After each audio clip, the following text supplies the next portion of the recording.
welcomes you to the following presentation of the National Football League.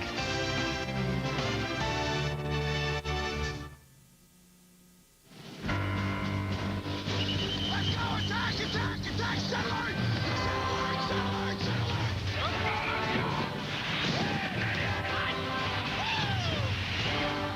A name. Wide receiver, Jerry Rice. A number. A team.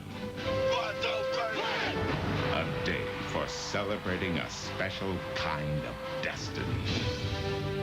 All that had come before were not alone, but once and forever of a place, a street, a neighborhood where they cheered a boy who was about to put their home on the map.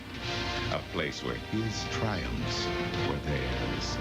Every spring, months before the sun-baked summer training camps, this is where the season truly begins. With a ritual, renewal. With the welcome of those lucky few who will make that next step. Those idols of so many eyes on streets, in neighborhoods, in towns across America. Boys, now men who will suddenly put their homes on the NFL map. Pittsburgh, Pennsylvania. Knoxville, Tennessee. Allen, South Carolina. Big Stone Gap, Virginia. A name, a number, a team. A day for celebrating a special kind of destiny. A day for welcoming local heroes to the big show. Draft Day.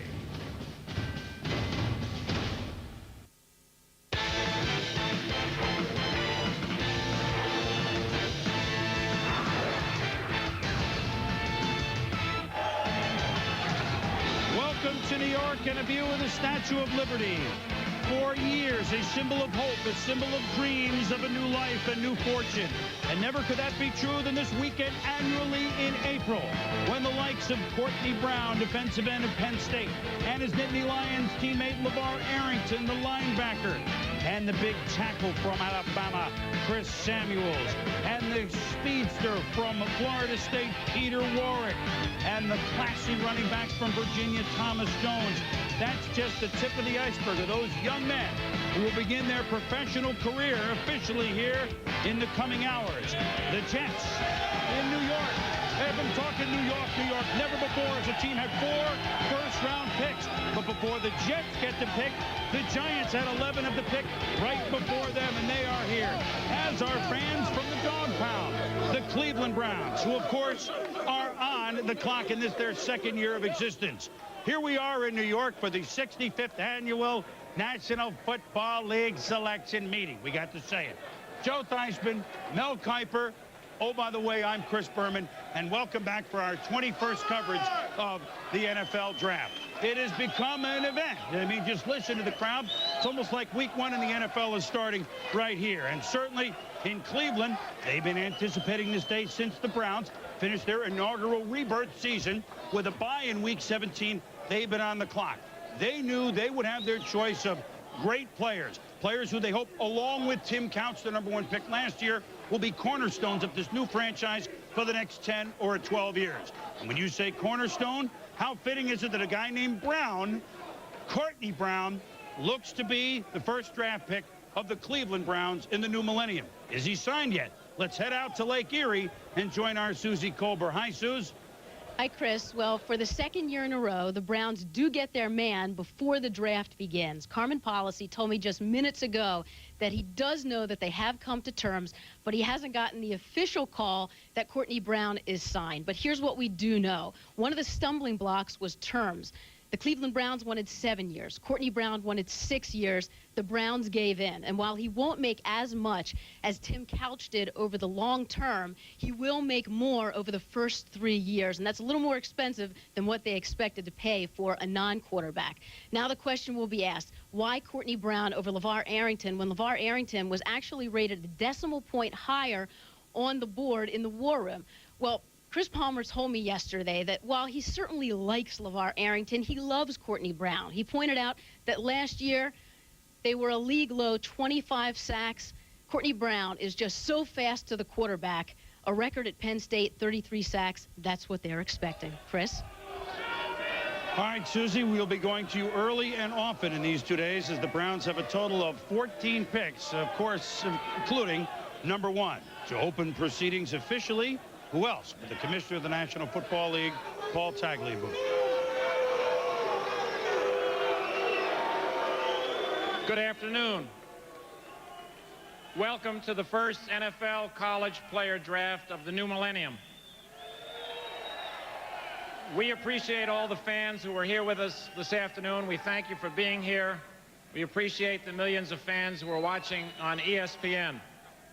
The first selection in the NFL Draft 2000 belongs to the Cleveland Browns, who are now on the clock.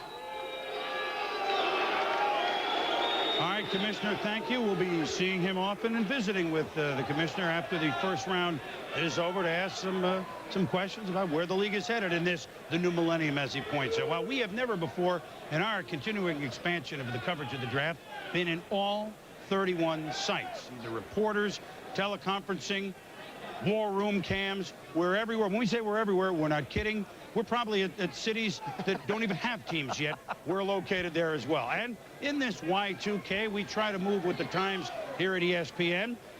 We have merged our television coverage with the internet. The location, Draft Central at ESPN.com or NFL.com.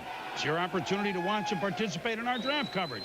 You can follow us wall to wall while going more in-depth online with our draft tracker and chats. You get extensive coverage of your favorite team. And with our on-the-clock fan poll, you can get to cast your vote live for who you think your team should pick while they're on the clock. And, of course, all those Cleveland fans, they already know Courtney Brown is in the lead on our first fan poll here as we speak. Now, the question, Mel Kiper and Joe Theismann.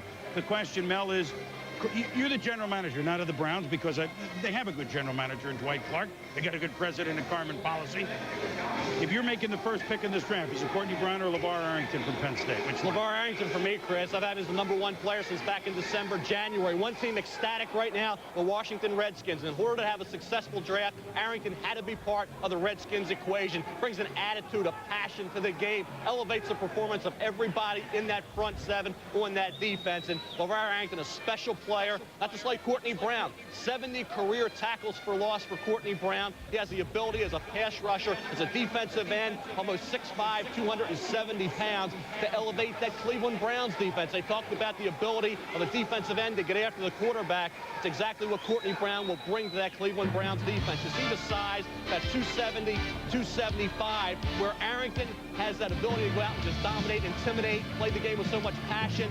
Humble, soft-spoken as Courtney Brown. He needs to develop a little bit more of a mean streak at the pro level. Remember, every offensive tackle in the National Football League knows every trick in the book, how to keep defensive ends at bay. So it's going to be interesting to see how he reacts to the great offensive tackles in the NFL rather than at the college level. So if he turns up the intensity, gains that mean streak with his physical and athletic ability and his work ethic, Courtney Brown has a chance to be a heck of a defensive end in the NFL, Joe. Now, I think there's one thing you have to consider. When you look at a defensive end, defensive ends are so hard to find. Courtney Brown is one of those unique men who can become the staple of your defense. It's an anchor. You can give him an opportunity to play all the time. That's a big thing. I think when you get to Arrington, he's going to have to be a situation player for whoever he winds up, probably the Redskins. They'll have to find ways for him to fit in. I really think that Courtney Brown, in the case of the Cleveland Browns, is an excellent pick. 31st against sacks, 31st in interceptions, 31st in run defense. Really bad on defense in every area, Chris. And I think if you've got a chance to get a kid that you can start with as a staple, it's a good way to go. And I like Brown here. The defensive end is your defensive home run hitter. He really is. And he's there for a long time, too. And there are a lot of home runs being hit in Cleveland here the last decade. And so here's another guy, except he's doing it in football. So Courtney Brown will be the man for Cleveland shortly, officially. Of course, we have some home run hitters ourselves working on this draft, not the least of which our compatriots up on our second set here in New York, Mike Tirico and Chris Mortensen. Guys, top of the draft, we think we have scoped out. The key word, we think.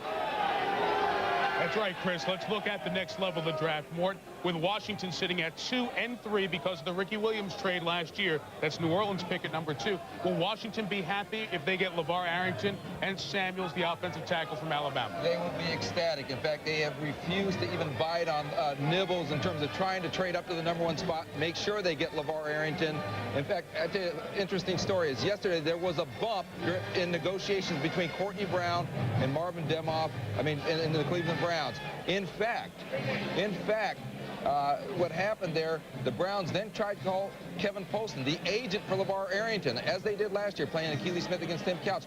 Kevin Poston, LeVar Arrington's representative, refused to return the phone call, basically saying, we want to go to the Redskins. And the Redskins certainly knew that they wanted Arrington, Arrington wanted them. The way it should shake down, Cincinnati at 4 would then take Peter Warrick. My question to you, why no Warrick to Washington?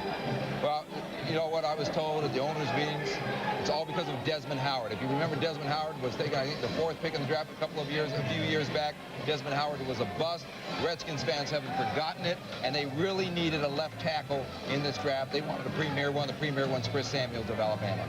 5 spot belongs to Baltimore, and if we had a guess to handicap the next hour, 5 is going to be the hot spot. Why? One of the moves has to do with a possible free agent signing for Baltimore. Well, the key signing for the Baltimore Ravens. They signed Sam Adams. They reached an agreement in principle with Sam Adams on a $20 million deal. What that allows them to do now is to trade out of the 5 spot if they want. Otherwise, they would have stayed there and taken Corey Simon, the defensive tackle from Florida State. But in this instance, a lot of teams calling. The Jets, the Packers, among the teams calling. The target players there, I think, for those teams are guys like Plaxico Burress, the receiver. And I think Corey Simon, and maybe a surprise with Brian Urlacher being a target player by one of those particular teams. The Ravens then can take their running back of choice, Jamal Lewis, a wide receiver, a guy like Travis Taylor. And what we hear is Baltimore would like to pick 12 or 13, and 27, 2 of the Jets' first-round picks. The Jets' own pick, 12, 13, 18, 27. Sounds like the lotto numbers. We'll see if it's a jackpot down the road. Tom Jackson is down the road at Jets headquarters. Tommy, are the Jets burning up the phone as we bring you in to look for a trade? Well, I think as you look at the Jets' strategy for the day, they have the luxury with the 4 choices of trying to fill 3 starting spots on their ball club. I know that they want to do that. Certainly, Corey Simon holds interest for a lot of ball clubs up between 5 and 10. I think they obviously have to fill the wide receiver slot that is left with the absence now of Keyshawn Johnson, and an outside linebacker, defensive end, rush type. And from knowing Coach Al Groh and Bill Parcells, they want somebody who's going to be on the field for all 3 downs. So I think when you look at this ball club, you know, they have the juice to do a lot of things today, and I think that's why it sets such an exciting precedent here at Jets camp. Well, Tommy, we will don't leave on us now, because, I mean, we're going to need to come to you every 2 or 3 minutes. That's fine. And it's never before seen a team with 4 picks in the first round. What is it, 15 times someone said 3 first-round picks, but never before 4 first-round picks. That'll be the Jets. And we'll see if, and indeed, they make a move, or they're well-positioned where they are. Well, Cleveland hopes they're not in this position next year, because that would mean 3 years in a row. 1 expansion, and then 2 in a row they would have the worst record in the NFL. They probably won't. Although they know that to move up the charts, Joe, you got to stop somebody. All you have to do is look at the numbers, Chris. 31 rushed yards, 31 total, 31st sacks, 8 sacks, 25 sacks, 8 interceptions. When you look at this defense, there were so many different holes. You have to understand, it was a defense that was put together with players that came from 32 different systems. They really just felt their way last year, and it showed just in their statistical outcomes. I think what you're going to have to understand is Courtney Brown now can become an anchor. That's where you can start. Now you can start to fill in the younger guys around them. I think the next area they're going to have to certainly address will be the defensive secondary. But you have to get pressure on the quarterback. Every coach today says we want to try and be able to generate offense. A good way to stop that is to get some pressure on the quarterback. They can do it with the Courtney Brown. How do these things all come to pass? How did the ratings right at the top change here, Mel? Really, Chris, the workouts, individual individual workouts were the key in the equation to separate Warwick, Arrington, and Brown. And when you look at it, Arrington and Brown were phenomenal. You look at LeVar Arrington and the 4.54 speed, also 20 reps at 225, and about a 40-inch vertical jump. Courtney Brown at about 270. That 4.52 is amazing. Also had a 37-inch vertical jump and did 26 reps, whereas Peter Warwick ran that 4.640. He was only 5'10 and a half. You factor in the off-the-field concerns, it's easy to see why Brown, Arrington separated from Peter Warwick, but it's still an honor, Joe, to be the 4th pick overall. So for Peter Warwick, you dropped a little bit, but hey, what's wrong with that? Well, nothing's wrong with that. Nothing's wrong with that. And he has a chance to, if he goes to Cincinnati, we'll have a chance to discuss it, be part of the solution to what clearly has been a problem. And that should be exciting to a young man. But you know that Courtney Brown is excited. Tommy Jackson, you've played, well, certainly been around guys, maybe not that many, who have this sort of ability at the defensive end position. What does that do if you are a defensive teammate of Courtney Brown's? What assumptions can you make on defense, knowing that he's there taking care of a couple of guys, let's say? Well, Chris, he is going to be a playmaker, and he's going to be a guy who's going to get the attention of, as you say, 2 or 3 guys defensively. In talking to his Penn State coach, Jerry Sandusky, he said he's very coachable, and I think that the thing that's going to separate him is the outstanding athleticism. Let's take a closer look at Courtney Brown. 267 pounds, and look at the athleticism as he gets up, shows a great set of hands, and then watch Drew Brees trying to chase him down as Courtney goes for the touchdown here. Outstanding athleticism. Here taking on the double team, going to be coming from the top of the screen right there. Again, the low center of gravity. Look at the drive through the ball, and doing this with a broken left hand cast on the hand. He is a relentless pass rusher in the mode of Bruce Smith, and that's why he draws the comparisons. Blocked at the line of scrimmage here initially. You see him continue to fight toward the football, finally able to throw the tackle off, spin out of it, and then look at the hand work down low. And as he lines up on the same side as his counterpart, LeVar Arrington, look at the quickness right there at the point of attack as he grabs Drew Brees and sacks him. Now, when you hear a guy compared to the next Bruce Smith, I think the comparisons are physical. You're talking about a kid that has an outstanding wingspan. He has good size, great quickness off the ball, and I think he's going to be an outstanding pro. The attitude is what will separate Courtney Brown from the rest. Boomer? He truly is, Tommy, night and day. Yes, sir, no, sir, firm handshake, soft-spoken, and then on the field, yikes. Dwight Clark told me, the general manager of the Cleveland Browns, that of the 3 best football players he has ever been around, one of them was Bryant Young, and the difference that he made on that team in San Francisco and the way he handled himself as a human being and as a football player. He said, Courtney Brown, I see a Bryant Young type, and that's a pretty good endorsement, although you hate to put a tag of some of the best players on a player like this. Now, we told you, obviously, the Jets have 4 picks. Here's a big picture of the day. We've never seen this many teams have multiple picks. The Skins, who are coming up 2 and 3 with a pair. Baltimore with 2 picks in the top 10. San Francisco has 2 picks as they've moved backwards as the week's gone on. The Seattle Seahawks have 2 picks courtesy of Joey Galloway. That means there are a handful of teams that have no picks, like the Saints, Ricky Williams. San Diego, no surprise. Tampa Bay because of Keyshawn Johnson. New England because of Bill Belichick. Atlanta, Dallas with Galloway, and Miami. So those 7 teams have no first-round picks. Unlike the last couple of years, where last year quarterback was 1, 2, 3, and 5 in the top half of the draft, and the year before with Manning and Leaf, quarterback was 1, 2. This is more a nuts and bolts at the very top of the draft. Defense hasn't been first since 1994, since Cincinnati took Big Daddy Wilkinson. So we've had 5 years when an offensive player has gone at the top of the draft. This is kind of going back to the roots a little bit, and then you're probably going to have tackle and linebacker next before your first skill player. However, look for a half dozen receivers to go, started by Peter Warwick. Look for 4 running backs to go, probably in the top 21, if not higher than that, although you never know. So there will be some skill players, you know, from college, but probably only 1 quarterback, Chad Pennington. So a little different flavor than the last couple of years if you've watched the draft. Wanted to give you the big picture before we get into the microbreweries, which we begin with Cleveland's pick officially to the podium. And the commissioner. And the fan poll, almost 50% say what? That they should pick Courtney Brown, and guess what? The other 50%, you're out of luck. There he is.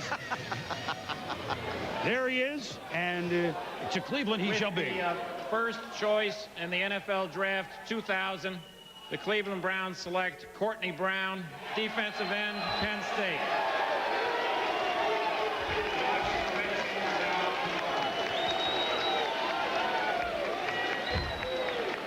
.6'4", 269 from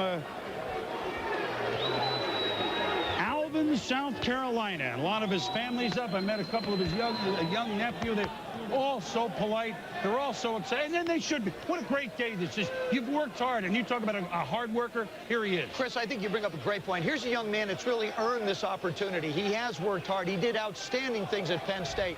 He showed an awful lot of quickness, an awful lot of speed. He's not the biggest guy, which really impresses me. I think his frame can get bigger. I think it's fair, as Tommy mentioned, to say this could be the next Bruce Smith that we're talking about.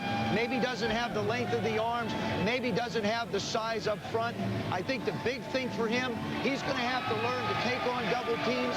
The big thing that young defensive ends have to learn is they've got to find complementary moves. He can't just be an outside rusher. He's going to have to rely on power and strength, and he'll have to wind up with some type of a move that takes him inside to be a complete defensive end. Right now, he certainly has the speed and the intensity. I think the other things he'll be able to work with in the Brown organization. He joins Bruce Smith, #1 overall pick in the draft in 1985, and Leroy Selman, defensive end in 1976, #1 overall pick in the draft.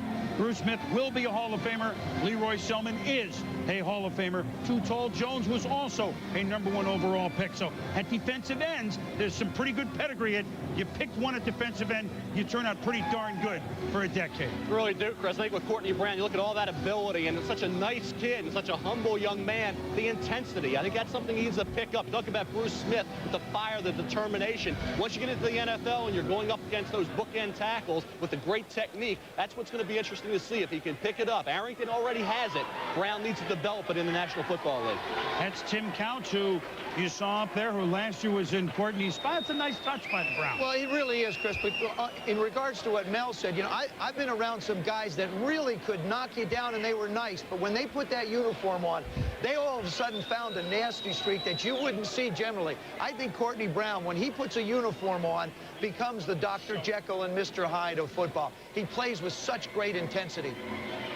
Well, I tell you what, when you have about a half with 6 months to kind of make your decision, it's not that surprising that the coach who made this choice is readily available to ESPN. And that, of course, is Chris Palmer, the coach of the Cleveland Browns. He's with our Susie Colbert. And, Suze, they got their man. Chris, they certainly did. And, Chris, we know how difficult this decision was. LeVar Arrington actually rated higher on the draft board. So why Courtney Brown? Well, we had a long, healthy discussion about both players, and they're both outstanding football players. They come from an outstanding football program at Penn State. And basically what it came down to was that the defensive end is a factor in rushing the quarterback, and that's what we decided on. But both players are outstanding football players, and we couldn't go wrong with either guy, but we decided on Courtney Brown, and we're very, very happy. There were some questions whether or not, because he's so polite and quiet, is he nasty enough for the NFL? Well, I think if you go back and look at some of the Big Ten quarterbacks, when they threw an interception, he had a knack of turning around and hunting him up and knocking him to the ground. So I don't think the quarterbacks in the Big Ten think he's really a mild-mannered guy on the field. He's a guy that plays within himself. He's an outstanding football player. And when you see a guy that is a good student, is a good person, and is an outstanding football player, you like to see those guys finish first. The Browns signed defensive end Keith McKenzie in the offseason, but we can assume that Courtney Brown will be starting at right defensive end. What adjustments will he have to make from the college level to the pro level? Well, I told Keith McKenzie he would be the starting defensive end going into camp, and we'll have competition at every position. And, you know, Courtney will have to try to get the #1 spot, and Keith's got to hold the #1 spot. So it'll be an interesting training camp for those defensive ends. Of course, Joe Paterno, his coach at Penn State, called Courtney Brown the best defensive end in Penn State history. Now we'll see if he can be the best defensive end in Cleveland Browns history. Now let's go to Mike Tirico, who is with Courtney Brown. Susie, thank you. Courtney, congratulations. Turn around a second. You have Bruce Smith's picture back here, Too Tall Jones, over there Plunkett, Elway, all the #1 picks of all time, and now you're one of them. How does it feel? Feels great. I consider it a blessing and an honor to be the first player picked in the 2000 draft, and I just want to give thanks to the Lord for his many blessings, and give thanks to my family, my mom and dad who made it out here, and just give thanks to my coaches back at school, everybody who played a part in this, all my family back at home, and Alvin, family and friends, everyone who's supporting this thing, and I just want to say thanks. You mentioned Alvin, South Carolina, town of 800. They're at the Kinlaw's barbershop all watching and cheering, I'm sure, right now. Tell me what it's like for a small-town guy to be the #1 pick in the draft here in the big city and really live a dream. It's exciting, man. It's really exciting. It's hard to put into words, but I feel real good, and I'm thankful, and I just want to say hey to everyone back in Alvin.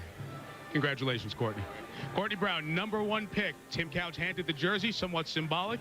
We'll see what happens down the road. The Washington Redskins are the team on the clock next. And remember, at NFL.com and ESPN.com, Draft Central has you completely updated. You can join in and get in on the fan poll. Who will the Washington Redskins pick? They have the #2 overall pick in the draft and #3. They're on the clock. You look at their war room as we come back from New York and around the NFL.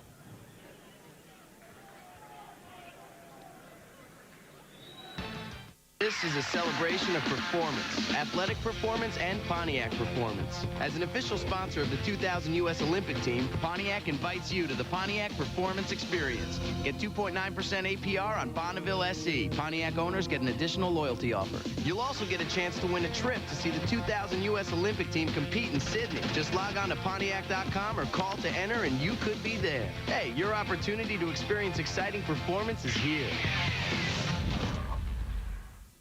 Boom! Stop dead in his tracks. That's how fast Tough Actin' Tinactin pump spray works. It stops the itching and burning of athlete's foot dead. The only leading brand so tough it prevents athlete's foot. Tackle athlete's foot symptoms in seconds with Tough Actin' Tinactin.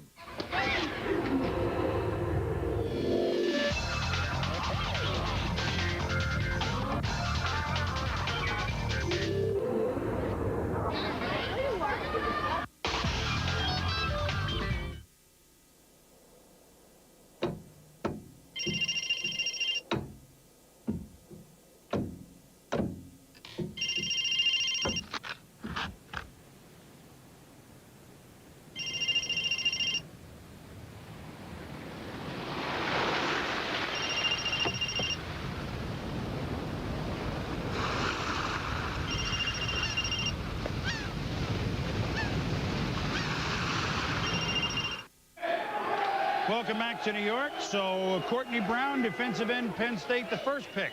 It looks like his college teammate will be the second pick, LeVar Arrington. But we should explain that when you are back-to-back on the clock, as Washington is now, as the Jets will be later, you get 30 minutes. So in a rare invoking of the rules here at the draft, you get the full 30 minutes. And even if you make that your first of the two picks immediately, you get the complete 30 minutes. So it's Washington's half hour. 15 minutes of fame. In Washington, it's 30 minutes of fame. Our polls, 61%, I'm informed, say they should pick LeVar Arrington. And the Skins, Joe, as you know, always try to please the Redskins faithful. With the second choice in the NFL Draft 2000, the Washington Redskins select LeVar Arrington, linebacker, Penn State.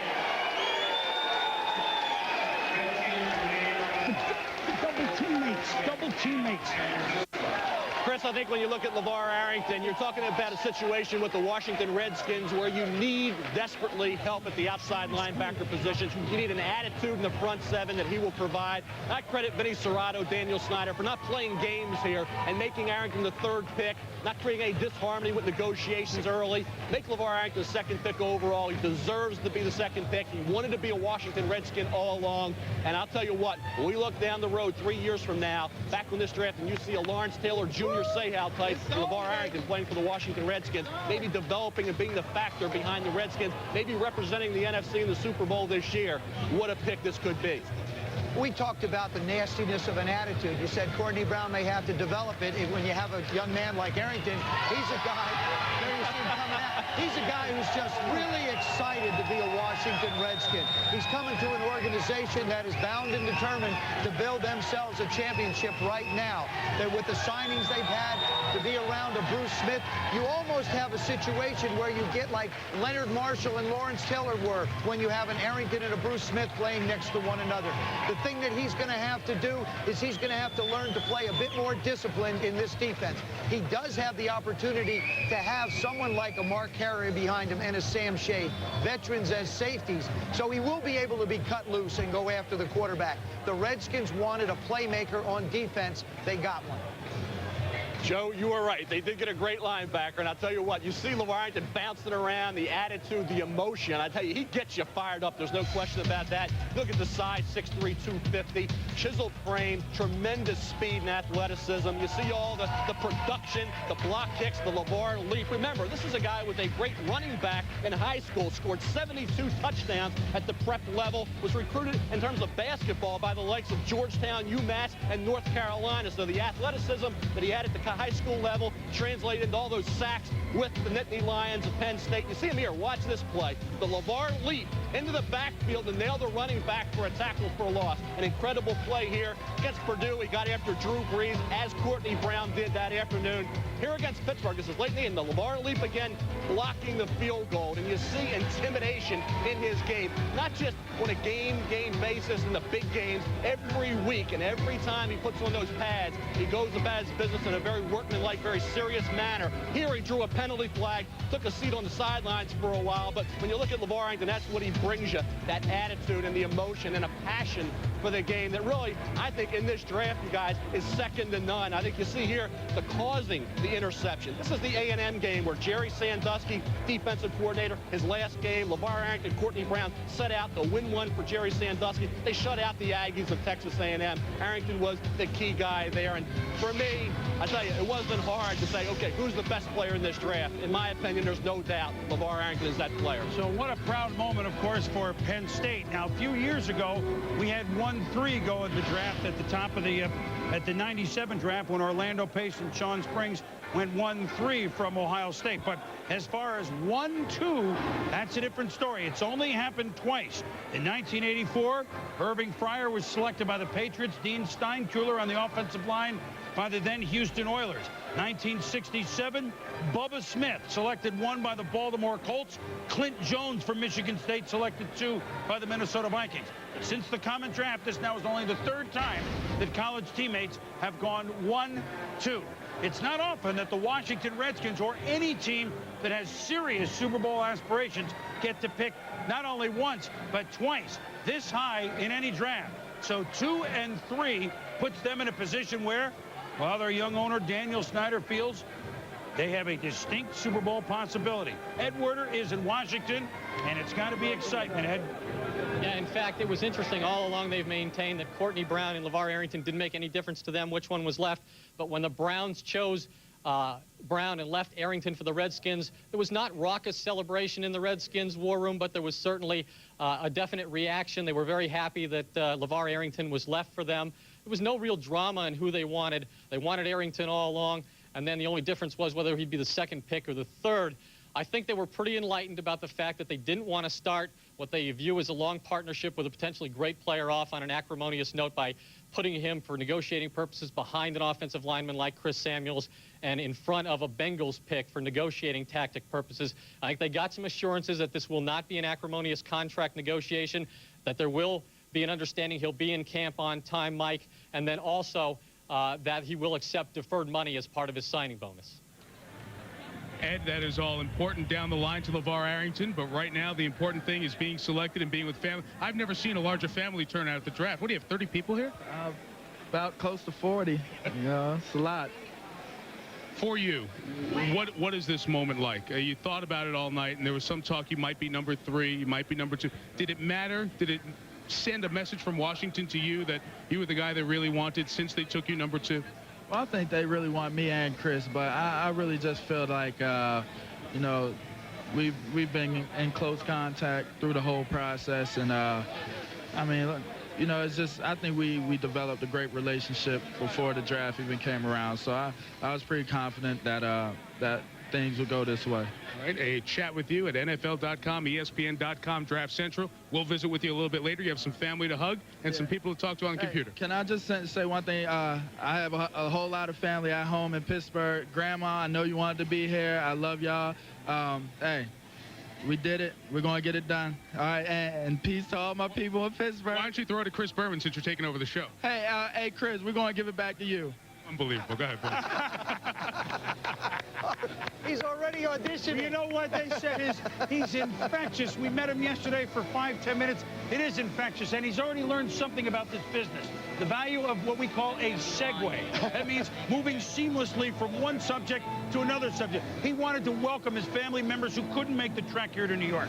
Family values at the top of the charts when we look at LeVar Arrington in the crosshairs. In the crosshairs. I'm LeVar Arrington, a linebacker from Penn State. The influence of my father growing up, you know, he went to Nam, and he raised me and my two brothers on yes, sir, no, sir, yes, ma'am, no, ma'am, discipline. He ended up losing both his legs because his feet got caught in the tank tread. To know that your father, you know, almost died on the battlefield is, you know, it's kind of moving and humbling. My father was a great athlete too, so one day, you know, he's a great athlete, great person, and the next, he can't be a great athlete anymore because, you know, he can't run. For as long as it took for me to understand, you know, what my father really went through, I think is a testimony of the way my father deals with life. You know, I run for my father. You know, I look at it that way, but I run for my father. Me and my mother are pretty much exact clones. Like, we bump heads. We're so much alike. She's something else. She's a strong woman. She's a school teacher in the inner city, and she takes kids that in most cases wouldn't have a chance to succeed in life, and she gives them the training that they need so that they can have that chance and equal opportunity to be successful in life. I really adore my mother for day in and day out working with these kids, and I adore her so much and I admired her so much that was the major I took up in college. So, you know, in one aspect, I love to be like my father, and in another aspect, I love to be like my mother. LeVar Arrington. I should add this about LeVar. Yesterday, they were looking at that piece and some other pieces of Courtney Brown, et cetera, that you'll see later on in the program. They were in the truck, and really, you know, these kids don't have a chance to get in a TV truck that often, and they were interested in it. And he said, wait a minute. So I got to go to probably Washington when they draft me. Can we come back to New York day 2 to host that with Mike Tirico? And I think he's already put in his dibs. He wants to be day 2 with Mike and Mel. So you and I are out of work. We're out of work. How did Washington get to pick 2 and get to pick 3 after they won the NFC East for the first time since the Joe Gibbs years? Well, they got this pick, of course, last year when they were the big dealers in the Ricky Williams trade that allowed the Saints to move up to take Ricky Williams, and essentially they got to move into this spot. That's the Saints pick. The third pick, which is on the clock now, is San Francisco's pick, but what they did was trade 12 and 24, or 4 and 5 for San Francisco to move up here. So that's how, courtesy of the NFC West, the NFC East chance, the Washington Redskins try to further distance themselves in their division. This is Chris Samuels. He should be next. We'll tell you if he is. We'll come back.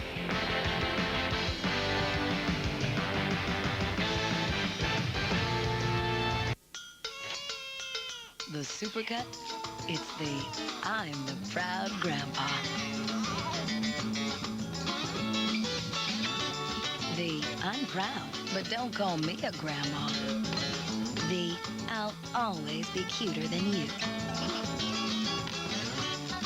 The like father, like son. Whatever you call it, we can cut it at a price that looks good too. Supercuts, as hip as you want to be. Honda of Tempe's got it all. Expanding inventory, cars galore, plus great offers with no small print. The price you see is the price you get. Lease the 2000 Accord SE today for only $259 a month for 60 months. Includes appearance package, absolutely zero due at signing, 3.9% financing available. Stop by Honda of Tempe today and choose from their huge selection of 2000 Accord SEs. Shopping's even easier online at TempeHonda.com. View inventory, make service appointments, order parts, and more. Stop by Honda of Tempe and take a test drive today. Excited for the new NFL season? Then check out a goldmine of NFL action on ESPN Classic. It's the NFL Films Treasure Chest.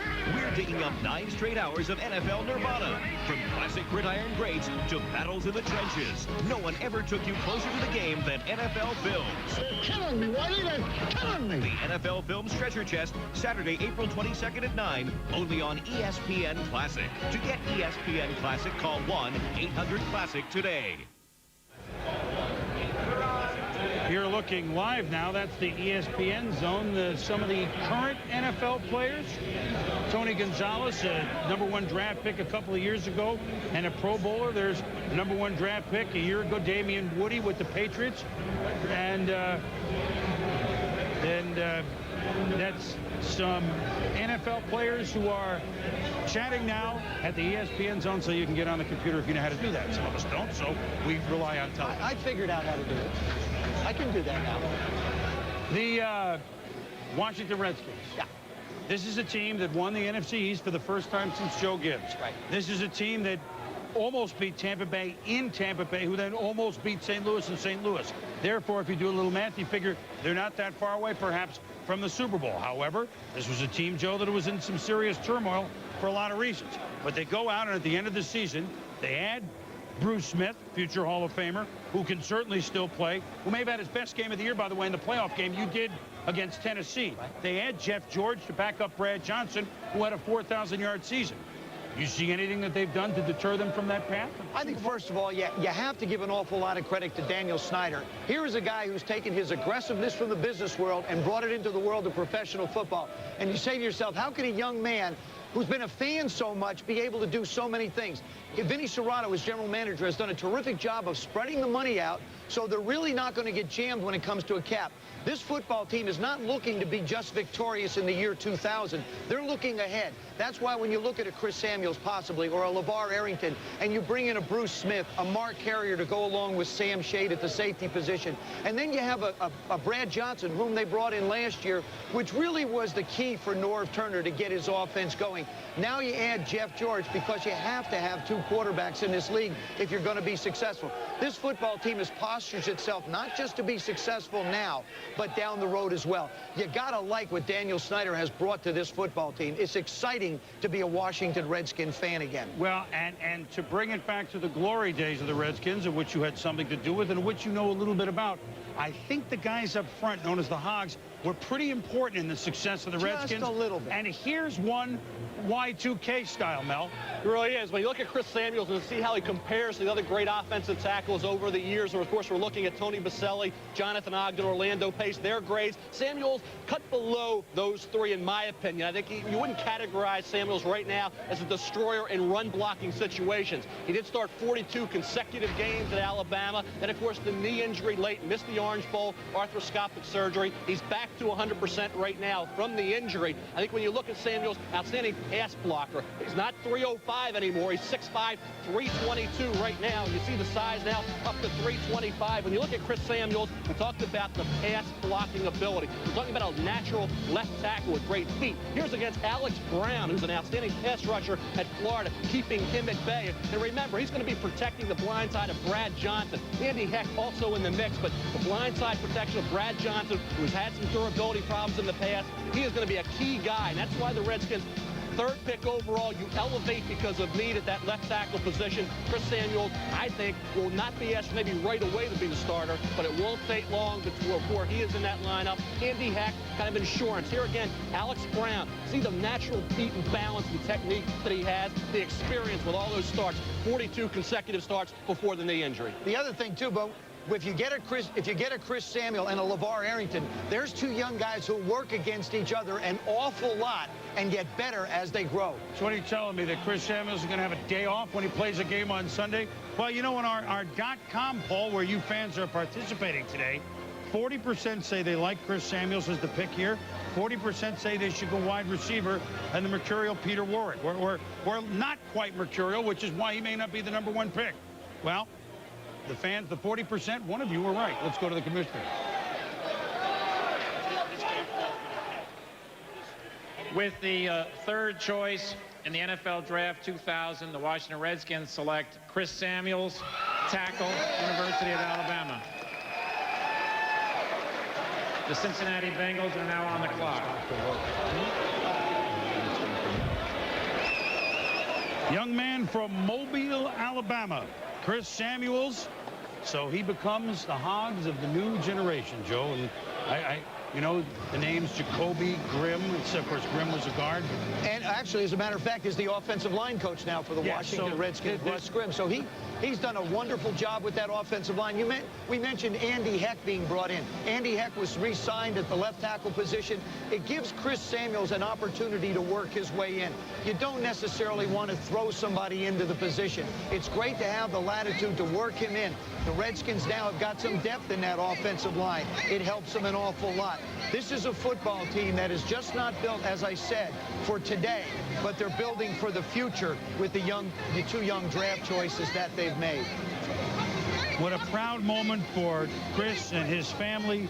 You know, these guys, I think we forget sometimes because everybody is so scrutinized publicly that these are young men who have worked for this position. And try and put yourself at home in their footsteps, in their shoes, in their mom and dad or grandparents or brothers and sisters' shoes. Try to understand some of the emotions that go with this day. I think we forget that sometimes as we look. Well, there's the family, and of course we had a glimpse, or we'll have a glimpse in the war room as well, with the Washington Redskins headquarters. And it's right, Joe. I mean, it's such an exciting day. It's a culmination of what you worked for thus far. It really is. And again, it's when the front office and the coaching staff and all the scouts work so hard to find the right people that fit into not only your system, but also the needs of your football team. And that's exactly what the Redskins as an organization have done. They work very hard. You'll see as we gave you shots of the war room, Vinny Serrato on the left, Daniel Snyder on the right with their jackets off, Norv Turner very relaxed, sitting back, Foge Fazio, the new linebacker coach, Ray Rhodes, the new defensive coordinator, all very comfortable with the choices. And after this pick, they're pretty much done for quite a while now. The Redskins get to relax and sit back and really enjoy and watch the draft like everyone else. Knowing that they got guys that probably will be in the starting lineup immediately. By the way, Anthony Munoz in 1980 was picked in the #3 overall pick. That worked out pretty well for the Bengals. Some other picks since that time have not, which is our perfect segue to the Cincinnati Bengals. Once again, are picking early. Peter Warrick is on the phone. Is the suspense over this quickly? We'll be back.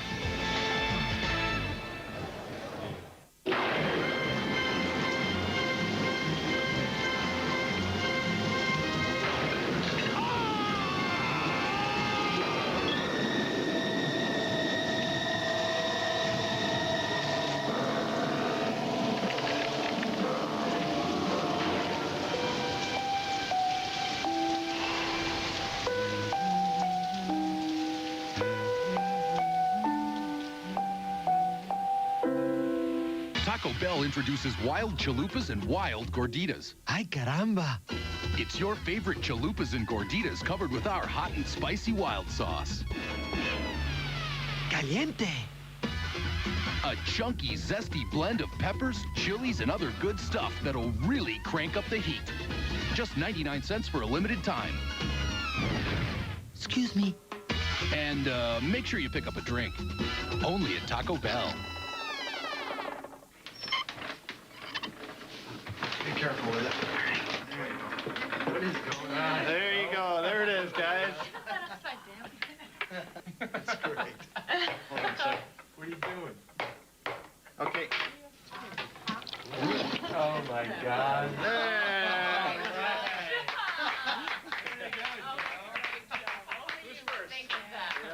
Senators, Maple Leafs, tonight at 7 on ESPN. ESPN's presentation of the NFL Draft is brought to you by Alta Vista. Smart is beautiful. And by Taco Bell.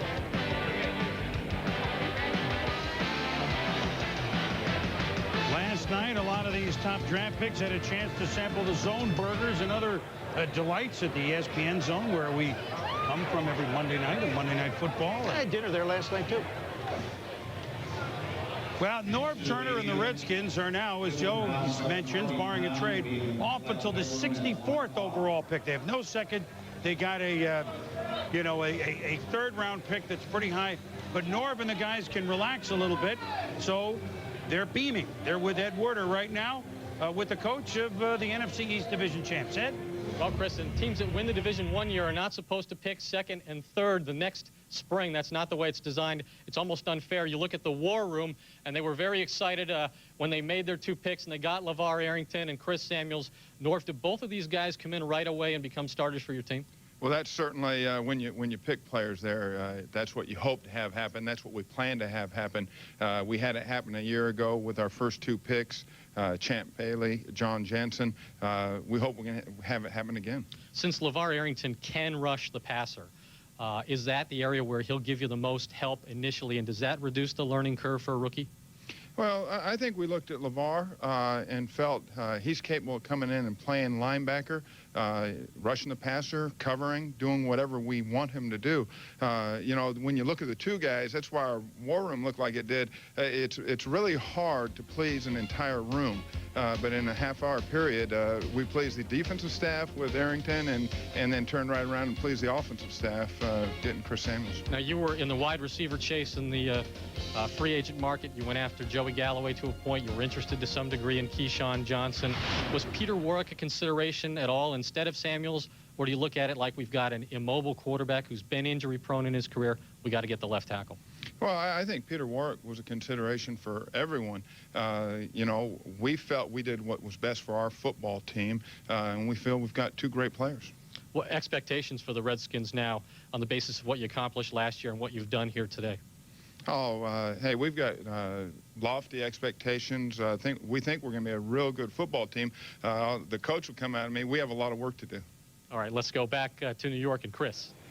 All right, Ed, thank you. When we saw Norv Turner in the offseason last year, he goes, shh, don't let our secret out. We think we're pretty good. Secret's long out this year, that's for sure. And by the way, number 56, outside linebacker, is that a Joe? Don't look at me, Chris. I've seen enough 56s. I'm glad to see somebody like that wear one, though. And now, as the Skins will revel in their picks, the Cincinnati Bengals, who for the 6th time in the last 9 years own a pick in the top 6. A team that had the worst record in the 1990s, which is why perhaps they gave them a bye in week number 1 so they'd have an extra week to get over a decade of horrible football and move on to perhaps new strong football. They're moving into a new stadium, Paul Brown Stadium. They hope that this is the start of a new era.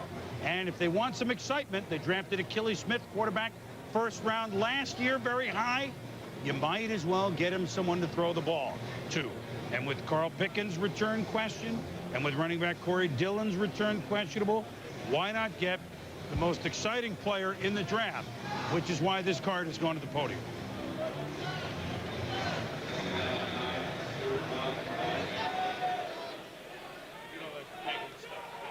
It's there, right? With the 4th choice in the NFL Draft 2000, Cincinnati Bengals select Peter Warrick, wide receiver, Florida State.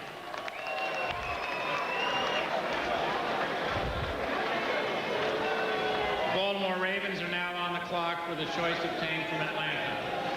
Well, we can't say we're very surprised here, and he could have been number 1, but as we try to point out, he can be part of the solution to what's been a decade of problem, Mel. Well, if you have Achilles Smith, you need that big-time weapon, and Peter Warrick could be that type of player. Certainly doesn't have the size or the speed of a Randy Moss, but he is tremendously creative with his hands on the football. You look at Peter Warrick in game situations, has tremendous moves, tremendous explosiveness. See the size there, about 5'10 and a half, only 4'6 speed. That was the concern. That's why he dropped the 4 when you factor in off-the-field concerns. But look at Peter Warrick here. The ability to make the tough reception, the great hands. This is a Louisiana Tech game, season opener.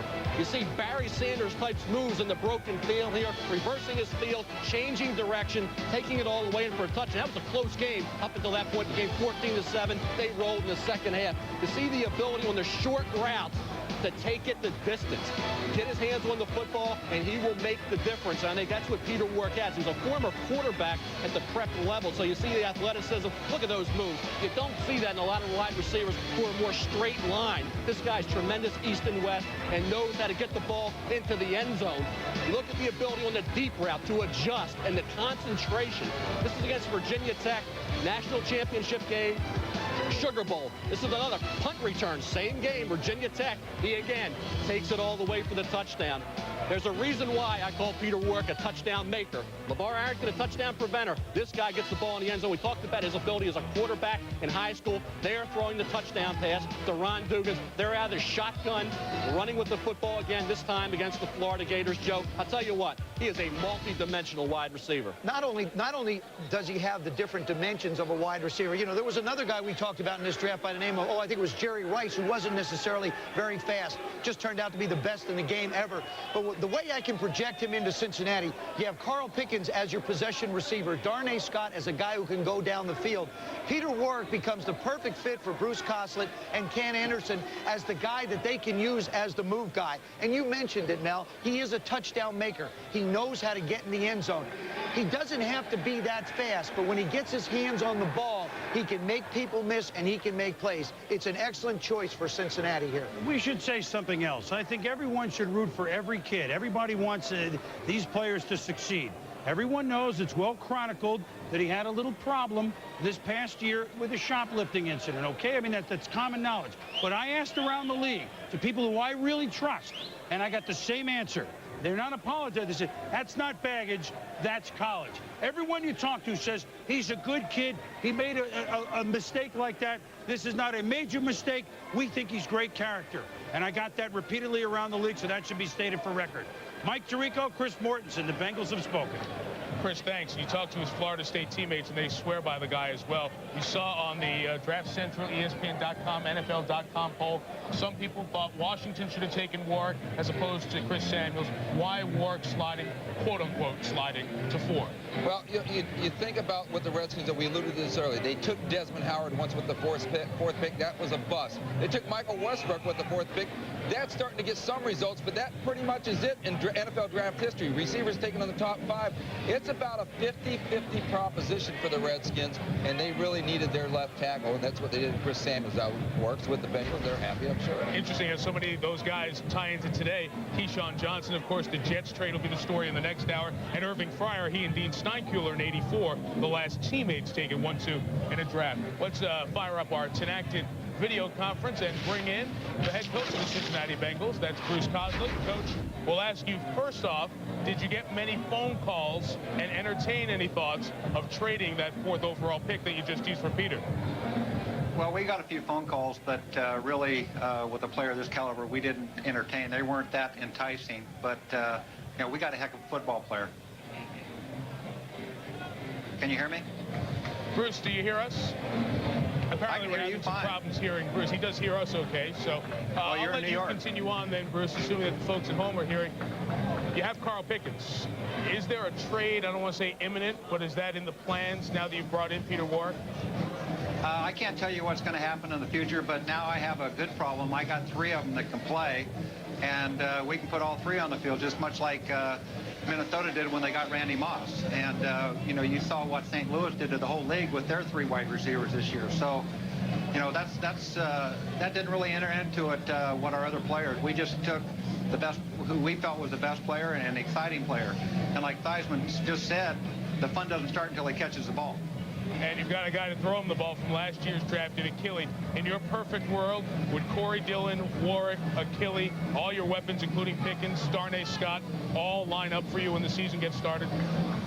I sure hope so. You know, and the other thing, it's the first time in several years here that we've had our offensive line coming back intact. So we should be able to move the football.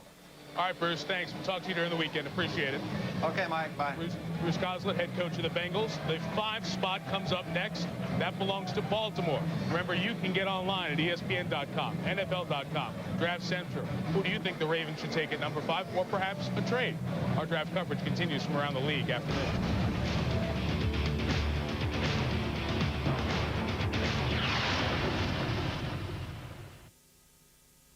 I wouldn't. What? I just wouldn't. On what? Wouldn't do what you're doing. I'm buying a patio set. What's wrong with buying a patio set? There are people in there, my friend. People you don't know. Some good, some not so good. You want to give them your charge card? I'm not worried. You're not worried? I've got people in there, too.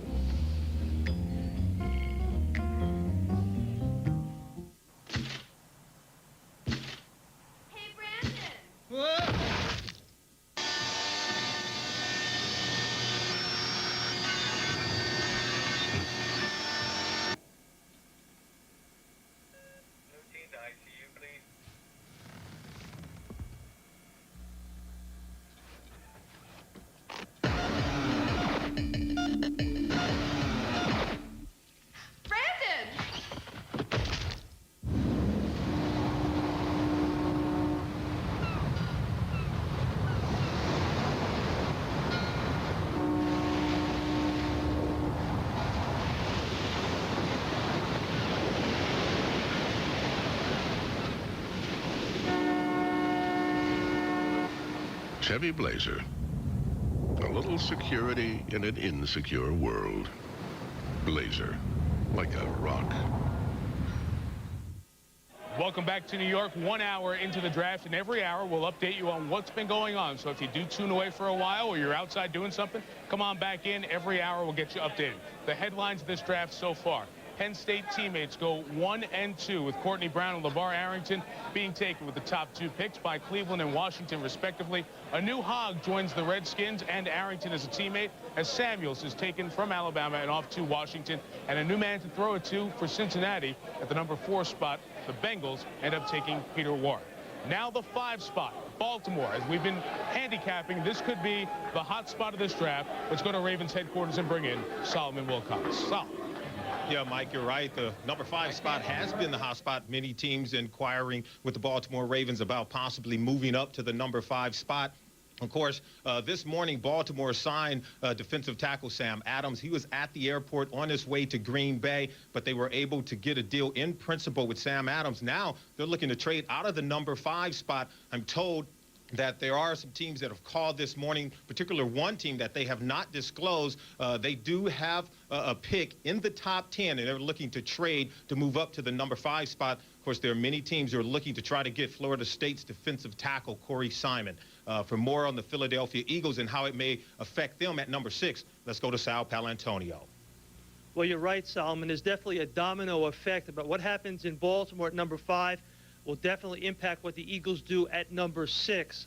I talked to Andy Reid on and off this morning, and he's entertaining trade calls from a number of teams. The Green Bay Packers, the Chicago Bears are now interested in moving up from number 9 to number 6, perhaps to get either Plexico Burress or Thomas Jones, the running back. Let's go back to Chris Berman in New York.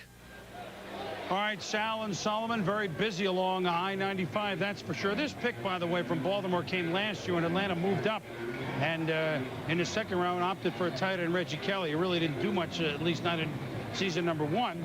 And Baltimore got the pick from Atlanta, which last year they were the defending NFC champs. This year was great because they're one of the worst teams. So Baltimore made out very well. Who, you heard the names. Who should this spot go to, Mel? I think when you look at it, Chris, we talked about guys like Brian Urlacher, Plaxico Burress, Corey Simon. Those are the guys you might want to move up to get. I think when you look at the running backs, Thomas Jones, Sean Alexander, the all-around ability to not only run with the football, but catch it very well. I think this is where you see the run-on running backs because you have Jones, Arizona's always looked at. Chicago evidently had an interest. Alexander kind of the wild card. Could he drop into the middle of the first? Then you have Jamal Lewis and Ron Dane. Very interesting backs. Jamal Lewis had that major knee injury in '98, then a little injured this past year. If he reverts back to '97 form when he was the top game breaker in the SEC, you could hit the jackpot. Ron Dane, if he keeps that weight at an optimum level, tremendously productive between the tackles. Needs to improve his ability catching the football. Only 1 reception last year, but all 4 of these backs, particularly Jones, Lewis, and Dane, all figure in the top 11 overall. See, the other thing, Mel, too, you know, besides that, the thing you you have to understand with Baltimore is they have two very specific needs on offense. One is in the running back position. The other is at wide receiver. Brian Billick feels like if he can fill those two areas somehow, way, shape, or form, he's going to wind up with the complement he wants on the offense. He's settled in at Tony Banks at the quarterback spot. He's got Trent Dilfer now as his backup. So he feels good with his quarterbacks, and he's going to have an opportunity to fill in the running back and the wide receiver to complement what he did and get an offense that looks similar to what he had in Minnesota when they scored the most points in the history of the game. Well, the quarterback, unproven. It's a question mark. Both guys have looked great at times, Banks and Dilfer. We'll see. Both quarterbacks enjoy that they will be throwing to, off a shoulder injury, Shannon Sharp. Former Bronco, now a Baltimore Raven. But at wide receiver, behind Peter Warrick, there are two names we should jump on immediately, Mel. Yeah, two good ones, Chris. And there's a little bit of separation. You have great depth at the position. We look at Travis Taylor. We talked about route running, very polished, a very consistent player. A little injured this past year, but if you go back to '98, culminated with an MVP performance against Syracuse in the Orange Bowl. You look at Plaxico Burress, 6'5 plus, 230 pounds, tremendously competitive, very tough. Talk about route running, the digs, he needs to improve in those areas, but a guy that really is very similar to Keyshawn Johnson. Not only size, but good hands. Remember, he dropped some passes early this past year, but he had a jammed thumb. He didn't tell anybody. Nick Saban, the trainer, played through it, got better, had a great game against Florida in the Citrus Bowl, and also a great downfield blocker, just like Keyshawn Johnson. Well, Mort, about 3 minutes left, a little bit less than that for the Ravens. Obviously, they're burning up the phone lines right now. Everybody has their number, don't they? No question about it. And, you know, as it's already been defined, the Ravens are targeting a running back. That running back's Jamal Lewis of Tennessee. They can get him later. But it's who these teams are calling about, I think, is the intrigue here. Hey, the New York Jets, are they calling for Plaxico Burress? I think so. Green Bay Packers, are they calling for Corey Simon? Maybe not. Maybe it's Brian Urlacher, the New Mexico linebacker. We might have a surprise here in this 5 and 6 range. And then Thomas Jones, the running back from Virginia. There's some people that like him as well, Chris. Well, we about 2 minutes left on the clock here for the Baltimore Ravens, who have picked 5 and who have picked 10. And who finished the year very strongly in a division that admittedly contains the two teams that met in the AFC Championship game, the Tennessee Titans and the Jacksonville Jaguars. So if you want to compete, you got to push the envelope in this division. Well, the other thing, too, Chris, is Brian Billick has been very busy making moves. Don't forget, that 10 spot that he has now was Denver's, and that's really where he feels like he's going to be able to get who he wants. I wouldn't be surprised if this is a trade. The card is up. I think the card is up. They have about a minute to go, but Baltimore has, well, is it Simon? Is it the running back? Is it the wide receiver? Is it a trade? I know it's one of those 4. Gee, you know, Chris, nothing gets by you. Fifth choice in the NFL Draft 2000, the Baltimore Ravens select Jamal Lewis, running back, University of Tennessee. So you know what? We kind of had this pegged. My question to you, Jamal Lewis is a wonderful, wonderful player. But yet this coming fall, and I know you don't pick for 1 year, you may not have the Jamal Lewis in 2000 that you're going to have in 2001. He's coming off serious injury. Chris, he's that roll of the dice that we talked about this early. You talk about the 5th pick. If he reverts back to that great form of '97 when he averaged that 6 yards a carry, the next year, '98, he was averaging 6.8 yards a carry until the major knee injury, 5th game of the season. You look at Jamal Lewis, you see size. He's been anywhere between 230 and 240, the career average, all the touchdowns, 3rd in school history. You see a guy who can break tackles. I think that's what Brian Billick's looking for. A Robert Smith type combines power with athleticism. You see that ability here, number 31, taking it into the end zone, taking the handoff here from Peyton Manning, the spin move, that athleticism a la Robert Smith. Then the ability to take it the distance, the touchdown runs, the game-breaking ability. And when you talk about a guy who can break an arm tackle, that's Jamal Lewis. Now, this is all best-case scenario. This past year, he didn't necessarily have the elusiveness and the change of direction he did in '97 and early in '98 before the major knee injury, then the ankle and shoulder problems this past year. Actually, 4.5-yard average per carry this past season, the lowest of his career. But I think you're rolling the dice here that he reverts back to that '97-'98 form. If he does, Joe, they could have a real game breaker and a big-time all-around back. Let me just ask you real quick. If Jamal Lewis was healthy, would you say he would have been the #1 draft choice, in your opinion, of the running backs? He would have been the #1 running back, which he is right now. But I think it's a good move. I really think it's a good move, and this is why. History has proven itself that the second year back from knee injury is when athletes really start to gain their strength back. I think in the case of Jamal Lewis, this is the second year after the knee injury. We're going to see a lot more from him than we saw at Tennessee. Also, they feel like he has the best hands. He catches the ball everywhere, and that's very important for Brian Billick in his offense. Productive, productive, productive. When he is 100%, and that first year you mentioned, Mel, Joe, in '97, he averaged 5.9 yards a carry. That's his first year in big-time college ball. Now he's in big-time NFL ball. But guys who are really dialed in on our college team, we welcome two more of our compatriots who once a year we get to work with, and we're pleased to go up to our studios in Bristol and join our college mavens, Chris Fowler and Kirk Herbstreit. He was a wonderful player before the knee injury. It was great to be a Maven. Thank you, Chris. He was. His first start in college, 155 yards rushing for Tennessee against Ole Miss. He was a star from really the first time he took a handoff in practice. Peyton Manning said, I know this guy's going to be a great back. Kirk, he's got to come back mentally, not just physically from that injury. He did not have a great junior season at times. I think if you go back last year and look at the times that he got into the game, I think you do have to look and wonder, was he back 100%? You just heard a lot of people talking about that thing. The thing that bothers me and concerns me a little bit, last year I think at times maybe saving himself, getting himself prepared for the next level. It's great. It's worked out today.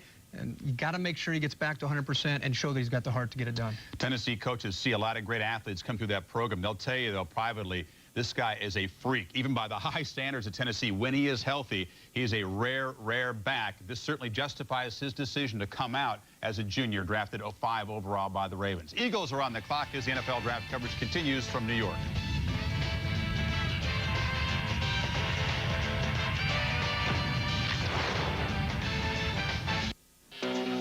They're the best players in the world with the experience to prove it. The world's top senior golfers go head-to-head on ESPN in a battle of wits, skill, and determination. The Senior PGA Tour on ESPN.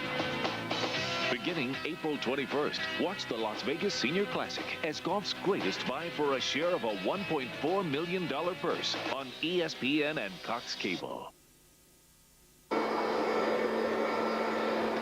What are you doing? Sweeping up high payments. Dad, as you know, our customers love low payments, so how about this? A 1999 Dodge Stratus with automatic, power steering, air conditioning, power locks, power windows, and AM/FM cassette for just $199 a month with $500 cash down. And this is tax time. Bring us your W-2s and Offmuth will do your taxes when you buy a car from us. You can use all or part of your refund for your down payment. You know, you're real good with that vacuum cleaner. You know, I learned from the best. Guns on the Senior Tour take aim for a duel in the desert. Will Hale Irwin stand up to the heat, or will one of these other marksmen steal the day? The Las Vegas Senior Classic, Friday at 3 on ESPN. Baseball's ultimate road trip heads to San Fran, where high-powered hitters take aim. Luis Gonzalez and the D-backs swing with Barry Bonds and the Giants. The ultimate road trip rolls on. Diamondbacks Giants tomorrow at 8 on ESPN. Back in New York, a gamble maybe. Baltimore doesn't think so. Jamal Lewis, running back. Tennessee going to the Baltimore Ravens with their first of 2 picks in the top 10. The wisdom of Solomon. Solomon Wilcots is with Coach Brian Billick. Solomon. Thank you, Chris. And Coach, yesterday when we talked, you said that the ability to run the ball in the red zone was crucial to an offense. Why did you choose to take Lewis over, say, Alexander or Dane, for instance? Well, they're all outstanding backs, but Jamal Lewis combines that rare combination of sheer size and power with incredible speed, and that's a tough combination to come by. He can get us an explosive touchdown, and he can pound it in inside the red zone. Now, Lewis had the injuries in college. Did you guys talk to the doctors before making the pick? Our medical people cleared him 100%. We have no concerns with regards to repercussions to the prior injuries. Anybody you draft, you worry about possible injuries, but it won't be because of the prior injuries or any kind of history. How close did you come to trading out of the 5 spot, hoping to get a running back a little bit later, say in the top 10? Well, we were prepared to make this pick all along. Clearly, we were going to listen to offers. There was certain value that if it presented itself, and we felt like Jamal might still be there. Jamal was the key to our draft, whether we got him at 5, whether we got him at 10. We felt we had a good chance either way if we could get some value at 5, but it was going to be specific value. No one quite wanted to step to that level, so we're thrilled to have him at number 5. You still have another pick in the first round at number 10. What do you plan to do with that? Well, the great thing about having 5 and 10 is that we can bracket one around the other with some particular depth at both running back and receiver, which were prime needs for us. There's some other good players there, and we'll close in on here pretty soon. All right, thanks, Coach. Now let's go out to Sal Palantonio. Thanks, Solomon. In Philadelphia, the Eagles are on the clock with the number 6 pick, and Andy Reid, the head coach there, has an interesting dilemma. He's heard from 3 specific teams about a possible trade. The Chicago Bears have the 9th pick and have offered the number 39 in the 2nd round to move up. He's also heard in the last day or so from the Green Bay Packers a trade deal that would send a 14th pick, the 44th in the 2nd round, and a 4th round pick to perhaps move up to number 6 pick. What that player they're looking for there, they're not sure. He also has talked on and off to Bill Parcells of the New York Jets, but so far, Andy Reid has not heard Bill Parcells say that he would give up 2 first-rounders to go up to number 6. He's still holding out for that. He said, that's a deal I would definitely do. Let's go to Chris Berman in New York. All right, Sal, thank you. Obviously, the chalk names, and they're great players, are the defensive tackle Corey Simon, who people in Philly have said he might be our best guy at that position since the late Jerome Brown. Might be wide receiver Travis Taylor, and in a West Coast offense, which Andy Reid is running with Donovan McNabb, that would be an addition. There is also, in addition to the trades that Sal mentioned, because people want to come up and get Burris, Philly will do Taylor over Burris, but not everybody. People would come up to get Plaxico. People would come up to get Simon. There is a major curveball brewing in this spot, especially if Philly moves a little bit. Just possible. You never know what the pitcher's going to throw, but this might go right down to the wire with trade calls and a bizarre name, although I think in the end, both Simon and Taylor would be wonderful fits with a team that was in the basement last year in the NFC East, but a team clearly on the move. And I might say one other thing. Last year we sat here and Philly drafted Donovan McNabb. They booed Andy Reid. They booed the Eagles immediately. Week 1, when he started Peterson and did not start Donovan McNabb, they booed Andy Reid for not starting him. He hadn't even coached the game, and Philly was booing him both ways. Goes to a Flyers game this winter after the season, standing ovation. They're very loyal in Philadelphia, and this is a team, guys, that's on the move. They will not be in the basement this year in the NFC East. That being said, we got 6 minutes to see what they do. We'll be back in New York with the 65th draft in just a moment.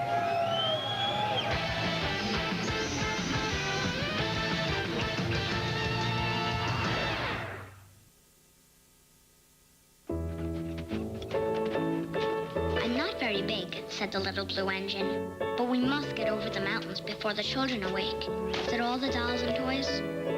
Then she said, I think I can, I think I can, I think I can. She tugged and pulled and tugged, and slowly, slowly, they started off. Puff, puff, chug, chug, went the little blue engine. I think I can, I think I can, I think I can, I think I can, I think I can, I think I can. Hooray, hooray, cried the funny little clown and all the dolls and toys. And the little blue engine smiled and seemed to say, as she puffed steadily down the mountain, I thought I could, I thought I could, I thought I could, I thought I could, I thought I could.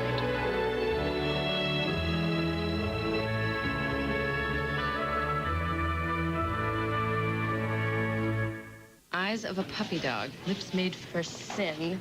You're not dreaming. I'm for real. We got a call.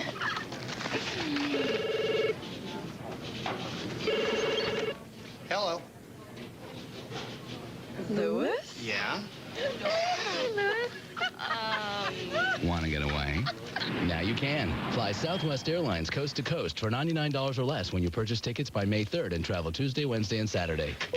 You are now free to move about the country. After 6 weeks, how does the Dr. Scholl's Dynastep Sport insert feel? Before I tried the inserts, I had shin splint pain. Now I don't. It's clinically proven among athletes to provide immediate relief from lower body pain. When I play basketball, my lower back is much, much better. Treat yourself right at drscholls.com. Americans love their high-performance Briggs & Stratton engines. That's why just about every neighborhood in America is a Briggs & Stratton neighborhood. Briggs & Stratton, the power that works for you. Welcome back to New York for the 65th NFL Draft. Chris Berman, Joe Theismann, Mel Kiper, and a cast of thousands at all 31 teams, and at our studios in Bristol, and at our second set here. We've had some excitement, but now the wheels really start to turn.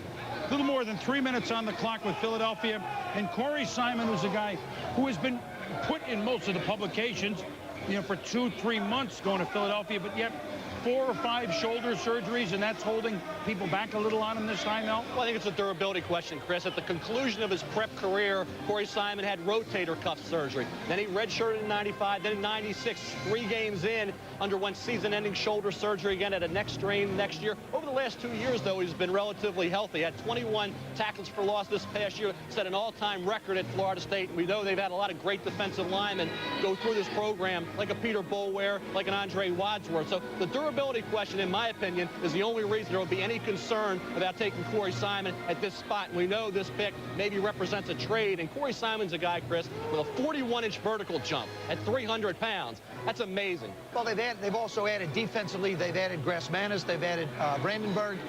The other thing you have to take into consideration, this team was 28th in the league last year, giving up rushing yards. They gave up 125 yards. So certainly you'd have to think that the defensive line is an area of concern for Andy. He's an offensive coach, comes out of that West Coast offense. He's got his quarterback. He's got a good running back in Deuce Staley. You've got to figure they're going to have to be able to stop people, and I think the line's got to be a place that he's focusing. One thing about the Eagles was they forced a lot of turnovers despite their horrible defensive ranking. They played hard every week. Now what do? Do they get a hard playing Corey Simon? Mort, what do you have on this? Well, Andy Reid really worked hard on this one. He loves linemen, offensive linemen, defensive linemen. What he struggled with were the medical red flags on Corey Simon. He took him all week to get a comfort level with that. There were some teams that downgraded Simon because of the medical, including the medication he has taken at Florida State to play. A medication that may prevent him from taking anti-inflammatories like he, in fact, may need, Chris. Well, as we have about 1:20 left on the clock with the Eagles, this again is a team in a division where now there is a definite favorite, Washington. But if you look at the rest of the division, Dallas is not Dallas, not the Dallas that we've known through the 90s. Arizona a year ago was coming off a playoff berth and win, but it's not that Arizona team. And the New York Football Giants are also not a formidable team. Any one of these teams may rise, but there is move to room in this division from the bottom, and if not all the way to the top, up a couple of spots. Move to room. Move to room. I got a view of the room, Joe. Well, you know why? Because this fan poll is fooling me here. I got to read .com and stuff, and the fan poll says 40% Corey Simon. 30% want Joe Theismann. Here's the commissioner. With the 6th choice in the NFL Draft 2000, the Philadelphia Eagles select Corey Simon, defensive tackle, Florida State. And let me add one little thing about this, Mel, before I go to you. In talking with Andy Reid late in the week, he said, I've got to be sure that with those shoulder surgeries, he can stop a train. If I pick him, you'll know that I'm sure that he can stop a train. I talked with him this morning. He says, I know he can stop a bus. I'm that far along. The train I'm still working on. The train got the pass. He's an Eagle. I'll tell you, we talked about Corey Simon. We talked about quickness. Is it Warren Sapp-like? We could debate that. But his ball location skills are tremendous. He made 21, responsible for 21 stops behind the line of scrimmage this past year. You see the productivity.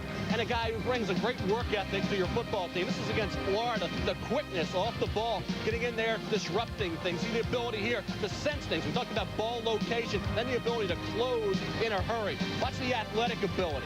We're talking about a guy who was 300 pounds, yet had a 41-inch vertical jump. Watch him here. Double team, chase, close. That's against Joe Hamilton. Here again, talking about the ability of a Corey Simon athletically to play off and get after the running back and make the tackle. This is against Virginia. Watch this play, an interception. About zone blitz packages, he already has that down. He's done it all at Florida State. The only reason we're not talking about Corey Simon as a 3rd, 4th pick, we're talking about a pick to the Philadelphia Eagles here, is because of the durability concerns, Joe. If you look at Jim Johnson as the defensive coordinator, he likes to employ and use his defensive tackles in a lot of different ways. The other thing is, when you stop and think about injuries that occur to athletes, football players, very seldom do you hear problems with the shoulders. I mean, I know of offensive linemen, there's a lot of shoulder problems because of the jamming of the hands. But defensively, I can't really remember as I look back and think to myself, how many shoulder problems do defensive linemen incur? I think Andy Reid did an awful lot of research. He was happy with the results, and I don't think it's going to be a recurring problem. Of course, you know, here's a guy that's going to have to come in and probably play right away, so he better strap it on and be ready for a lot of trains, Boom. Well, let me tell you something, Joe. He's not going to pitch for the Phillies. Shoulder problems come into play there. That's right. He's going to play defensive line, and I hope towards the fashion of a Jerome Brown, and that defensive line we will never forget in Philadelphia. And as someone who has his eye peeled on the Eagles year in and year out, as well he should, is up in our Bristol studios. Ron Jaworski with Mark Malone on this pick of Corey Simon. Guys?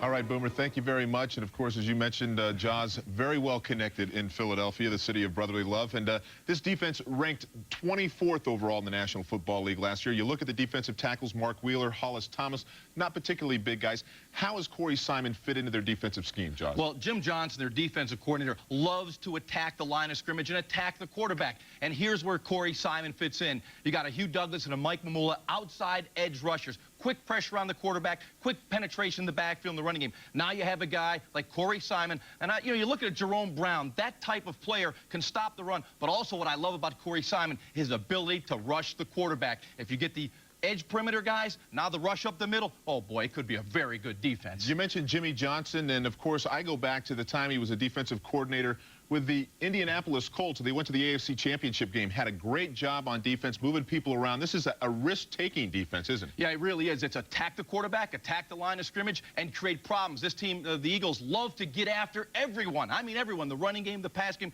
create turnovers. They were terrific in that department last year. And I know all along Andy Reid loved Corey Simon. This is the guy that he wanted to get. They got him. The big question he had was his health, and the Eagles went through an extensive physical examination, the bench presses, all those things that are needed. They're happy they got their guy. Well, certainly if they can stop some people and keep the scores down, they'll take a little pressure off of the young quarterback. Yep.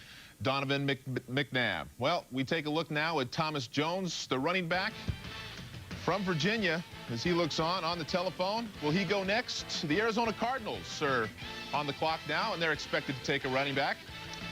Draft 2000, coverage from New York. Back after this.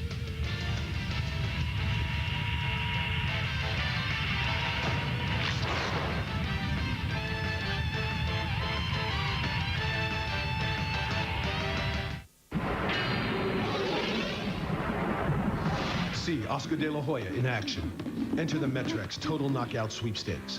Visit participating GNC stores in April to get 20% off on all Metrex products. Plus, win an all-expense-paid trip to Los Angeles for Oscar De La Hoya's WBC fight, including airfare, hotel, and get $1,000 in cash. The 20% off Metrex and the Total Knockout Sweepstakes end soon. So come to GNC today.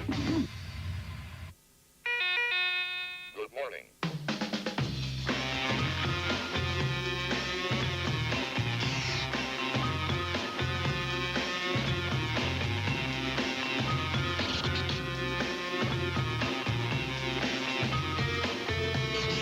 The way that you walk, it's just the way that you talk, like it ain't no thing, and every single day is just a fling.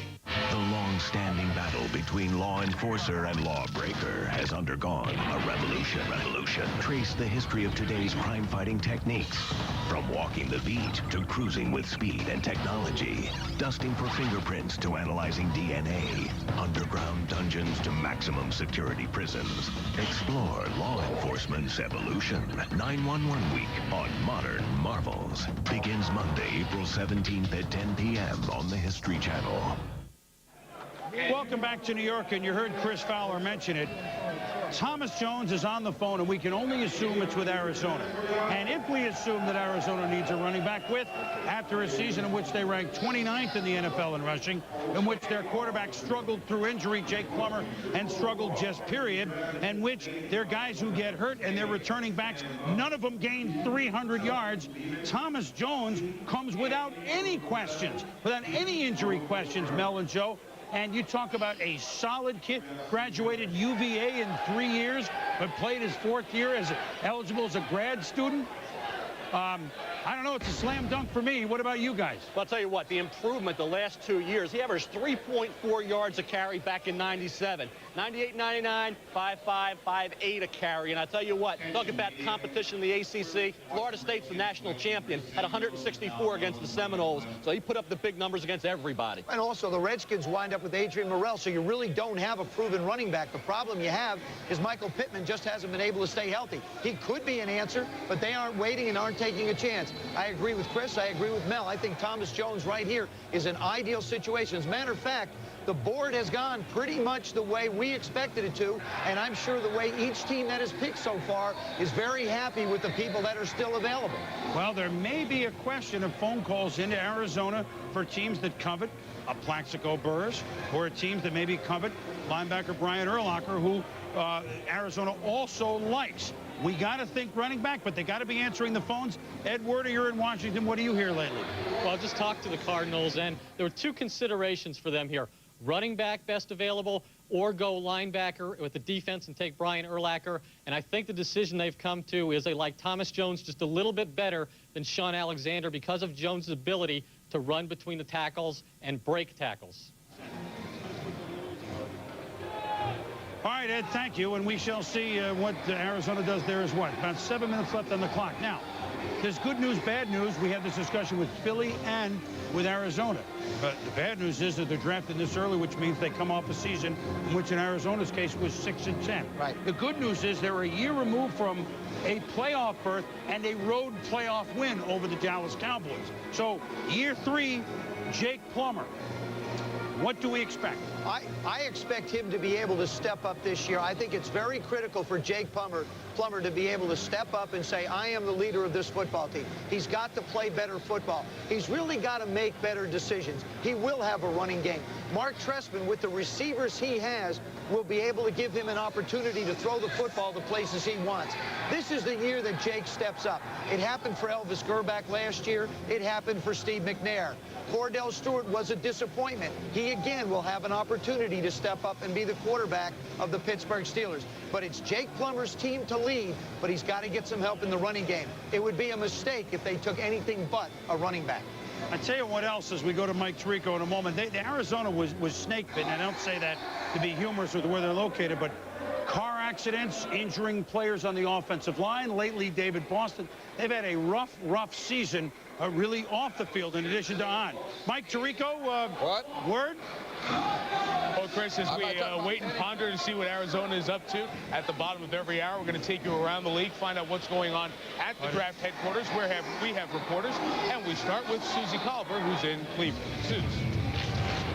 Mike, here in Cleveland, the Browns brass are eagerly awaiting the arrival of their #1 overall pick. Penn State defensive end Courtney Brown has come to terms. It's a 6-year contract. We'll get more details on the deal when Brown arrives. Let's go to Ed Werder. Well, here with the Redskins, Norv Turner said just a few minutes ago, referring to their number 2 and 3 picks, LeVar Arrington and Chris Samuels, not only will they become immediate starters, but immediate big-time players. The War Room supervising this draft, Dan Snyder and Vinny Serrato, Director of Player Personnel, for the first time. They like what they've gotten. They've been on the phone discussing contract parameters with their players. Dan Snyder says there's an understanding. Redskins don't hold out. Let's go to Solomon Wilcots. Baltimore head coach Brian Billick said that the team that can run the ball inside the red zone will hold the keys to the kingdom. So, Baltimore, they will take, in the first round, running back Jamal Lewis from Tennessee. Look for them to use their 10th overall selection to go for one of the many big play wide receivers remaining in the draft. Now let's go to Tom Jackson. There's a lot of activity here at the Jets camp with Al Groh and his staff, and certainly I think there is now anticipation that this team may be moving up. As Coach Groh put it to me, a lot of things have to fall in place for you to get your guy. A lot of those little things have happened early on. The Jets looking for one big thing to happen so they can move up and possibly get their guy. Now let's go to Sean Salisbury. Here in Santa Clara, you see the beauty that surrounds the outside of the 49er complex. Inside the War Room, the brass that makes the decisions. Steve Mariucci, Terry Donahue, and General Manager Bill Walsh, and a lot of decisions they must make and a lot of needs. While they'd love an offensive tackle, they need defensive help, pass rusher, and secondary help, in particular at corner.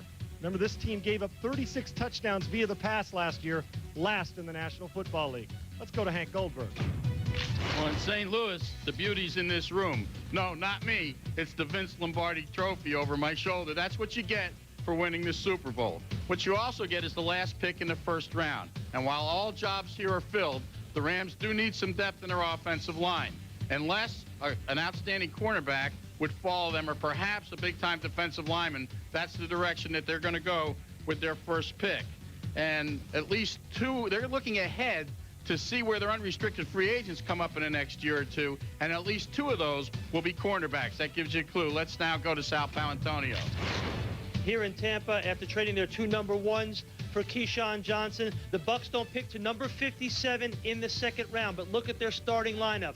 12 of their starters were drafted by the Bucs in rounds 2 through 7, Boomer, so they've had some success drafting in the later rounds. Let's go back to you in New York. All right, Sal and all the gang, thank you very much. The Arizona Cardinals have made their choice. Let's go up to the podium with the 7th pick in this, the first draft of Y2K. With the 7th choice in the NFL Draft 2000, the Arizona Cardinals select Thomas Jones, running back, University of Virginia. Good.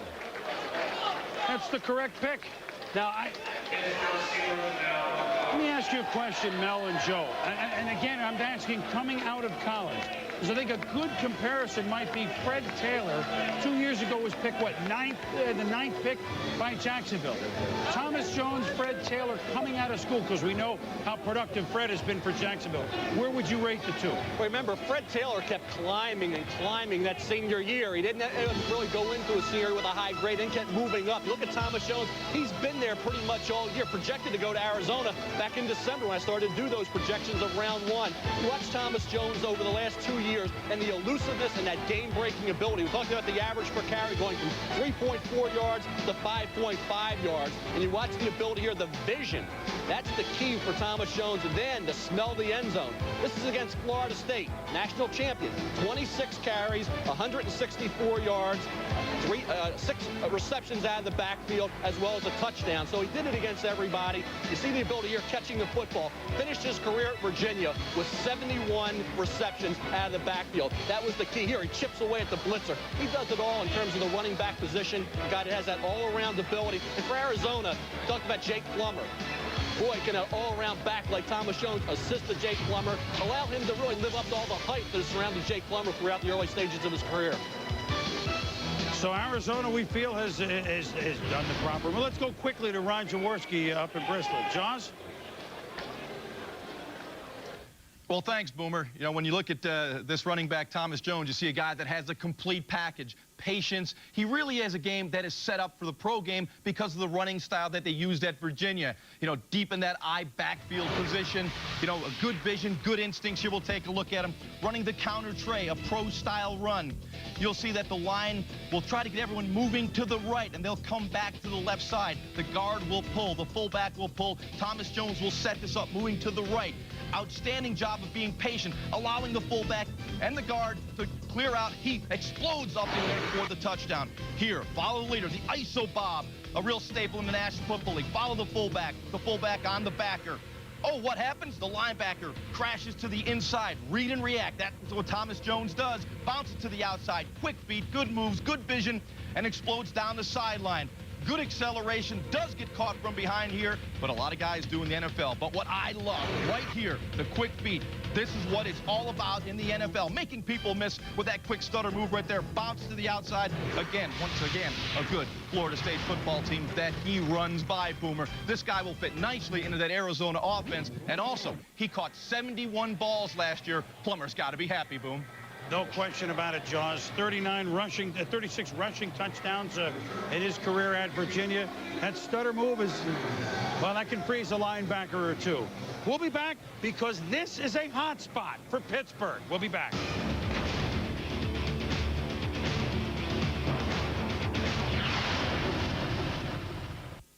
MTV News 1515. Honesty. This song is whack. Insight. We're not just a quote-unquote boy band. Integrity. Don't hold back on.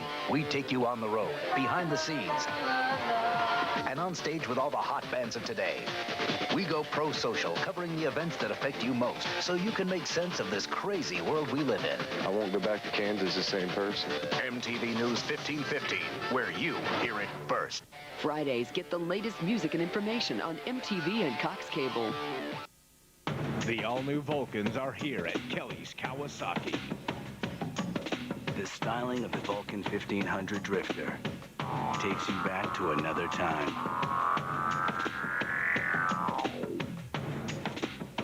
The engineering makes sure you don't get stuck there.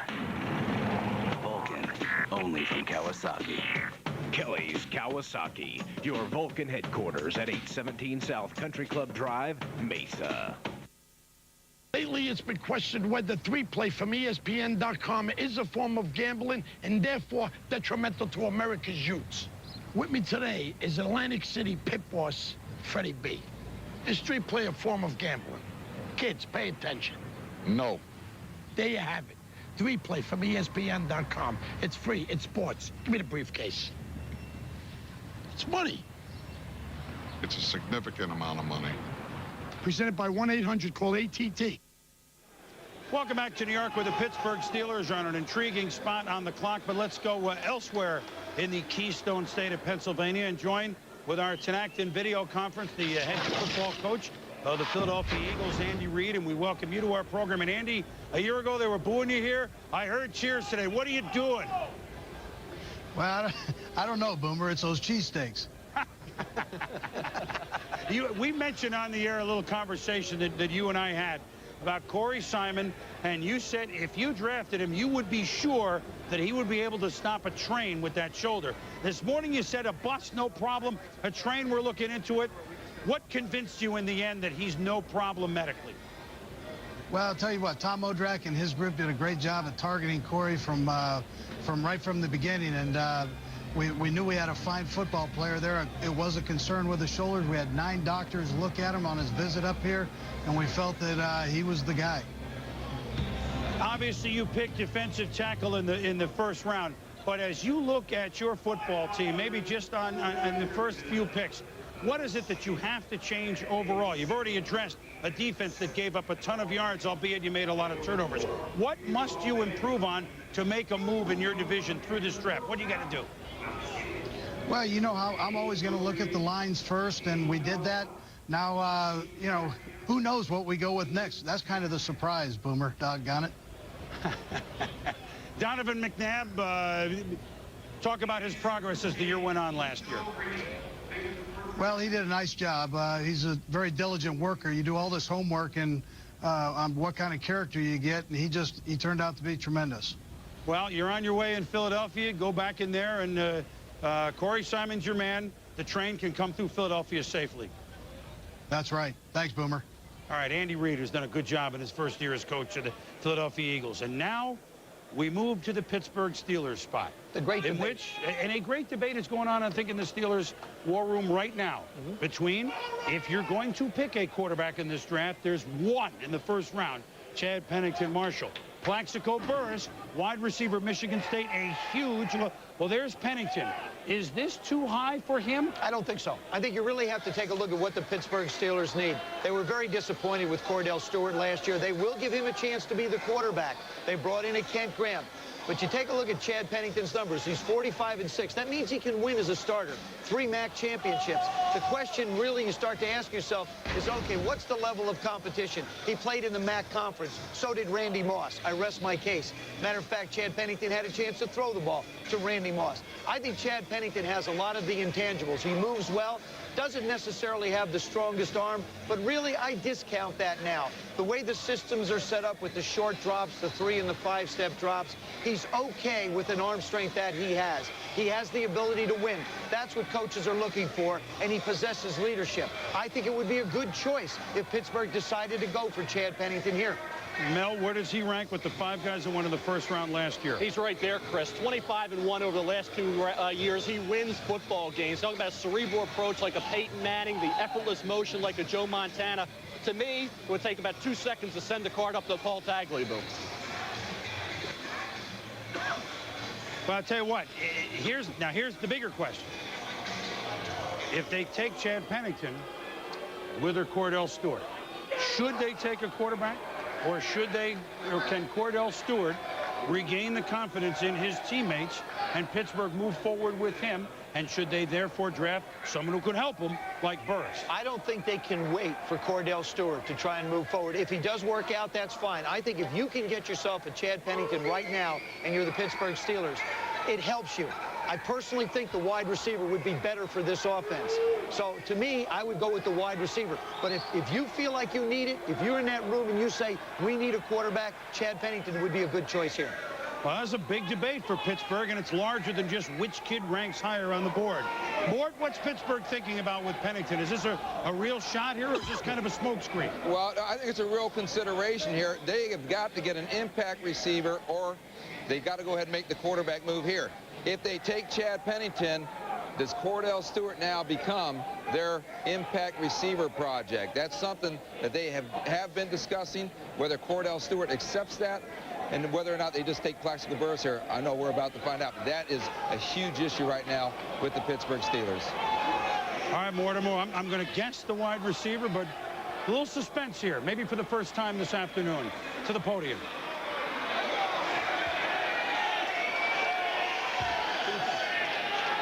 With the 8th choice in the NFL Draft 2000, the Pittsburgh Steelers select Plaxico Burress, wide receiver, Michigan State. It's all right. That's okay. This is a big statement that they're making with Cordell, in addition to Plaxico Burress. And in talking with Coach Bill Cowher, he's not concerned about the, quote, attitude that some people are wondering about Plaxico. They say he's a little bit immature, but he wants to win. He wants to deliver, and boy, what a size for a receiver. Well, great size, Chris. 6'5", plus about 230 pounds. You see a lot of Keyshawn Johnson in Plaxico Burress. Started 24 games over the last 2 years. Look at that size, the ability to get off the line of scrimmage. That's what Plaxico Burress brings to your offense. The productivity at 17-yard average per catch. You see a lot of 5'9", 5'10", 5'11 corners. That's an imposing frame with long arms and huge hands. A very competitive player, very aggressive football player. He'll go anywhere to catch the football. Deep, come inside, hit those inside receptions. The big routes, I think the route running ability needs to be upgraded, but he's still a little raw. Remember, only played 2 years. You see the aggressiveness here, the downfield blocking ability. Here, the reception, and then almost looks like a tight end in the open field with that size and strength. Here, after the interception, making a tackle. He did a great job on special teams when he first came to Michigan State. So he rounds off his game, a little raw right now. This is against Florida. Citrus Bowl. He knew he was coming out. Juniors can't go to all-star games either. This is my last opportunity to showcase my skills. He put together a great effort. Now, will he be able to come into the NFL and take it by storm? He may take a little while to develop, but he's going to complement Troy Edwards. Troy Edwards doesn't have great size. Burress does. My question is, who's going to get him the quarterback? My attitude is Chad Pennington here, I thought would have made a little bit more sense, Chris. Well, but here, as you mentioned, they got a good pick with Edwards last year. They're trying to rebuild what they lose because they don't have the budget that other teams do. And this 6'5" young man from Virginia Beach, Virginia, questioned Chris Fowler, Kirk Herbstreit on his, quote, attitude. Should there be a question? Well, it depends on who you ask, Chris. I had a chance to visit with Burress at the Final Four, where he was watching Mateen Cleaves and his Michigan State friends win the national title. There were some reports that he'd blown off a meeting with the Eagles that weekend. He said he didn't know about that, but he was very loose and relaxed and perhaps too matter-of-fact about the draft process for some teams. I think the key here with Plaxico Burress is you got to get him motivated and get him hungry, and if you can get him focused, he has a chance to be an exceptional receiver at the next level. He's big. Not only is he a big target, but he plays big. He has long arms, and when he plays with confidence, he can dominate smaller cornerbacks, and we saw that a number of times in college. He played against the highest level of competition in college and dominated some very good corners. 3 touchdown catches against Michigan. He was a dominant factor in that game. He outdueled Taylor in Florida in the bowl game. But again, should you have to light a fire under a guy and get him to play big every game? Because he didn't show up every game. Well, I think that's going to be a challenge for Bill Cowher. Luckily, he's going to a coach that knows how to push the buttons. I think that is the entire key behind a guy like Plax Burress. He has all the tools, everything you want. It's just a matter of getting him motivated, getting him focused. When you do that, the rest is history. He'll take care of business. Chris, back to you. All right, guys, thank you. So the Pittsburgh Steelers have chosen Plaxico Burress. Chicago is up next, another team on the move. But let's go to the Steelers and the statement they just made to Cordell and for their overall offense by not taking Pennington. Well, I think, first of all, when you take a wide receiver, you say to Cordell Stewart, we want you to focus totally on the quarterback situation. Last year when he was benched, he spent a couple of weeks as a receiver in the meetings. At the end of the season, he was back in the quarterback meetings working on it. He's the guy that they want going in. But you look at Troy Edwards, Hein Wards, Courtney Hawkins, Bobby Shaw, Will Blackwell. None of them have the size of a Plaxico Burress. When you think of Kevin Gilbride's offense, you know the wide receivers like to go inside. He's got the move guys with Ward, Hines Ward, and also Troy Edwards. Now he has a big target. I think as a quarterback, when you can throw the ball in a range with a big guy, it makes it easier for you. It takes a lot of pressure off the throws that you have to make. I think by taking Plaxico Burress, you also wind up helping Cordell Stewart out, or Kent Graham, or Anthony Wright. There's 3 quarterbacks there, I think, that will compete for the job. So the big receiver makes an awful lot of sense here. Well, as Plaxico Burress goes to Pittsburgh, some thought that maybe this would be a spot that the New York Jets might move up to take, if not a complete replacement for Keyshawn Johnson, but in many ways a Keyshawn Jr., Plaxico Burress. They did not or could not make a move. Let's go out to Jets headquarters on Long Island and join Tom Jackson. You surprised that they let perhaps this opportunity for Burress go, or was he not really in there, as we say, crosshairs? Well, Chris, I think he was certainly in there thinking, and a lot of things had to go their way. I said earlier that head coach Al Gross said there was one big thing that had to happen in order for them to get the guy that they wanted at that moment, and I think Plaxico would have been a perfect fit for them. The big thing that had to happen was Pittsburgh had to lean toward Chad Pennington rather than going for the wide receiver slot. And I think one of the great things here is that Al Groh and Bill Parcells have a great view of the big picture of things. And even as you know that the Ravens are leaning toward maybe a wide receiver possibly at the 10 spot, I think the understanding is that Travis Taylor is much the better fit for what Brian Billick wants to do than would have been Plaxico Burress. So, yes, I think there's some amount of disappointment, but, you know, again, this team has 4 choices still intact, and that's not bad. No, it's not bad, Tommy, and we're about to hear New York, start spreading the news. It's coming up right here, and you know that. And maybe someone that they might think about. I'm not saying they should, Mel, but the Jets become a player in a Chad Pennington, not duel, but they become a player. San Francisco is a player, perhaps. Denver is a player, perhaps. Oakland. Seattle. I don't know about Seattle. Maybe. Thought. Carolina, maybe, if he goes that far. Those are hot spots, I think, for the one quarterback in the first round. When he starts going, do you think it's a bargain? I think it's amazing, Chris, he's still on the board. I think you're talking about a potential franchise signal caller with Chad Pennington, who really is on a par with Tim Couch and Donovan McNabb, Achilles Smith. Now he's dropping down. I think Pittsburgh 3 years from now will regret not taking Chad Pennington with that 8th overall pick. Look at the New York Jets. I think a quarterback here, when you have 12 and 13, you have 4 overall selections in round 1. Sure, you have need areas. Quarterback is one of those need areas. And I think when you look at Vinny Testaverde, not getting any younger, you better start thinking about that position. You have the 12th pick. If a Pennington, who I think is the 5th or 6th best player in this draft, drops down to 12, as I said with Pittsburgh, 2 seconds for me to send that card up to Paul Tagliabue with Chad Pennington's name on it. Well, barring a trade, he's easily going to fall down to 12. Chicago's not going to pick one pick down. Baltimore, I don't think they're going to do it. And the Giants, right? We think we're going to go running back. So, but before we go, the first card sent up of the day was Courtney Brown, who is the defensive end from Penn State, giving the Nittany Lions 1-2 at the top of the draft. The big man's with Mike Tirico. Mike, look up at him. Fortunately, Chris, we found seats, so we're sitting together now as Courtney gets ready to head off to Cleveland to go meet the Browns. In your meetings with the Browns, when they interviewed you, what impressed you most about them? You know, my meeting this morning with the Browns, they were willing to get the deal done, and we agreed to get the deal done, and I'm just anxious and ready to get to Cleveland and play some football. Obviously, it meant a lot to them. They sent their franchise, currently Tim Couch, out to get you. You've met Tim Couch on the football field before today, haven't you? Yeah, I met him quite a few times. You know, we talked about it in our last visit, but he's excited and I'm excited, and can't wait to get started. But what about this meeting with Tim Couch? Taking on Kentucky in the bowl game. Yeah, that was, that's in the past now. Let's get ready to start something new. gives Cleveland fans a sign for the future, what may come. Enjoy your trip to Cleveland. Best of luck to you. We should point out Courtney's going to use his new money to big advantage. Some lipstick stains already from family, from kissing him too much. Congratulations. Thank you. To the commissioner, the next pick from Chicago is at the podium. And here's Commissioner Tagliabue.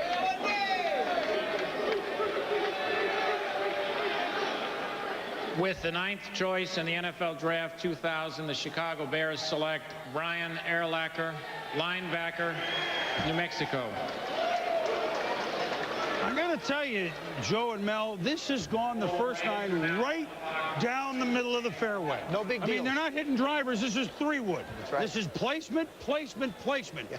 Brian Urlacher from New Mexico is a guy that many folks, until they start reading your book and reading others, never really heard of a linebacker from New Mexico, but he was moving up on about 20 teams' list, Mel. Really did. A special athlete. Look at his combine numbers. Talking about strength, 27 reps, under 4.6 speed, and that vertical jump, the broad jump.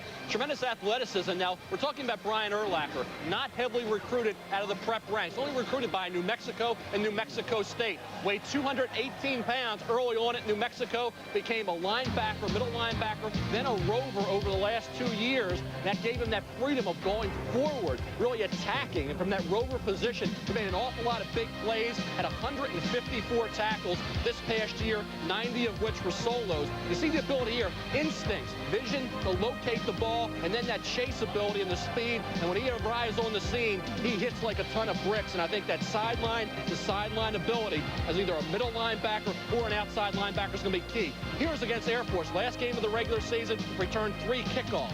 During the regular season, averaged 15.8 yards per punt return. Also, 6 touchdown receptions as a red zone wide receiver. There was even talk about it making him a fullback or a tight end at the pro level. This was at the Senior Bowl where he really settled in as a linebacker, Chris. And if he does that and they leave him at one spot and don't try to make him a safety or a fullback or a tight end, I think he has Pro Bowl capabilities. The Lobos are not a place you often see in the first round. In fact, Brian Urlacher is the first player drafted in the first round from New Mexico since Robin Cole. And you remember him, a very good linebacker for the Steelers from New Mexico in 1977.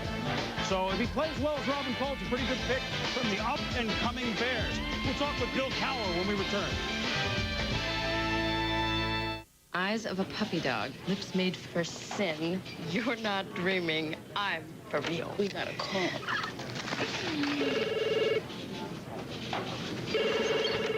Hello. Louis? Yeah?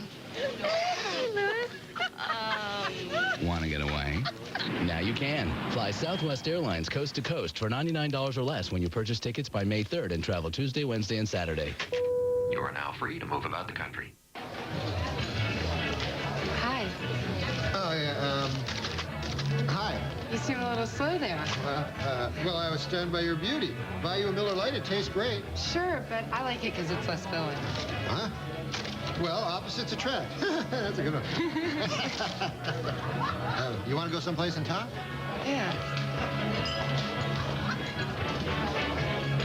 Grab a Miller Lite. It's Miller time. Rookie. Boom! Stop dead in his tracks. That's how fast Tough Actin' Tenactin Pump Spray works. It stops the itching and burning of athlete's foot dead. The only leading brand so tough it prevents athlete's foot. Tackle athlete's foot symptoms in seconds with Tough Actin' Tenactin.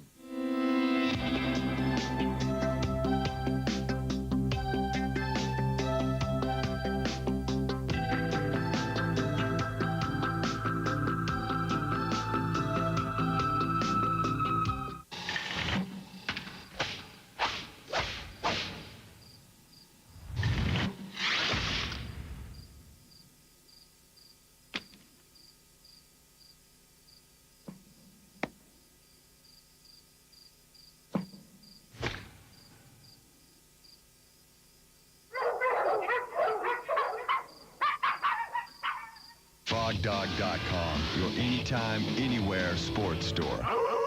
Fog Dog. Welcome back to New York. Baltimore is on the clock with their second pick in the top 10. We expect them to go for wide receiver Travis Taylor. We shall see. Chicago just picked Brian Urlacher. But before that, I think of the most intriguing and question mark pick, at least to some was the Pittsburgh Steelers selecting Plexico Burress, the big wide receiver from Michigan State. And joining us now on our Tinactin video conference is the head coach of the Pittsburgh Steelers. And Bill, how true was the debate between perhaps a quarterback, Pennington, and perhaps a productive receiver in Burress? Did this go right down to the wire, or did you know kind of deep down a couple days ago? Really, Chris, we've kind of been looking at this for the last couple of weeks. I mean, we looked at both players and felt like they're both very quality players. But I think when you look at our football team and the value of this pick in this round, you know, we felt like Plaxico was a guy that we couldn't afford to pass up. Is Plexico a guy that you've talked to and met a couple of times that you feel comfortable with? I mean, he's very confident, which is a great thing, but can be a bad thing if it's not handled right. Do you feel you guys are on the same page with your meetings so far? Yeah, I think it's been good. I mean, we've talked a lot, particularly the last couple of days. We had him in, and I feel very comfortable. You know, I've talked to him on a number of occasions, and each and every time I've given him times to call me back, and he is, I think we've gotten off on the right foot, but certainly, you know, a lot has to be done from this point on, and you got to earn your credibility in this league. But I like his mindset. I like the qualities that he has, and really what he can become. You told me that a lot of the team had already been in Pittsburgh and working out, and that includes your quarterback, Cordell Stewart. What kind of statement is this pick to Cordell Stewart in particular, Coach? Well, I don't even know if it's to Cordell, Chris. I look at it as to our football team. This was an area that we wanted to address. We said it from the time that the season was over. And I think when you look at our football team, you look at the fit that Plaxico brings into it with a young Troy Edwards, who I feel is maturing very much, Hines Ward, Will Blackwell. I think we now have some threats out there. Running the football is going to be something we're going to want to do, and I think we've got a good core of backs to do that. Now you want to stop the run. I think we have some people outside that can make you pay. And I think that's what we had to do in offense, is try to find some people that people are going to have to account for, that can threaten and get some big plays for us. And I think Plaxico fits that mold. And what happened to this defensive-minded jut-jaw Bill Cowher that I once knew? Wide receivers in the first round the last 3 years? What's going on there? Well, I think the one thing that happens in being on defense, if you don't score points, you find yourself behind a lot. So, we got to score some points. We got to put some points on the board, move the football. And I think we still have some productive players on our defense that, you put them in some must situations of having to throw the ball, then you're usually pretty good statistically defensively. So I think we addressed what we had to address on this football team, and that was getting a playmaker, and I think he was the best playmaker on the board at this point. Pushing the envelope on both sides. You've just done that with the pick. Thanks for joining us, Bill. Thanks, Chris. Bill Cowher, head coach of the Pittsburgh Steelers, a very large target to go with Edwards, a smaller target last year. When we return, quote the Ravens. That's good enough.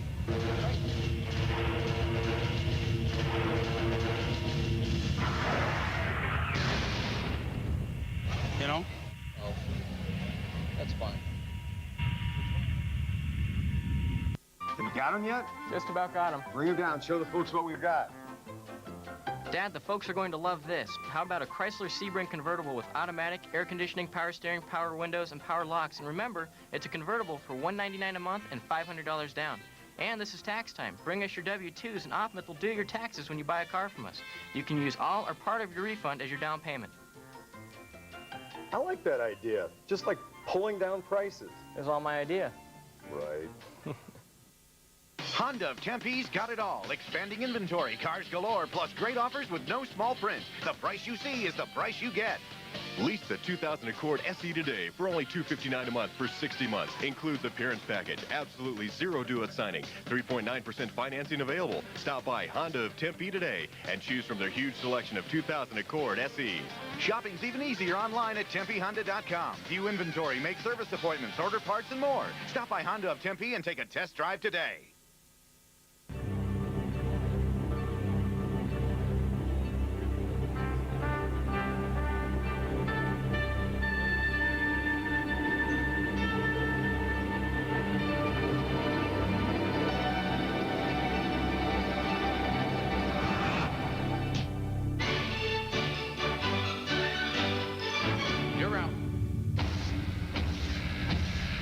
Baseball tonight, every night at 10 and midnight on ESPN.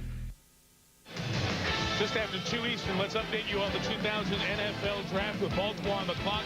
Penn State players become the third Won 2 players from the same college since the AFL and NFL started drafting together in '67.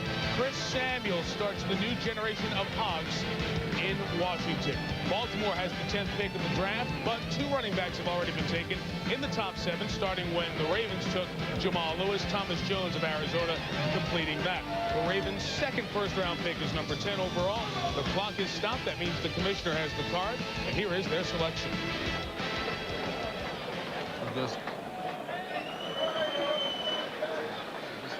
With the 10th choice in the NFL Draft 2000, the Baltimore Ravens select Travis Taylor, wide receiver from Florida. We parred the 10th, Joe. Right. We went out in an even par. We had our burger.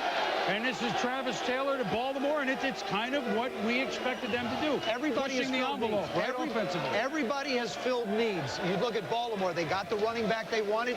They really got the running back, as Mel had mentioned. If he had been healthy, would have been the #1 running back in this draft. He gives them the versatility. Now you've got the speed receiver that he wanted. Travis Taylor is not just a small player. He's a big guy. And then again, it's something that Brian Billick was looking for. He went offense to take care of his problems. Now he feels like he has the complement of what he needs to be able to put points on the board. Dedicated, works hard, and faster than Warwick? Yeah, faster than Warwick. I think we look at him, Chris, and certainly bigger than Peter Warwick, a guy that certainly isn't the dynamic, creative playmaker that Peter Warwick is. When you look at Travis Taylor, the size, ideal, almost 200 pounds, over 6 feet tall. Productivity, excellent in 98, dropped off some in 99. Remember, he had an ankle injury early this past season, did come back and have that huge game against Michigan State when he was going up against Plaxico Burress and the Spartans. He had 11 catches, 156 yards in that game. Knows when to body catch, knows when to extend his hands to catch the football. And he's also excellent in terms of just shrugging off that cornerback and taking it down the field. So kid is going to get better and better. You see him isolated here. Watch, stop, go. Cornerback fooled, and he's able to pull in the reception on the deep pass, over the shoulder catch for the touchdown. A guy who was very polished despite the fact that he did not go back for a senior year at Florida. And I think that's going to allow him to be a contributor to a receiving corps that Brian Billick likes already. You have Patrick Johnson, you have Kadri Ishmael, you have Brandon Stokely, second-year proof, who they feel can be a contributor, and Justin Armour. So there's some talent already there. Now Travis Taylor really accentuates things, Joe. Taylor, Lewis, wide receiver, running back. They signed Shannon Sharp in the offseason, tight end. Offensive coach Brian Billick with our Solomon Wilcots. He's pushed the envelope on that side of the ball, Solomon. Yeah, thanks, Chris. And, Coach, you get Jamal Lewis with your first pick, and then you take Florida wide receiver Travis Taylor. He played 3 years in college. What is the biggest adjustment you think he'll have to make to produce on the pro level? Well, obviously, any young player coming in is going to have to deal with the speed and the physical nature of the game. But this is a hard-working young man. He's got some excellent tools, and he'll adapt very quickly. All right, thanks, Coach. I have to send it back. Back to you, Chris. All right, Solomon and Coach Billick, and now the Giants fans, and they're on the clock. And if they want production, maybe they ought to think about this guy. Let's go to the commissioner, Paul Tagliabue. Do you know who it is? I'm going to take it. I think we're going to par this hole, Joe. With the 11th choice in the NFL Draft 2000, the New York Giants select Heisman Trophy winner Ron Dane, running back, Wisconsin. The New York Football Giants. New helmet, back to their glory days in the early 60s. And way back when on those teams, when they used to draft in the first round, backs like Frank Gifford and Kyle Rote, who were excellent players. Well, if you want production, how about 7,125 yards? The first back ever to rush for 7,000 yards in NCAA history, breaking Ricky Williams' mark. How about 71 rushing touchdowns? How about 12 200-yard games for Ron Dane, which ties Ricky Williams and Marcus Allen's NCAA record? Not only did he gain 2,000 last year, Ron Dane gained 2,000, people forget, in 96. He did, Chris. I think you look at Ron Dane, production between the tackles on the inside with that power and that balance in traffic. He picks up a lot of yards when average running backs would have been taken down. So I think when you look at Ron Dane, the key's going to be keeping his weight at an optimal level. You see it there at about 259. You want to be around 255. The eyes, the vision, the power, the determination. The production was exceptional. And it was really after Brooks Bollinger was inserted at quarterback that allowed defenses to really worry about the flanks on the option, worry about the pass, and Ron Dayne ran wild on his way to a Heisman Trophy year. Key's going to be at the pro level, the ability to catch the football. Only had 1 reception this past year, had 20 early on, but you watch him, he fights the ball some, not a natural receiver as you see here, so with that 1 catch, he needs more experience. Swing passes, screen passes is how he'll be used with the New York Giants. You see him making defenders miss. This is against UCLA in the Rose Bowl when he put up big numbers, but the key for Ron Dayne, he's going to be as productive in the NFL. The weight, people say he's a fumbler. He fumbled against Cincinnati going into the end zone. The Bearcats pulled the upset. That's not the case. Only had 9 fumbles his entire career despite all those carries. Gives you everything he has. Not the fiery guy that I'll say Jerome Bettis is, but a guy that certainly, if everything works out, best case scenario, he complements Kerry Collins very effectively. And remember, the Giants going to a grass field at the Meadowlands. I think a big guy like this on a grass field is better than on the turf. You heard the term in New York Minute? The Jets are on the clock, and they couldn't even wait. Their pick is already up there. With the 12th choice in the NFL Draft 2000, the New York Jets select Sean Ellis, defensive end, Tennessee.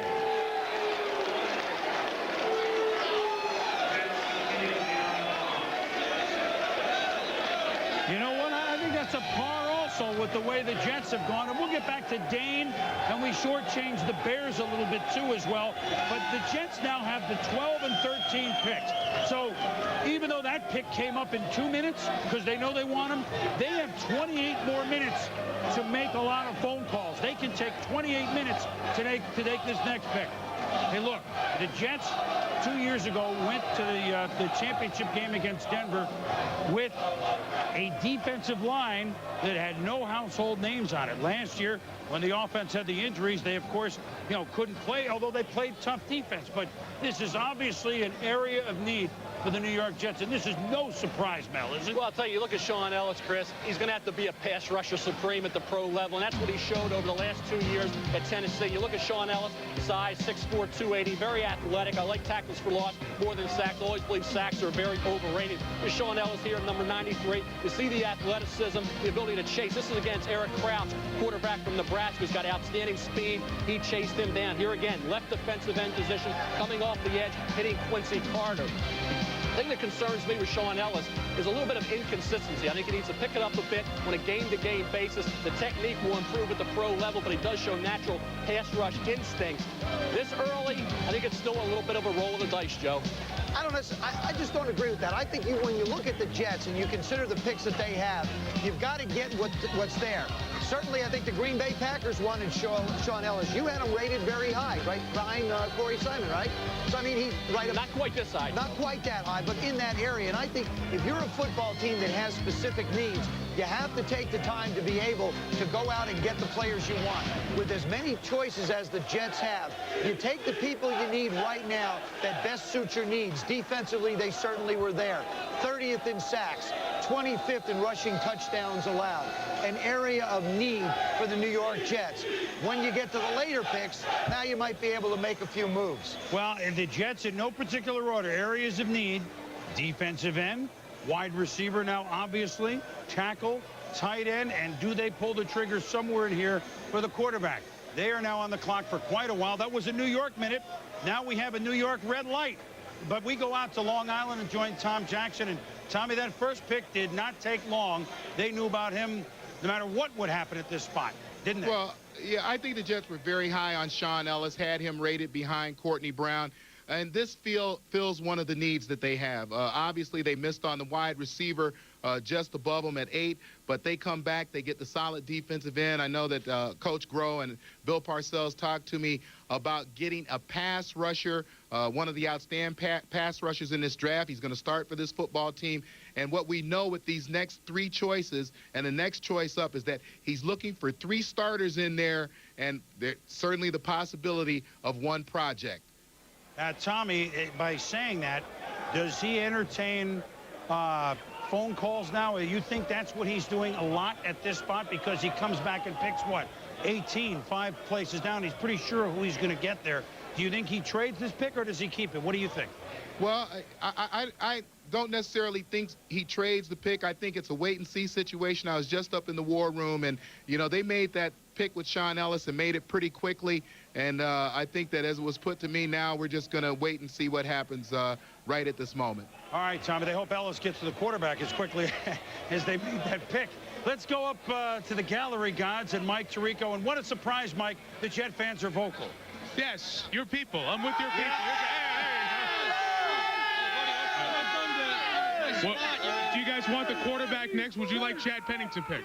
I'd wait on that one. All right, Chad Pennington, yes or no? I want Bubba Franks and Chad Pennington next. All right, Chad Pennington, yes or no? Bubba Franks! Franks, there you go. Very scientific answer there. Chris, go ahead. I can't. You know, well, now you have an idea what it is to go to Jet games sometimes in the upper deck. When Mike comes out of the Jet fans, who we will hear from early and often, let's tell you how the Jets became the first team ever to have 4 first-round picks. First team ever, all right? The season ended on January 4th. They own the 18th pick. Bill Belichick, who left the Jets, and by the way, well, let me just do this, and then we'll give you a Belichick story. When Belichick signed with the Patriots, they eventually, you remember that whole scenario, they eventually let him out of his contract to be head coach of the Jets after Parcells abdicated the throne, if you will. It cost them a #1 pick, which was the 16th overall pick. The trade this week of Keyshawn Johnson to the Bucs gets them 13 and 27. And so then they trade with the 49ers the next day to move up, and they end up with 12, 13, 18, and 27. So that's the progression of the picks. By the way, the Bill Belichick saga, twice now, Joe, he's been head coach of the New York Football Jets. One for 3 days, actually 3 times. One for 3 days, one at the Pro Bowl, which I think was a win, and then another time for 1 day. Except for Bill Parcells, Bill Belichick is tied with the second leading winning percentage all time in the New York Jets. 0-0 at 500, tied with Sammy Baugh and ahead of Weeb Eubank. I just thought there's a statistic. Just there you are. And actually with Parcells, you know what, I got to think he may be ahead.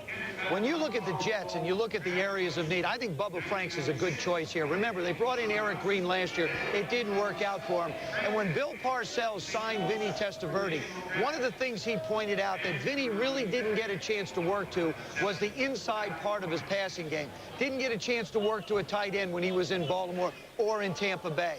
So now he really doesn't have a tight end that he can count on to go down the field. Bubba Franks, as Mel is ranked, is probably the best on the board. That would be a likely choice here to help out his quarterback.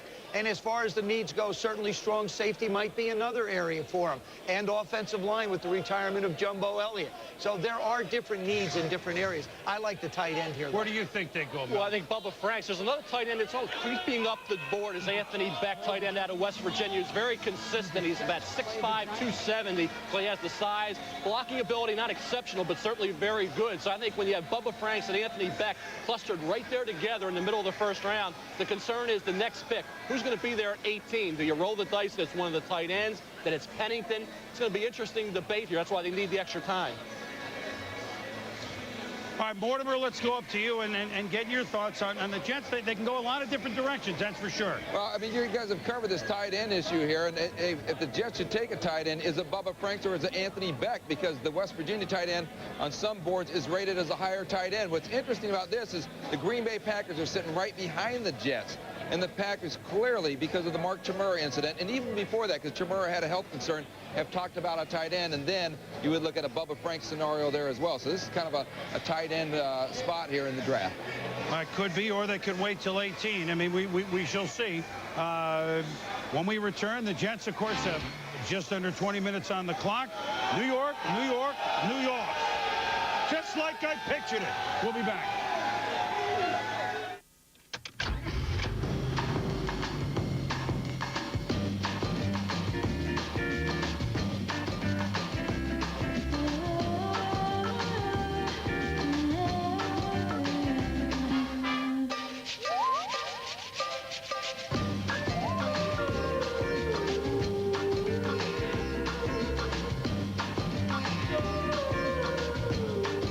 A 260 horsepower CL Type S from Acura. All right, drop the how-to books, boys. Let's talk about the fact that what you drive has changed. It's bigger, faster, and more sophisticated. So, why use any old oil? Come on, where's that famous male logic? These are Quaker State synthetics made for what you drive. 4x4, high performance, full synthetic, for pure maximum protection. Nothing's better, Quaker State. What more do you need to know? Get the new Signature Service truck and SUV package at Jiffy Lube. In tennis, the advantage of the two-handed backhand is obviously power because you're using both hands. But it also is deceiving because in a split second, you can change the direction of the ball that you hit. Your opponent never knows if you're going to rifle it down the line or rip it cross court, and I like that. Knowledge is the edge. At Invesco, it's the approach we use to make money for investors. Call your advisor or Invesco. You should know what Invesco knows. In our family, men lose their hair early. Thank you. So I've been using Rogaine for about 2 years now, and I don't see any difference. And that's the idea. You keep the hair you have. Look, I love my dad. I'm just not in a rush to look like him. Rogaine, it's stronger than heredity.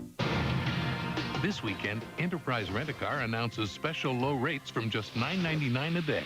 Friday till Monday from just $9.99 a day. Pick Enterprise. We'll pick you up. 1-800-RENT-A-CAR. For 10 years, ESPN's Outside the Lines has investigated sports on and off the field. Now, this groundbreaking Emmy Award-winning program has a new weekly edition, Sunday mornings at 10:30. Join host Bob Lee as he explores the major story of the week dominating the headlines, plus live interviews with the top newsmakers on the one program that takes you inside the game by going outside the lines. Outside the Lines, now Sundays at 10:30 on ESPN. Welcome back to New York, and one of the many parts of our aspect of coverage is on the .com is You've Got Mel. Over 5,000 people have asked questions thus far, and here's one of them, Mel. Where's the secondary? Is this the weakest draft for defensive backs in recent memory? That's from Chris. It's not me, but from Chris in Philadelphia. In this pass-happy age, where are the DBs? Well, Chris, it is a weak year for defensive backs. That's why last year we talked about Minnesota maybe trading up to get Chris McAllister. They waited, took Dante Culpepper. Of course, McAllister ended up with the Baltimore Ravens. Champ Bailey ended up with the Washington Redskins. This year, you knew it was going to shape up as a very weak year in the secondary. You still may have two cornerbacks going round one. Deltha O'Neal, cornerback from Cal, led the nation with 9 interceptions, set an all-time NCAA record 4 interception returns for touchdowns. So Deltha O'Neal figures in that Seattle, Kansas City area. And Ahmed Plummer, cornerback from Ohio State, figures in the latter portion of round one. A guy that's very fundamentally sound, doesn't have great physical ability, but gets the most out of what he has and gives you a solid effort. Then second round, a lot of players in that grouping. So Lewis Sanders from Maryland. You look at Mark Roman from LSU, Lloyd Harrison, NC State. Can it be on Grant from Tennessee play corner? No, he's a safety. Rogers Beckett, free safety from Marshall, has moved up. You know what's interesting, and I've talked to some personnel guys, and their theory partly is because, well, corner, you would draft a bigger one before a little one. They're saying that the smaller running backs going to the big college schools, the big name schools, they're converting them to DBs. Therefore, they're not being pushed. They're not as big as the, quote, blueprint is in the pro. I think what it is the draft is a little bit this way. You've got don't have the quality, but you have the quantity, and that's really what the transitions have done.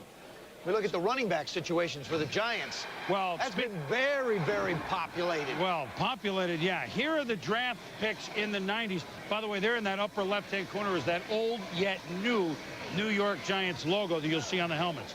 Joe Montgomery, jury out. Sean Bennett, same thing, draft pick last year. Tiki Barber, flashes. Tyrone Wheatley, great year with the Raiders. Problem, he's not a Giant. Great gone. Yeah. Charles Wade, fullback. Okay, Gary Downs, what?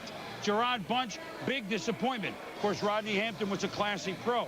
Aaron Emanuel, forget it. We're not even mentioning George Adams in 85, first round.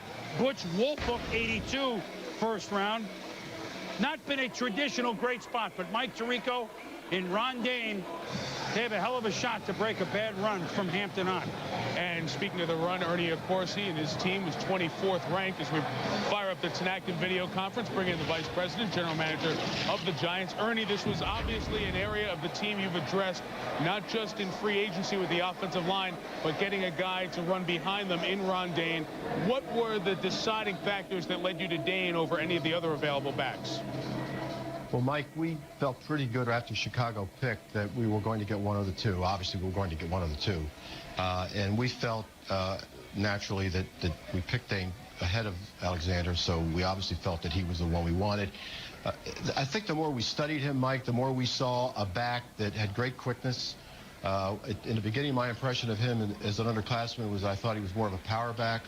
Studying him a little more, you realize how quick he was and what great vision he had, and really his two leading characteristics were those two rather than the power. So we finally reached the conclusion that that was the one we wanted, and we're fortunate to get him. Ernie, there's a school of thought that a running back only has so many carries in him. Ron Dayne delivered a lot of punishment, but carried the ball a lot in his 4 years. At any point, did that become an issue that you addressed?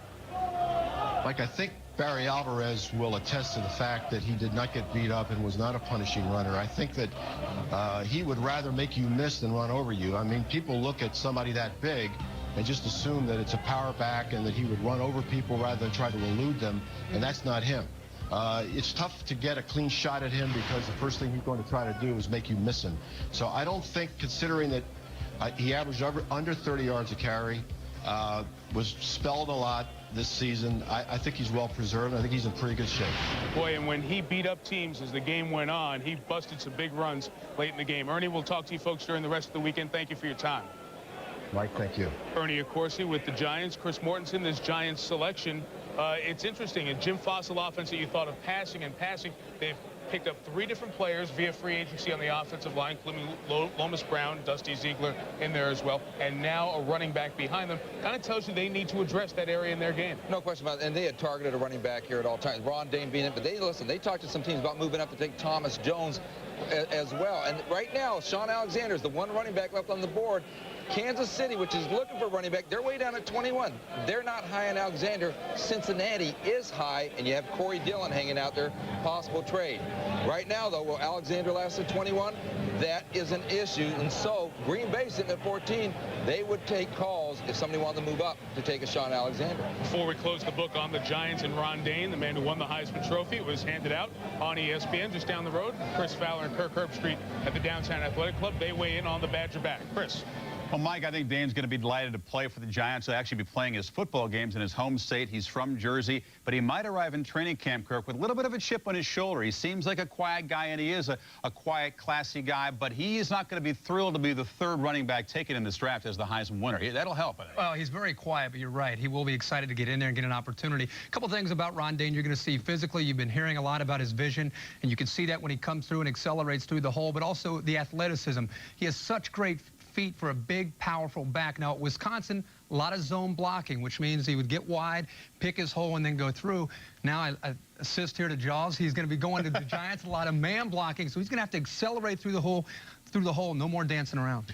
Yeah, to appreciate Dane is to really watch him in person and watch him from field level. We saw him play against Michigan. That's a defense that really shut him down. Much was made of the fact he didn't have a yard against the Wolverines in the second half in that loss. But still, you come away very impressed by his quickness. Yeah, he's not going to be great if defenses penetrate and get it, right in his face as he gets the handoff, but he can make guys miss. Well, I think that's a great point about Ron Dayne. He's a guy that needs to be able to run downhill. He's much more effective if he can pick up more momentum, a big back, and then once he picks up the momentum, you really have a tough time bringing him down. Ron Dayne from New Jersey, headed back to the Jersey Giants. Meanwhile, the Jersey Jets are still on the clock with their 2nd pick in the 1st round. The draft coverage will continue from New York right after this. Eyes of a puppy dog, lips made for sin.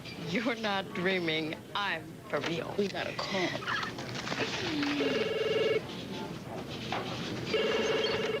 Hello.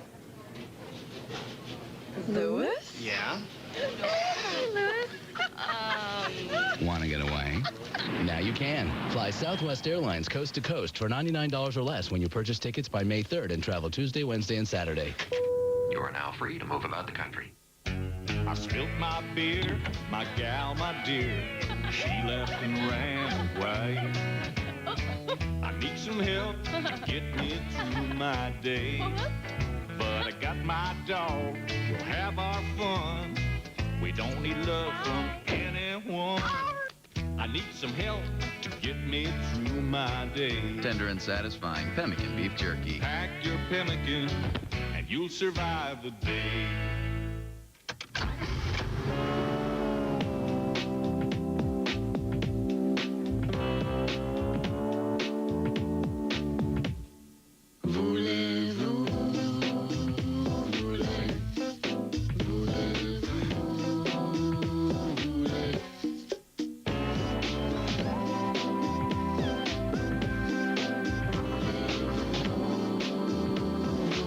The 3.2 TL from Acura.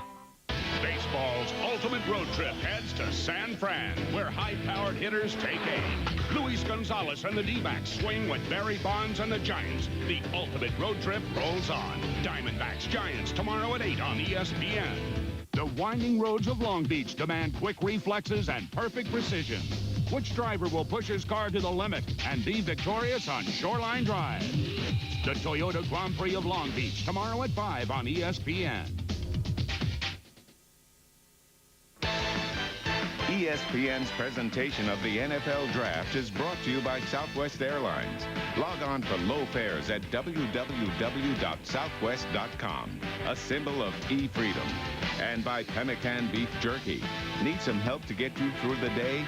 Pack Pemmican Beef Jerky and you'll survive the day. Well, that was the scene with the first pick in the 1996 draft. Keyshawn Johnson drafted by the New York Football Jets. And now on draft day in the year 2000, Keyshawn Johnson is an ex-Jet. The Jets play the Buccaneers in late September, by the way. And as we wait for the Jets with 7.5 minutes to go, all of a sudden Keyshawn, who was, our guy, is now their guy, and good riddance for many Jet fans. So the question, the Jets get 2 first-round picks for a guy who they thought might hold out, a guy who, with 2 years to go on his contract, a guy who has been great productive receiver, a guy who wants to win, but a man who which they may not have been able to satisfy salary demands. We will debate Keyshawn. Should he have stayed or should he have gone? Did the Jets or Bucs or both do the right thing? But for now, the Jets have made their second first-round pick. Let's go up to the podium. So we may have our first shot from deep in the rough. With the 13th selection in NFL Draft 2000, the New York Jets select John Abraham, linebacker, South Carolina. Not that wild if you talk to the guys this week. Right? I mean, they've gone defensive end and then an outside linebacker that can push. So they've gone defense and defense. Here's a guy that moved up now the last month or two. He did. I'm just surprised to pass on to Julian Peterson, who's an outside linebacker, very capable in that defense to be a heck of a pass rusher. And I look at this and say, okay, if you're looking outside linebacker, do you wait until 18? Because that's where those linebackers like a Bullock and an Abraham and certainly a Peterson, one of those three would have still been there. You still have the tight end need. You pass on Chad Pennington once again. But John Abraham, a defensive end / outside linebacker, ideal off the edge. Look at his production at South Carolina, 23.5 career sacks at South Carolina. The guy really did a good job for Lou Holtz this past year, played through injuries, stays on his feet well, takes on blockers, certainly has the size to play down or up, and obviously in their defensive scheme, will play up, will play off the edge, on his feet, has had experience in reverse. You see him here blocking the field goal right up the middle with the leaping ability. So a very athletic football player, and no question when you look at John Abraham and the productivity in the SEC, here against Georgia, making the play behind the line of scrimmage. Look at him against Florida, and the teams that South Carolina had to play throughout his career against Clemson there. You know, a guy that's been tested, battle-tested, stood the test of time in that conference. For this defense, he's okay. I just wonder, Julian Peterson, more of a pass rusher, even though he had 23 sacks. I think Julian Peterson over John Abraham in terms of getting after the quarterback. Now, years ago, you had some fun, and this has nothing to do with this pick, but you had some fun with a Jeff Lageman selection. I know you remember that was in the Wonder Bread years of you and I doing this draft. The fans are going, boring, who cares? I mean, you know, they don't know what Parcells and Groh and the Brain Trust know, and what even you have researched on it. Is this a good pick or is this shaky? He's a good football player. Jeff Lageman, I had no criticism of Lageman. I said they should have traded down and still acquired Lageman. Right, and certainly that's correct. When you have the 4 picks, let's clarify it, 10 years later. No, you clarified it then, but they didn't want to hear it then. Exactly. But I think when you look at this, you know, good football player, there's strategy involved. And I think you have to come out of this draft with the New York Jets with either a Bubba Franks or an Anthony Beck. I think Chad Pennington. I'm amazed that teams are passing on Pennington time and time again in round one. And don't worry about it. Boomer Esiason was passed on 3 different times by his own team that became the Cincinnati Bengals when he went on round 2. So don't get all wrapped up in that. But I think tight end, very key. And Joe Theismann, you pointed out time again, in this offense, they have to have a big-time tight end. Right now, they don't. Well, and tight end could go to Green Bay and Denver before the Jets select again at 18. And in the case of Green Bay, they have to be thrilled that a tight end hasn't gone. Now they really have the selection of the board. Well, I'll tell you what, the Jets have spoken. They actually take about 45 or maybe an hour off before they're on the clock again. But in the meantime, let's go out to Jets headquarters and Tom Jackson. Tommy, I'm sure Abraham is a guy that you studied yourself. Do you like the matchup there? Well, I think you get a great defensive end in Sean Ellis, and then you get pure pass rush in the form of John Abraham, who can also go down in the three-point stand, which is what he played in college at times. Now let's take a closer look at John Abraham. A tremendous speed rusher who projects as a linebacker, but you will be able to use him down in the line of scrimmage in a three-point stance from time to time. But the most phenomenal part of his game, the speed rush off the outside, and just watch the feet. Watch how quickly he's picking them up and putting them down and getting after the quarterback, and then watch the speed off the ball here. Everybody else planted in their stance. Abraham already up the field and after the quarterback and gets the sack.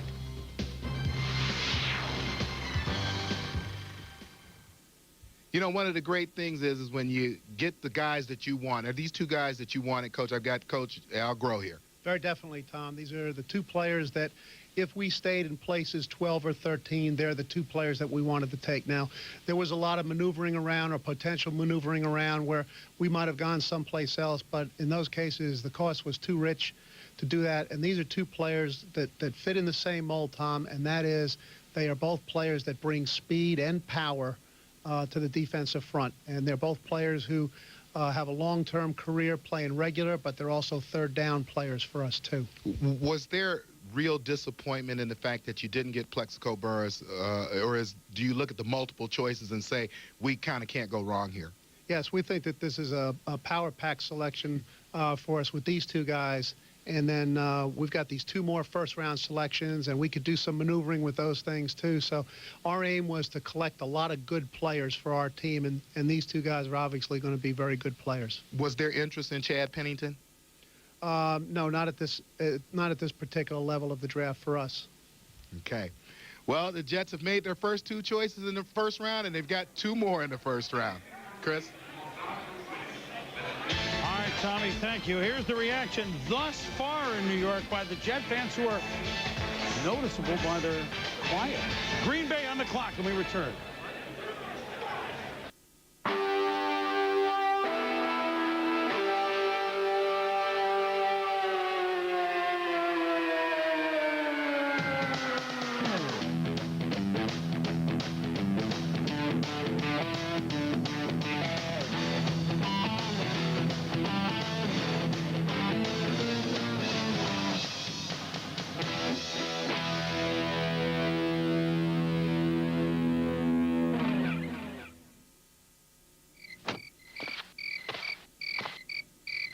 Night racing is coming to Phoenix International Raceway.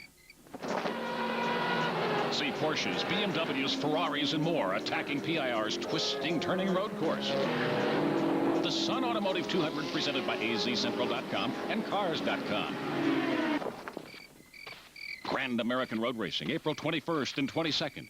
For ticket information, call 602-252-2227. Be careful with it. What is going on? There you go. There it is, guys. That's great. Hold on a second. What are you doing? Okay. Oh, my God.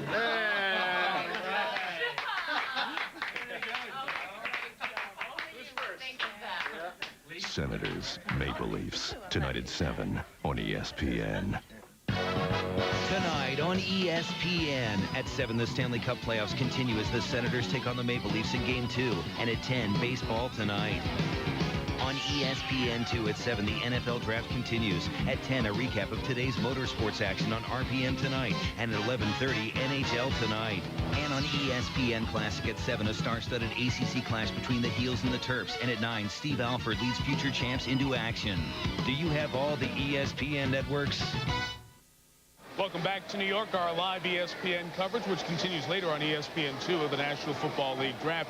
Green Bay Packers are on the clock. It was alluded to a moment ago, but in case you didn't hear the details from last week, Mark Chmura, their one-time Pro Bowl tight end who missed most of last year because of injury, was arrested on an accusation he sexually assaulted his 17-year-old babysitter at a party at his neighbor's house early in the morning of April 9th, 6 days ago. That was after the babysitter's prom at Waukesha Catholic Memorial High School. Investigators looking into whether or not parents supplied alcohol for the party and have sent samples of Chmura's hair and blood to the state crime lab for analysis. A court date awaits a month from now. Chris Mortensen, that certainly impacts where Green Bay is going. But as you alluded to, and we should point out, even before this happened with Chmura, they were talking about tight end and replacing him down the road because he missed last year with injury. And also Tyrone Davis has been a bit of a disappointment, and tight end so important in that offense. And so the struggle here was it going to be Bubba Franks or Anthony Beck, the West Virginia tight end, and they're going to go, I think, with Franks, the Miami tight end, because he has such an upside, has great potential as a receiver. And I can tell you, Mike Sherman, the new coach of the Packers, had to be disappointed. He was Chmura's position coach under Mike Holmgren. Not to mention, you know, the allegations here involve a 17-year-old girl. A guy like Mike Sherman has a 16-year-old daughter. So these things hit home. They are devastated by this Chmura incident. And certainly something we'll be hearing about as time continues. For more on this, we go to St. Louis and bring in our Hank Goldberg. Hank. Well, Mike, just one footnote to that. Jeff Jagodzinski, who is the tight ends coach for the Green Bay Packers, visited Miami yesterday and worked out Bubba Franks. Let's go back to Chris Berman now. All right, Hank and Mort and Mike, thank you very much. Obviously things change in Green Bay, and that is the smallest community, obviously, in the National Football League. Things have proven to be true are never okay, certainly, but in a community like Green Bay, it rings even louder and even much more loud. So now we're going to go around the league to get you caught up on what's happening. Let's start with Susie Colbert in Cleveland.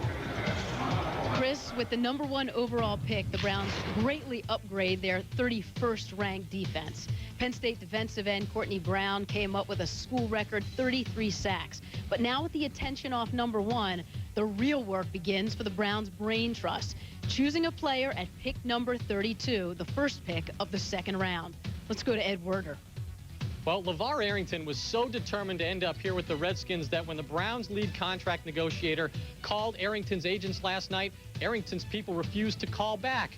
That left Redskins owner Dan Snyder feeling very satisfied after he got Arrington and Chris Samuels. Arrington taken with a pick acquired in the Ricky Williams trade last year. They still have one of those left. It's a third-rounder. Look for him to trade back. Let's go to Solomon Wilcots. Baltimore Ravens team owner Art Modell said that if you get the weapons for Brian Billick, well, he'll win. So the Ravens used their 2 first-round picks to take Tennessee running back Jamal Lewis and Florida wide receiver Travis Taylor. You may now consider the Ravens to be armed and dangerous. Now let's go to Tom Jackson.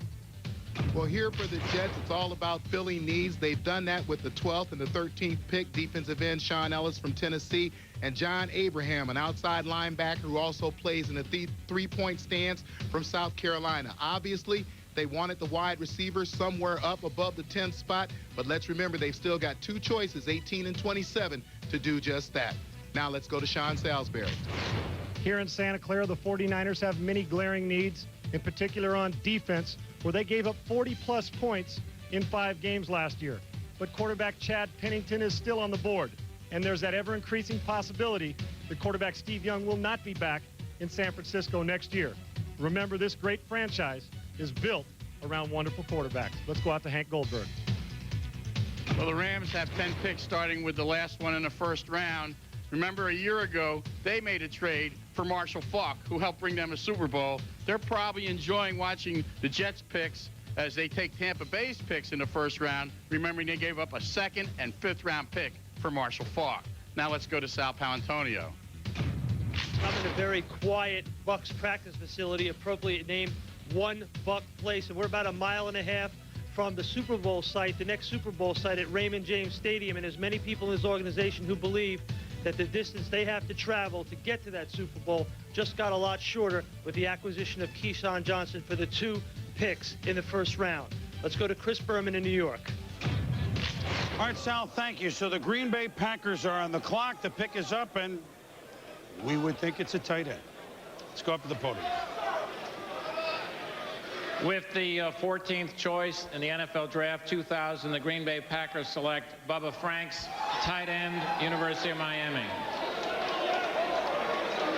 Well, it's an interesting tidbit from Hank that after everything happened this week, they dispatched one of their coaches again to take a final look at him. One little Bubba note before we talk about Bubba Franks. The last Bubba to go in the first round, I know you wanted to know this, Bubba Bean, 1976 Atlanta. Now, Bubba Paris was the first pick of the 49ers, but he came in the second round in '82. Bubba Smith, what is that? I don't know, Bubba but I got Smith it. was taken with the first overall pick in the '67 draft by the Baltimore Colts. Then there's another Bubba that was taken by the United States in 1992 and taken again in '96. There's your Bubba tidbits. How about this Bubba, Bubba Franks? Productive this year, Chris, when you look at the Miami of Florida offense. 13 catches in 98, 45 receptions this past season for Kenny Kelly and also the freshman Ken Dorsey. You look at the size, we talked about the productivity. The big target, 6'5½", about 265 pounds, possesses the kind of hands, really, of wide receivers. He's very effortless, very fluid as an athlete. You look at him almost like an NBA star, the way he goes about his business. In the NFL, maybe he gets a little stronger to complement that 265-pound frame. Doesn't run a 4.65, 4.75 40. Runs about in the 4.9 range, but you see the ability here when he's covered. Provides the target, excellent hands. Look at here, the body control to make the catch in the end zone. He set an all-time record for Hurricane tight ends, finishes his career with 12 touchdown receptions. So you get into the red zone, and you're Brett Favre, you're going to look the way of Bubba Franks. I think at the professional level, though, and oh, by the way, you know, boom, that little piece of paper that came down said Bubba Franks. Someone would just delivered it down. I just want to let you know. Thank you. To the carrier pigeons. Exactly, dropped it off. What Bubba Franks is going to have to do at this level is the first thing he's going to have to understand is you got to get your head around real quick when you've got Brett Favre throwing the football, or else he's going to hurt you with it. And the other thing is he'll look to be productive early.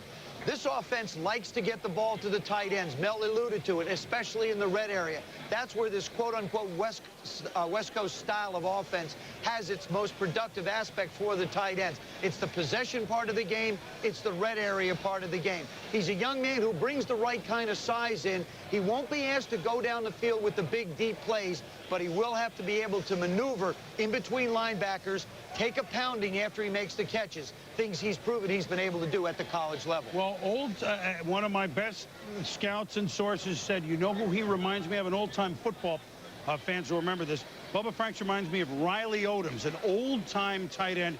He, of course, played for the Denver Broncos, was a huge vertical, but could run, and was a great possession receiver. And so Riley Odoms with Denver next on the clock, I thought that was a good segue. So do they need a tight end also? Well, Denver could do a tight end, or right. Denver, followed by San Francisco, could do a quarterback. But we're going to move very quickly now with our Tinactin video conference to the general manager extraordinaire, and I mean that with all sincerity, obviously, of the Green Bay Packers, Ron Wolf. And Ron, I mean, we'll cut to the chase right here. Did the events this week in Green Bay force you to look harder at a tight end, or was this already a distinct possibility, picking Bubba Franks? Well, this is already a possibility, very truly. We debated most of Saturday and Sunday as the most critical need with the Packers. And we felt, as a staff, that it was tight end. And certainly, Chris, our hearts go out to Mark Shimura, his family, all the families of the people involved in this unfortunate situation. I'm not sure that this is at the proper moment, though, to discuss that until all the facts are known. So I'd like to avoid that. But thank you very much for the compliments to me. Well, what kind of abilities did Bubba Franks do, and we just talked about it here, to fit in exactly with Brett Favre and the type of offense that you run? Well, I think the biggest thing is he gives us another weapon. We were very fortunate yesterday to make a move that gave us a backup back. So I'm confident that with Franks, we can go further with that. It gives us an up-the-field weapon. Our quarterback has missed a tight end, and we feel now we'll be able to add that to our arsenal. Very quickly, fresh start with new coach Mike Sherman. What do you feel that has to happen, and what do you feel that he and his staff can accomplish with your ball club to get them back to a Super Bowl contenders? You know something, Chris, I think we have a basic foundation here of a pretty sound football team. We're an extra point from missing one game and missing a tackle on another. We're 10-6. But I think what has to happen is we have to get our players to play to their capability, and hopefully we can surround him with enough ammunition and enable him to be able to do that. Okay, Ron, thank you very much. Last year you went DBs almost exclusively. This year you go Bubba Franks with the tight end. General manager of the Green Bay Packers, Ron Wolf. Denver's pick is in, and 48% of those on online say they should pick Chad Pennington, the quarterback. Will they? Let's go to the podium. With the 15th choice in the NFL Draft 2000, the Denver Broncos select Deltha O'Neal, cornerback, University of California. Well, very quickly, I think San Francisco's a little disappointed here, because here's a young man that when he was at Cal, that Steve Mariucci picking next coach. That was some guy they were looking at. So Denver does not go quarterback. San Francisco could. Should Denver have gone quarterback, in your opinion, Joe? I don't think so. I really like Brian Griese. I felt like when Brian Griese was picked by the Denver Broncos a couple of years ago, they got themselves a young man who could play behind John Elway. I think when you look at the circumstances of that football team last year and the pressure that was put on him, no Shannon Sharp, no Terrell Davis, he really didn't have much of a supporting cast around him. Although Chad Pennington, to me, wouldn't have fit in right here. The needs are too great. When you look at where the Denver Broncos have to go, especially on the defensive side of the ball, the question marks around Dale Carter, cornerback to me makes an awful lot of sense for this football team. The Broncos are not far away from contending for that title again, believe me. And with the Packers may have had their hand pushed a little bit, although, you know, Bubba Franks has certainly deserved to go in that sort of spot. Denver may have their hand pushed a little bit or tied a little bit, because they're very possibly looking at a season without one of their starting corners, and that is Dale Carter. As we look at what he is facing now, he missed 2 NFL drug tests this winter, which is ruled by the NFL as if you failed one. So that means he faces possible suspension for the 2000 season for violation of the NFL substance abuse policy, perhaps the whole year. So obviously Denver, you know, all of a sudden here's the position they had to look harder about. And tell us about the first. You answer, where are the DBs in the draft? He's the first one. Who's a converted running back? He is, and we thought about maybe 21 for Kansas City. People saying, is this a reach at 15? Based on the fact that Dale Carter may not be part of the equation. Look at what they did in free agency, going out and getting a Jimmy Spencer, a Darrell Pounds, a Jeremy Lincoln, not star quality players. This was a key need area, and you look at Deltha O'Neal, the ability to turn, locate, and in coverage, do a heck of a job with the interceptions. Returned 4 for touchdowns this past year, finished with 9 overall. You see those ball skills there in man situations.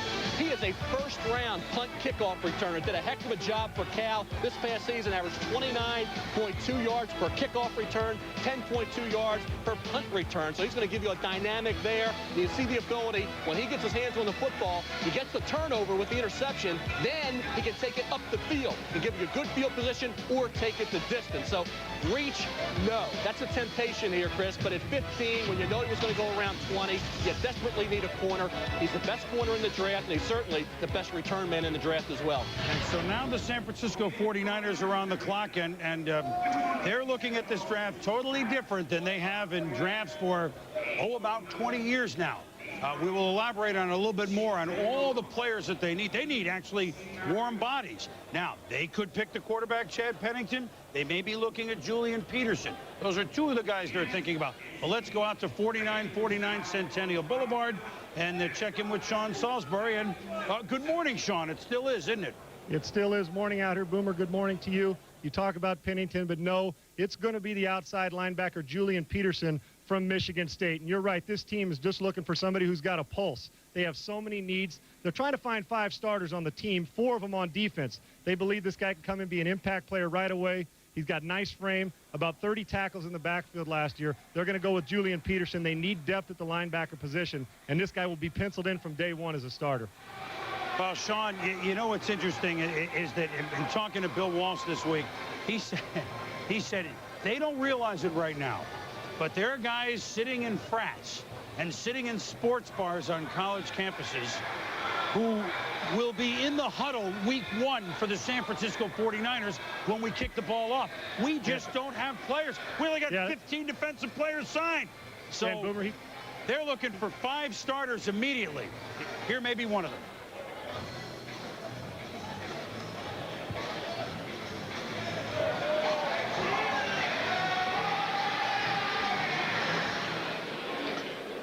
With the 16th choice in the NFL Draft 2000, the San Francisco 49ers select Julian Peterson, linebacker, Michigan State. I mean, look, this is a team I could spend the next 10 hours talking about it, or just 2 minutes. They have to overhaul just about everything.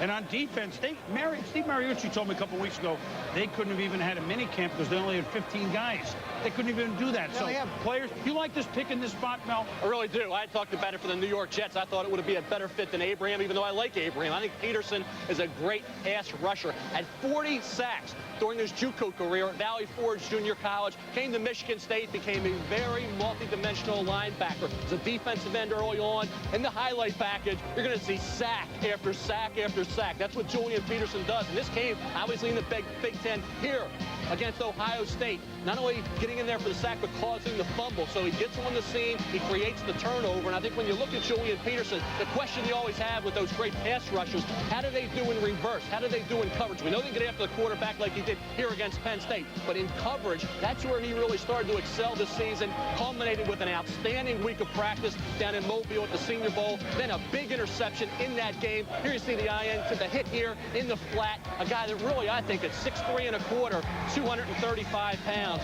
A chiseled frame and tremendous instincts for the position. As an outside linebacker, you get off the edge, get after the quarterback, and play in reverse, break down in space, make tackles. As a bargain at this point, I think that's what you would call Julian Peterson. When you only have 3 linebackers on the roster, that's also the situation. You got Ken Norton Jr., you've got Winford Tubbs. You really don't have bodies. They were ranked 30th or 31st in so many areas on the defensive side of the ball. There they are. Anthony Peterson, Winford Tubbs, Ken Norton Jr. That's it. That's what you're looking at as far as your depth chart goes. They can't even field enough players, boom, to have a mini camp. They got to stop someone if they're going to win any games, no matter whether their quarterback's Steve Young, no matter whether their quarterback is Jeff Garcia, who would probably, we certainly will be to start next year if Steve doesn't come back, or if it was Champion. You got to keep teams under 35 points. As far as productivity, Chris Fowler, Kirk Herbstreit, Peterson was all of that last fall, wasn't he? He was. He's an interesting guy, Chris. I mean, he is a part of a Michigan State defense that was at times was just a dominating defense. At times surrendered a bunch of yards. You look at the Wisconsin game and so on. But Peterson is a guy that, again, if you can flip the switch and push the right buttons, can be a superstar. Well, I think all you have to do is if you look at the film, he's always around the football. That's the best thing you can say about Julian Peterson. Think about some of the things he can do. I kind of put him in a LeVar Arrington mode as far as you get a quick shot there at Chad Pennington, but you get a feel for what he can do from a standpoint of rushing a passer and also dropping back and defending backs out of the backfield. And I think that is why he's looked at as such an asset. We look at Pennington because, of course, Chad has to be a little bit disappointed. He's having a party there in Knoxville, Tennessee on the lake. They got a houseboat there. They got the barbecue catered. He thought he might go to Pittsburgh, possibly Denver. Now San Francisco is picked and he's still out there. We'll have to wait and see where Pennington goes, but he said it's this process is a little bit frustrating. He says a lot of teams will BS you, tell you one thing, go another direction, and here he is, the highest-rated quarterback on almost everybody's boards, not drafted midway in the first round. I think a lot of that has to do with need. I don't know if there are a lot of teams right now that have that primary need as a quarterback. Think about his arm. Everybody's been talking about his arm is okay. The things you look at and you got to love about Chad Pennington, everybody talks about the intelligence, the instincts, the dedication to the game. These are all things that are very true. Whoever ends up getting Chad Pennington is going to get a young man who is dedicated to the game and will be dedicated to the playbook. And he has to keep things in perspective. Here's a guy who had to prove himself out of high school. He was like 170 pounds as a senior. Didn't have any arm strength, not recruited by programs, ends up at Marshall, builds himself through the weight room, through dedication, into a truly great quarterback. In college, he'll have to prove himself all over again at the NFL. Where will he go? We should find out in the next minutes as the draft continues from New York and Bristol and all points. Everywhere.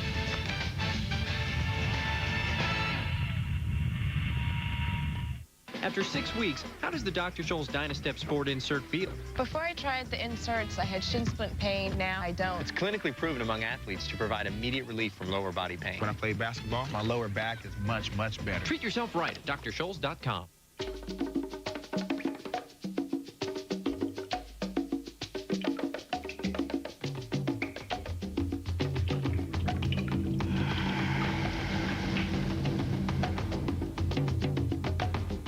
This commercial is rated X. X for extreme protection. New Extreme Cleaner Wax from Turtle Wax. Stands up to everything nature throws at it. X for extreme cleaning. Turtle Wax Extreme Cleaner Wax with a breakthrough Trilicone formula cleans away swirl marks and grime. X for extreme shine. It gives you a deep, long-lasting shine, especially on clear coat. Extreme protection, extreme cleaning, extreme shine. New Extreme Cleaner Wax from Turtle Wax. Kilago, alone Kilago. How empty it seems with only my dreams.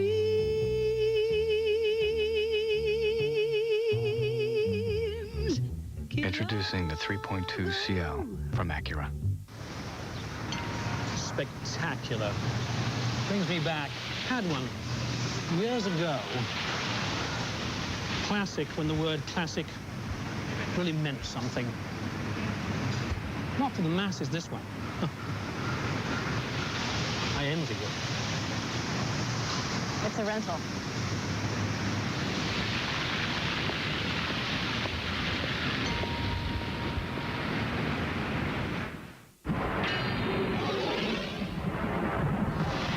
De La Hoya is determined to win back his title, and he's using Metrex Engineered Nutrition to get him there. All I have to do is take a Metrex bar and start training. Metrex has really, really helped. Not just my boxing career, but I want to stay healthy for the rest of my life, so I'll take Metrex. Right now, save 20% on all Metrex sports products, only at GNC. It's about velocity, aerodynamics, gravity, kinetic energy, friction. It's about sports. It's ESPN Sports Figures. You can score points at school by learning math and physics through the dynamics of sports. ESPN Sports Figures. Put your brain in the game. Oakland is on the clock. Pick 17 as hour 4 of the draft rolls on. 3 wide receivers in the top 10. The record in the first round, 6 in the Sterling Sharp Michael Irvin class of 1988. Certain schools have a lot of talent. Penn State, Florida State, Tennessee, Michigan, each 2 players. So that's 8 of the first 16 from those 4 schools. And the Heisman is still in New York. Ron Dane, think about it. Ron Dane, a Heisman winner in New York. Vinny Testaverde, a Heisman winner in New York. Charlie Ward, a Heisman winner in this building, Madison Square Garden, and Doug Flutie, technically, in the state of New York. Chris Mortensen, one surprise, we thought we'd see a lot of trades through 16 picks, not one on-the-clock deal. Why? Well, you're right. The biggest surprise is that there have been no surprises. And even speaking with a couple personnel directors in the last 15 minutes, they are stunned that there have been more trades. And the reason why is the teams that wanted to go up refused to overpay, because there's a history here. When you overpay, you usually regret it. I know, talking to Dan Reeves of the Atlanta Falcons this week, hey, they gave up that number 5 pick to the Baltimore Ravens. That was the first rounder they traded to get Reggie Kelly in the second round, the tight end. I asked him, hey, do you regret it? He said, well, are you asking me if Reggie Kelly was the 5th best player in this draft? He goes, no. But I didn't know I was going to lose Jamal Anderson and Chris Chandler either. Just recent history. Atlanta and New Orleans last year tell us that there is value in those first-round picks. Back to our draft host, Chris Berman, with the Raiders on the clock. That's right, Michael. It is the Raiders, which opens up a little bit different bunch of player, I think. But first, we said we have, what, over 5,000 questions in the You Ask Mel. I don't know if it's a sweepstakes. I don't know what the heck it is, Mel. But we now ask 2 of the 5,000. Which, and this is interesting, in your opinion, they haven't gone to camp, they haven't even been drafted, some of them. Which rookie will make the biggest impact in the 2000 season? I mean, hey, Edgerrin James was unbelievable last year, although you might still say Javon Curse on a Super Bowl team at what, the 16th spot last year? Where was he? Who do you think this year? Well, we'll go to the 16th pick this year. Julian Peterson, we talked about his ability off the edge with the 49ers. LeVar Arrington's going to be special. I think he's going to be dynamic, like a Taylor, like a Saya. Thomas Jones is going to have a great opportunity in Arizona. You have Jake Plummer, you have receivers. receivers there that can get the job done. You need that running threat. You have Michael Pittman as the backup. Thomas Jones is going to have every opportunity to put up the big numbers as a rookie in the NFL. All right, so we've asked Mel, and Mel, as usual, has answered. Let's go out now to Santa Clara, California, and rejoin our Sean Salisbury. The Niners have picked one of their 2 first-round guys, and we seem to like it, Sean. Do they? Yep. Obviously. Yeah, and yes, Boomer, they do, and they love it here. We're with head of personnel, pro personnel, and player personnel, Terry Donahue. Terry, Julian Peterson, didn't know he'd fall that far. Depth at linebacker, as well as every place on your defense, has been a problem. What do you think in the depth? How will this help? Well, there's no question, Sean. We can't even break a huddle right now on defense. We had 3 linebackers on our roster. It was imperative we start to fill in some of the holes we have defensively. When Julian Peterson was there, for us, it was a no-brainer. We needed him. He's a pass rusher. He's a player who can drop and rush the quarterback. It's a good start to help rebuild our defensive team. Now, you still need some help on defense. Chad Pennington is still on the board. Where do you go with your next pick in the first round at 24? Well, I think as you look at our team, the defensive needs are such that we continue to fill those, or we look possibly at an offensive tackle or a quarterback. Those are all needs that the 49ers have, along with defensive back and, again, linebacker and defensive line. Terry, always a pleasure. Thanks and congratulations. Thank you. Talk to you a little later on. Let's go back to you in New York, Boomer. All right, Sean, Terry, thank you very much. The Niners started this draft with a 3rd overall pick. By a bunch of trades, they moved back to 12, then they moved back to 16. But now they have 2 1s, 2 2s, 2 4s. They have 2 5s. Bill Walsh was determined to get 2 3s out of this as well. And so the 49ers, next to Cleveland and to Green Bay, I believe, picked the most with 11. They got a ton of picks. Now we come to the part of the draft where have a couple of players fallen, and who are the next group of names we should look at? And that's my chance to ask Mel. Who you got? I'll tell you, Chad Pennington's going to be a super steal wherever he goes from this point on. You talked about Boomer Esiason early 2nd round. Brett Favre was a 2nd-round pick. So Chad Pennington goes late 1st round. What a pick he will be. You look at Sean Alexander. We thought he might be the wild card, 4th running back taken down around this area. Stocker McDougal's going to be an explosive right tackle, assist your running game. Sylvester Morris, Todd Pinkston. Pinkston, a guy who's only 169, but a guy that really gets the job done. When you look at the other top available players still on the board, you're going to see some talented football players there. Darren Howard, technically sound pass rusher, and I really like Cornelius Griffin. And one name you're going to start hearing now, Eric Flowers, defensive end from Arizona State, who has really enjoyed a meteoric rise up the draft board, Joe. Isn't this where this is the spot? The Raiders traded a few years ago to get a Ricky Dudley. You have to think, could this be the one spot? We haven't seen any trades. Are the Raiders preparing to drop down a little bit? Do they have one particular person in mind that they want? What we've seen so far in this draft is everybody seems to have gotten the people that they have targeted. They really haven't had to stretch. They haven't really gone out and paid too much for anybody. So it looks to me like if there's going to be a move, this might be the spot. The Raiders have about 2.5 minutes to go in this pick.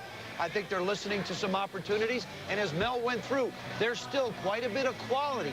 Not maybe that blue chip quality, but quality that can help a lot of football teams still on the board. Well, there's quality at wide receiver, and I'm not saying that they offensive line. They kept Timmy Brown, although I mean Timmy eventually will run out of gas, but they kept him. They have a vertical game, and this is actually an interesting team that lost all those games by such close scores. They were maybe the most intriguing team that did not make the playoffs, but they kind of shot themselves in the foot.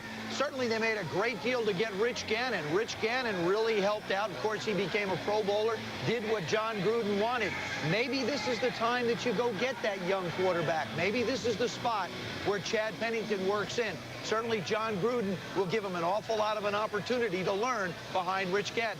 You wonder how long guys can play. Can you play to 38, 39, 40? How productive can you be? And at what point does somebody have to go out and find quarterbacks? Well, but the Raiders, and we mentioned Timmy Brown, you always think of the Raiders with vertical game. Tim Brown was the last receiver they picked in the 1st round. That's all the way back in '88. I mean, but you know, you think of Raiders and Cliff Branch, and the names just roll on. So here you go. Games decided by 7 or fewer points. I mean, 13 games by a touchdown or less. And the Raiders ended up the one at Green Bay. I mean, there were just games lost right at the end. I mean, there's some other teams on there that lost heartbreakers, but none like the Raiders. So I don't know that this is the player that makes the difference, but Mel is a Sylvester Morris or a Jerry Porter, 2 wide receivers who necessarily weren't your first guys. Does this fit here? I think Sylvester Morris is going to go in this general area. Jerry Porter raw. Remember, he played free safety, also played quarterback, became a wide receiver late, needs a little bit more work from a route running standpoint, really understanding how to use all those great physical skills. His size is 44 vertical, his high school background in terms of the basketball court. Once that all comes together, maybe 2-3 years down the road, Porter could be a very good player. But for a team looking for an immediate return, like I think the Raiders are at wide receiver, maybe a Sylvester Morris at this point. See, I don't necessarily. I think that's something we tend to throw into a big bundle. We expect immediate returns from certain players. These are young kids coming into professional football. Sure, LeVar Arrington will be an outstanding playmaker, but how many plays will he be able to make, and how many mistakes will he make along the way? We saw it in Detroit with Chris Claiborne. Makes a lot of plays, but also gives up a lot of plays. I think you have to understand there's going to be a lot of growth for these kids as well. Joe, I think your point's well taken. I think you have to realize that that's why needs are being filled here, and that's why the quarterback drops down. Teams are looking for an immediate return. They're looking to fill needs right away. Pennington drops for that reason. It's an interesting scene up in the crowd with Raider fans standing next to Jet fans. Boy, are those bitter rivals from the days when I used to sit at Shea Stadium. Let's go to the podium. With the 17th choice in the NFL Draft 2000, the Oakland Raiders select Sebastian Janikowski, kicker, Florida State. So, the first major curveball of the 2000 draft. Sebastian Janikowski, the Polish powder keg. That kick from Florida State. The same team that drafted Ray Guy in the first round at punter, and he went on to be arguably the best punter ever. I mean, when they've done it right. And here he is, Ray Guy, the coffin corners, the hang time. He was a good athlete. Now this guy, Janikowski, is a little bit bigger than Ray Guy. Mel, how many kickers have we seen this side of Lou Groza or Tom Dempsey that are 260 pounds? Go back to Russell Erkslavin, 11th overall pick to the Saints. Was not able to fulfill that kind of potential in the National Football League. I think you look at Sebastian Janikowski, the ability to drive those kickoffs deep into the end zone, alter field position, hit the 56-yard field goal. And what he gets, even on the 40-yard field goal, that great lift, the elevation negates the chance of blocking that field goal. So he's going to be a weapon. How he adapts to the pro game is going to be interesting because it's a difference, Joe. Coming from college to pro, you're moving 5 yards back on the kickoff, different football. How does he adapt? Some of the other kickers did not adapt very well. Before I jump it, we just asked what player could they draft to win the close games. They just got him. Well, take into consideration, the Raiders lost 8 football games by a total of 33 points this year. They understand the importance of the kicking game. And we're seeing the lift here, Joe, in terms of the kickoffs and the ability to negate the return skills of that kickoff return man. And remember, what does the kickoff into the end zone do? Well, you start at the 20, that's great. You also limit the number of, you negate injuries. Injuries on kick coverage, they happen. You have to put some of your players that are going to be in your starting lineup on kick coverage. Janikowski drives that ball deep in and out of the end zone. Field position, saving injuries, what a weapon he can be. Mel, I was at the Sugar Bowl this year. I had a chance to stand on the sidelines next to this young man. I'm meaning to talk to you about those About my throwing ability. Yeah, it wasn't very good, I'll be honest with you. But this kid is absolutely huge. He's gigantic. Haven't had a chance to talk to John Gruden earlier this week. He just wasn't quite sure whether this pick would be the right pick to take the kicker. I guarantee you they took a long time, possibly looking at a trade, who might be interested. They could have come back in the draft, maybe still gotten him. But this kid here, I think, can make a difference for this football team. He can be the top scorer for the Oakland Raiders from now for the next 10 years. So Russell Erkslavin and 79 with the Saints, and the tragic story of Steve Little, a kicker with the Cardinals in 78. Those are the only 2 kickers in the first round of the common draft. We mentioned Ray Guy, punter, 73 Raiders. He went on to have a great career. The Jets are on the clock for the 3rd time, which means we clock in with Tom Jackson. Thomas, what do you have? Well, I think certainly as you looked at things here and you want to shock those Jets fans down there, I think unless something unforeseen happens, there's the possibility that the Jets are going to go for Chad Pennington here, give some depth to the quarterback position. Vinny Testaverde coming off of an injury.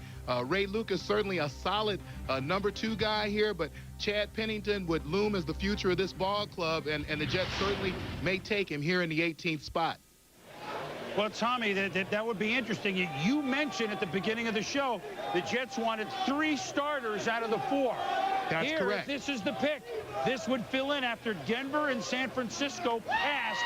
The Jets weren't sure he would be here. Now he's got pretty good value, and that would be exactly what they told you. Way to ferret it out. Well, so you talk to the guys, and you talk about him getting the 3 starters.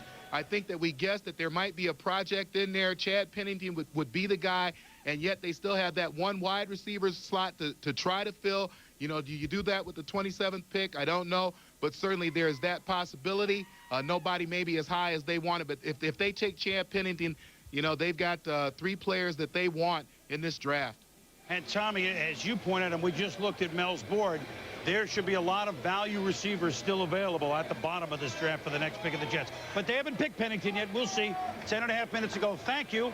And we're going to bring in now a man that I think you know a little bit on our quick acting, 10-acting video conference. The coach of the, well, 2 and 3 seasons ago, the Super Bowl champion Denver Broncos, and Mike Shanahan. And Michael, you've gone defense here, although Delta O'Neal is really a former offensive player. So how does that help him, and how is he perhaps a little bit of a project at corner as you look at him? Well, Chris, when we take a look at Delta, we take a look at a guy that can help us as a punt returner, a kickoff returner. And we like his skills as a defensive back. He plays the ball extremely well in the air, and once he does get the interception, he can do something with it. So not only can he help us there, but help us on special teams. Mike, I'm going to ask the obvious question. Given the situation with Dale Carter, how much did that change, if at all, you're looking at Delta O'Neal in this spot? Well, it did affect us, obviously. Anytime you have a guy that has a chance to be suspended for a year, you're really not sure which way the NFL is going to go right now. They're looking it over. We should find out one way or the other in the next couple of days, and we'll have to go from there. You obviously look, Mike, at Chad Pennington, and you obviously like him. What led you not to select him here in the first round? Is that a partial answer with Brian Griese, or just something that you saw in Pennington or didn't like? Well, number one, I like Chad Pennington. I think he's going to be a great quarterback in the NFL, but I do like Brian Griese, and I do like Gus Frerotte. I think we've got 2 quarterbacks that will fight it out. Brian will be the starter. Gus will come in there and compete. And, you know, you're only one play away from being the starter. So I think we've got some great competition there, and we'll just have to wait and see. Hey, Mike, the Raiders picked a 260-pound kicker. Are you more worried about him covering the kicks or booming them?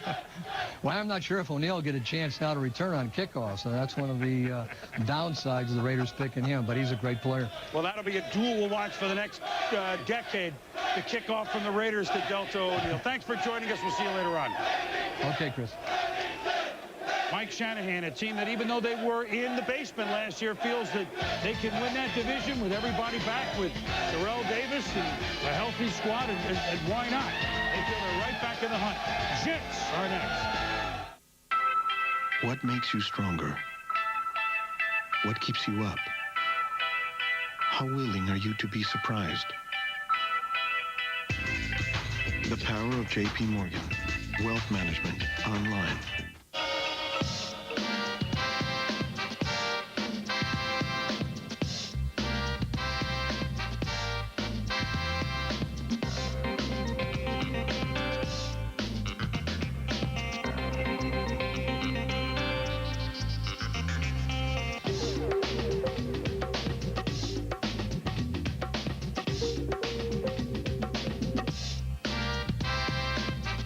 Introducing Dockers Recode. The biggest news in motor oil since motor oil. Let me show you something that really surprised me. Look what happened to the other leading motor oil after a 128-hour test designed to simulate severe driving conditions. But this is newly formulated Pennzoil with Pure Base after the same test. I'm no mechanic, but I know which one I'd rather put in my car. These, I don't even know what I'd do with these. For protection so strong you can see the difference, get newly formulated Pennzoil with Pure Base.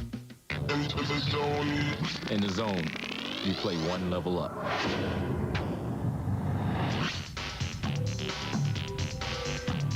But getting there takes hard work. The right training. The right technology. The new K-Swiss trainer with shock spring technology.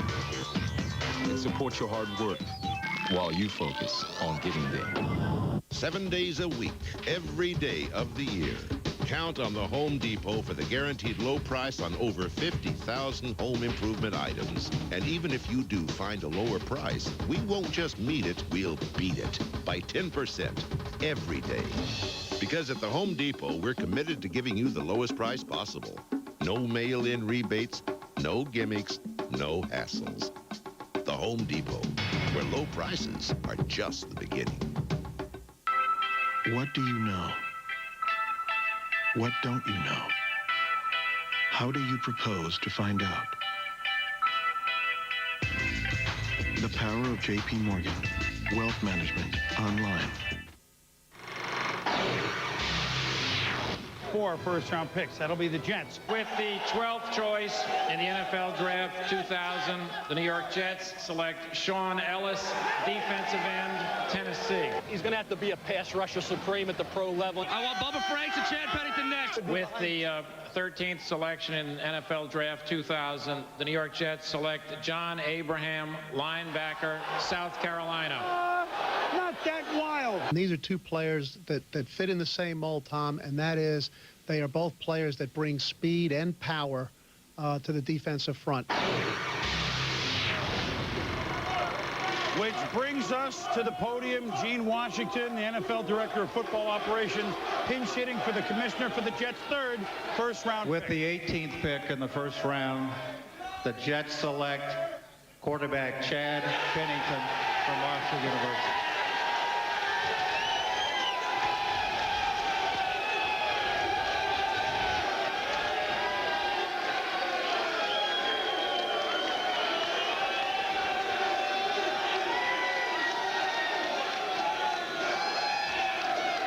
Well, the Jet fans don't have to ask who. Here's the player that Tommy Jackson so correctly pointed out. Here we need 3 starters, but there will be 4 first-round picks. So when Denver and San Francisco passed, here came Pennington to 18 under no pressure to perform. It's amazing, Chris, that he lasted this long. Look at Chad Pennington. He's in the AFCs with the Jets. He's going to be facing Peyton Manning, the quarterback I've compared Chad Pennington to all day. I think you look at Chad Pennington, cerebral approach, effortless motion, a guy that I think has a better arm than people have ever given him credit for. And you look at the ability to fit in with the Jets. Testaverde getting up there in age. Ray Lucas with a backup type. Tom Tupa, the punter. Chad Pennington's going to have a great opportunity. Watch him throw the football at Marshall. They're hooking up with Randy Moss. Did a great job early on, but he stuck it out. Eric Kresser came there. He redshirted his sophomore year, then came back. A lot of quarterbacks would have moved on, transferred out. He stayed with the Marshall program, led them to great heights into the top 15 overall in the nation, and did a heck of a job. And what you like about Pennington, 4.8 speed at 6'3", 230. So he does have better mobility than people once thought. He can avoid the initial pass rusher, which is the key to being a successful quarterback in the NFL. Bide his time, see the field, then accurately throw a strike down to the short areas, the intermediate areas, or deep down the field, Joe. He's got an awful lot of ability and the leadership skills. At the Senior Bowl, the command. He went down there, all the other stars from around the country. He fit in right away, had a great week of practice, a heck of a game. There you see the balance, avoiding, throwing the ball accurately, not allowing the quarterback to have any opportunity to break up the pass or intercept that pass. And there against Clemson early in the year, put up good numbers down at Death Valley. Well, Chad Pennington was truly the Marshall plan. 4 years, 14,000 yards, 123 touchdowns, and hometown Knoxville, Tennessee, the town in which Peyton Manning starred, obviously, as a collegian. We go now to the newest draftee of the New York Jets, Chad Pennington, in our crosshairs. In the crosshairs. I'm Chad Pennington, quarterback at Marshall University. I've been playing quarterback since I was in 7th grade. My first 2 years of football, 5th and 6th grade, was kind of a wingback trash guy, just blocking and trying to get on the team and make a few things happen. I didn't get recruited by any Division 1A schools as far as scholarships. I was a small guy. I was about 6'1½", 175 pounds. Didn't have a strong arm, and I just wanted to go somewhere where I could play. Marshall was the perfect fit for me. It was a place where I knew I'd have a chance to play, not only play, but play for championships. There's no doubt in my mind that Randy helped put us on the map. with him playing at Marshall, people started coming in seeing him, but then they started hanging around for the next few years to see how we would do without Randy. And that was good for us because we got more and more exposure. The Rhodes Scholarship was a great experience for me. I was disappointed when I didn't get it because I am a competitor. I want to do well not only in athletics but in everything I do. And the competitive spirit comes out in you when you lose. And I lost. My favorite hero in football was Joe Montana. He's the epitome of a quarterback and what a quarterback should be. When I see players like Sean King, a Charlie Batch, Kurt Warner, Steve McNair, those guys are pioneers to me, and those guys I look up to. They're starters. They're in the big games, and they play for smaller schools, but it shows you that football is universal. And if you can play the game, you can play it. Chad Pennington. Chad Pennington to the Jets. You like it, Joe? I do like it. I think it works very well for the Jets. Vinny Testaverde coming off the Achilles problem, comes back. He's still older anyway. Ray Lucas, now I don't think this is a reflection on Ray Lucas not being able to play. I think it's an insurance policy, and as Tommy mentioned, the project. When you take a look at the production of these guys, you expect Vinny to come back and play. He's going to be the starter. Ray Lucas got an awful lot of playing experience last year. It helped him a lot. Chad Pennington comes into a system. His coach, his position coach, and the offensive coordinator is Dan Henning. He was mine when I joined the Washington Redskins and had an opportunity to go on and win a world championship with them. It's a system that is quarterback friendly. It's easy to comprehend, and Dan Henning will provide him an environment to learn. He did an excellent job with Vinny, bringing him along. You saw the job that he did with Ray Lucas last year. Chad Pennington not only fits in well for the Jets, but for him, as far as his growth as a quarterback goes, we'll learn an awful lot from Coach Henning, and it'll help him help this football team. So Chad Pennington goes to the Jets. They still have another first-round pick. The next team on the clock, Seattle, with the first of their two. And speaking of the AFC West, let's go up to Mike Tirico. Michael? All right, Chris, thank you. Our Tinactin video conference, we will bring in the head coach of the Oakland Raiders, John Gruden. As you know, the Raiders made the first big wrinkle in this draft by selecting Sebastian Janikowski, the kicker from Florida State. John, first let me ask you, did you have Janikowski tabbed later on in the draft? Were you trying to deal back and hoping to get him later in the first round and pick up something extra along the way? Well, we didn't try to get too strategic. We wanted this guy to be a part of our football team, and we feel like this pick is going to improve our entire football team. He'll help our defense. He'll put points on the board for our offense, and we're excited to have him. Sebastian has had, he's a free spirit. If you've ever been around him, as you guys went to check him out, obviously know he's a different kind of guy. Let's go back a little bit in the history so people are aware of some of the things that Sebastian Janikowski has been involved with that haven't been to the letter of the law. On January 23rd, Tallahassee police officers said Janikowski attempted to bribe him into releasing a friend who'd been arrested earlier that night at a nightclub, and because he was over here for school, coming over from Poland, he faced possible deportation. That all has to be checked out down the line.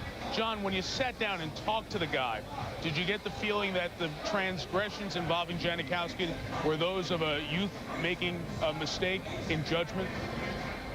Obviously, you know, we just selected him in the first round, and I'm confident with the environment that we have here with our coaching staff and our players that Sebastian can flourish here, and we realize that we have to get some things resolved, and we're confident that that'll happen. Hey, there's no doubt about it. This is rolling the dice, taking a kicker in the first round. But does it say to the rest of your team and to your fans how close you think you are when you look back at 4 field goals missed between 30 and 39 yards last year and are looking for improved field position? Is this a sign that we've got the people to get into the playoffs and get off that 8-8 and take that little extra step because we took a kicker in the first round? Well, we feel like we still have some areas that we need to address, and we will address those areas, but we also put a high value on the place kicker and on our kickoff coverage, and we think Sebastian is rare, and his ability at Florida State is well documented. What's the toughest transition for a kicker from college to the pros, in your opinion? Well, the hash marks are different. Obviously, the width of the goal post is different. The pressure of being a #1 draft choice and being a place kicker is intense. So those will be things that he's going to be faced with, but we're confident that he can get the job done for us. Boy, John, he could be a special player. Those of us who've seen him in college know that he's certainly a unique ability and unique talent. We'll talk to you during the weekend. Thanks for joining us. Thanks, Mike.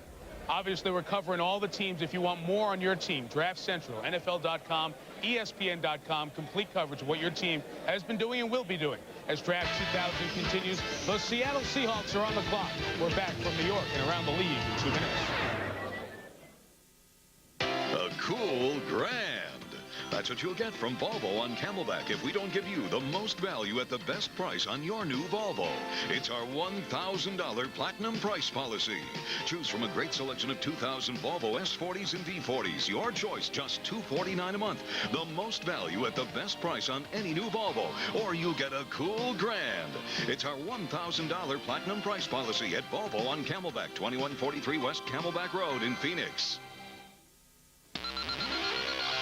The Supercut, it's the just make me look 21. Because there's nothing left to pierce. The 8-ball in the side pocket. The cue ball at the corner pocket. Whatever you call it, we can cut it at a price that looks good too. Supercuts, as hip as you want to be. Oh. Oscar de la Hoya, Tiger Woods. It's 3Play at ESPN.com. You log on, you register, and every day you get 3 new athletes. Then whoever gets the best stats wins some serious scotto. Ken Griffey Jr., Alonso Jr., a fellow in the 9th named Jr. 3Play at ESPN.com. It's free, it's sports. Give me the briefcase. It's money. Presented by 1-800-CALL-ATT. Welcome back to New York, the first of 2 first-round picks for the Seattle Seahawks, and a player, in my opinion, that's fallen and will change the way they're thinking right now. With 5 minutes to go, is running back Sean Alexander. They got Ricky Waters, but they're thinking about him. They're thinking about tackle Chris McIntosh. Those are 2 names. We'll come back to talk Seahawks, but first let's go to Jets headquarters and Tommy Jackson. And Tom, well, you were right on with the quarterback and the coach. Here's the guy that's not going to start, right, Tommy? Well, that's exactly right, Boomer. And Coach, you get Chad Pennington here. What does he mean to this organization for the future? Tom, we all know that pro football is a game of quarterbacks, and you got to have the trigger man there. One thing all the really good teams have in common is a highly proficient quarterback, and what this does is that ensures for a long time that the Jets will have that such quarterback. Were you surprised that he fell to you at this spot?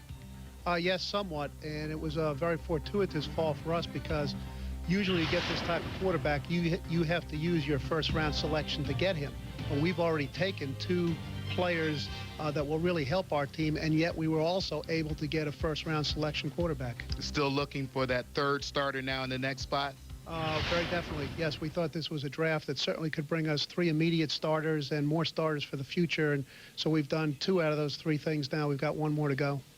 Well, it's a happy Jets camp here, and let's go to another quarterback now. Knows a little bit about quarterbacking, Mark Malone.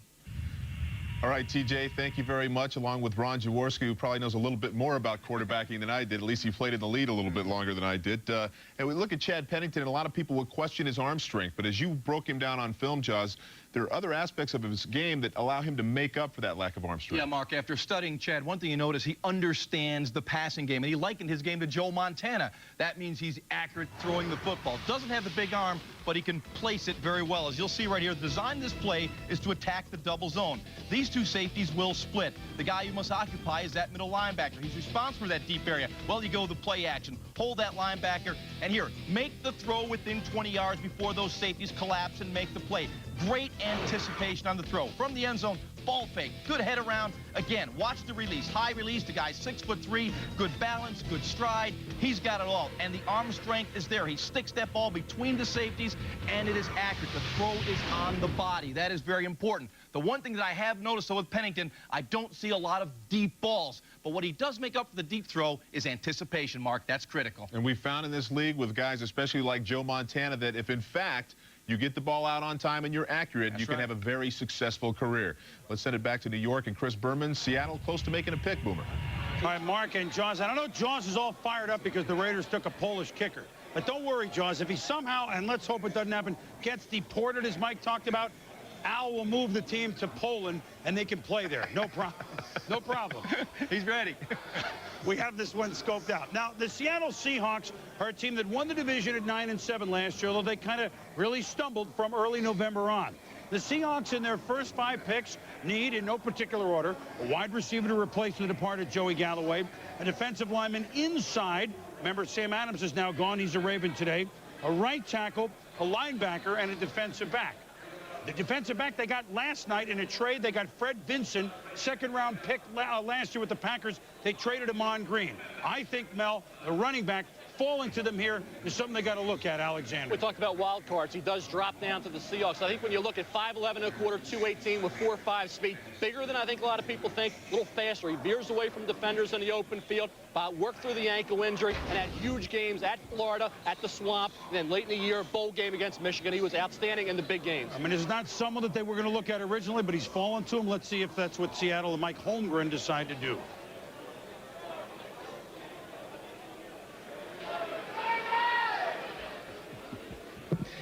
With the 19th choice in the first round, Seattle selects running back Sean Alexander.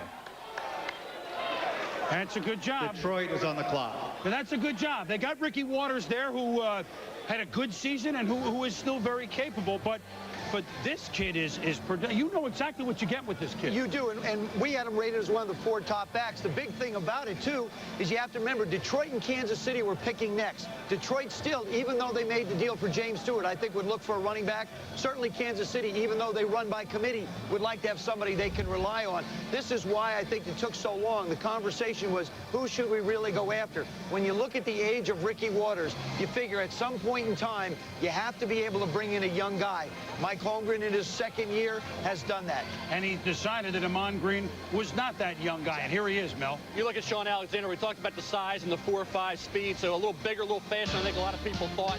Productivity this past year, he worked through the ankle injury, put up big numbers late in the year, and certainly a guy that when you look at Sean Alexander, we talk about all-around backs. He can catch the football, he has the vision, he gets the ball in the end zone. He's a touchdown maker. He had the 4 touchdowns at Gainesville against Florida, did it throughout his career, and you see the ability here to shift direction, change direction, and then veer away. He has that almost eyes in the back of his head when he's running with the football. And people say speed. Well, a lot of corners in the SEC had trouble catching him from behind. And you see the running style here. He lives to fight another day. If he sees that the initial hole was jammed, he will take it down. He goes to the sidelines. Franco Harris light. But a guy that I think the question about toughness, I don't think is valid. Running backs have to do that to save themselves for the fourth quarter. And like all great backs, he really got better, Joe, as the game progressed. And in the fourth quarter, Alexander was running exceptionally well. Plus, in a Mike Holmgren style of offense, you've got a young man who has to be able to catch the football. It's one of the prerequisites that happens in that style of offense. You have to be able to get the ball into the hands of them, and the receivers, the running backs, have to be productive as receivers. And you don't necessarily need a lot of speed. What you need is niftiness. And one other thing that Amon Green, they soured on a little bit, was his fumbleitis. This is a much sure-handed guy, and of the 4 backs, he was a close second behind Thomas Jones in just pass-catching rating. And I think it's a perfect fit for the Seahawks, who weren't sure they were going to see him. And if you like Seahawk history, twice they've gone in the first round running back, or at least in the 80s, John L. Williams and Kurt Warner. Those guys are pretty good players for Chuck Knox, a man who Mike Holmgren admires very, very much. The Seahawks will be picking soon again in the first round. Next up, the Lions.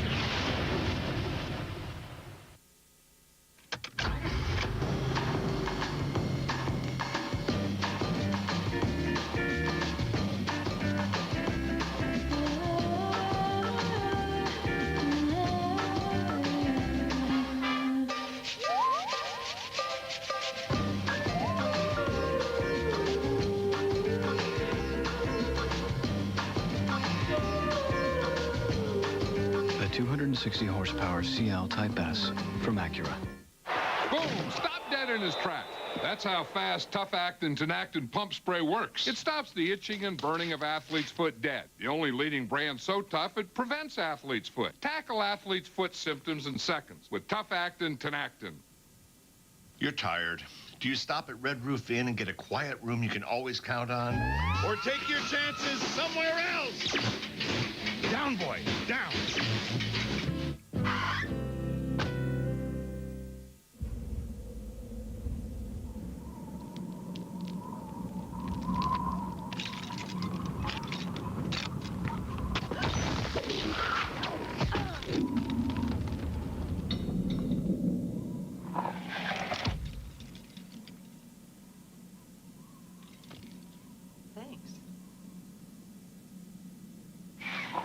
FogDog.com, your anytime, anywhere sports store.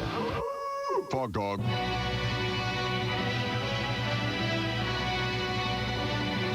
In a world of sometime over-commercialization and endless official sponsorship, it's nice to sit back and take a moment to simply marvel at the inherent beauty of Olympic sport.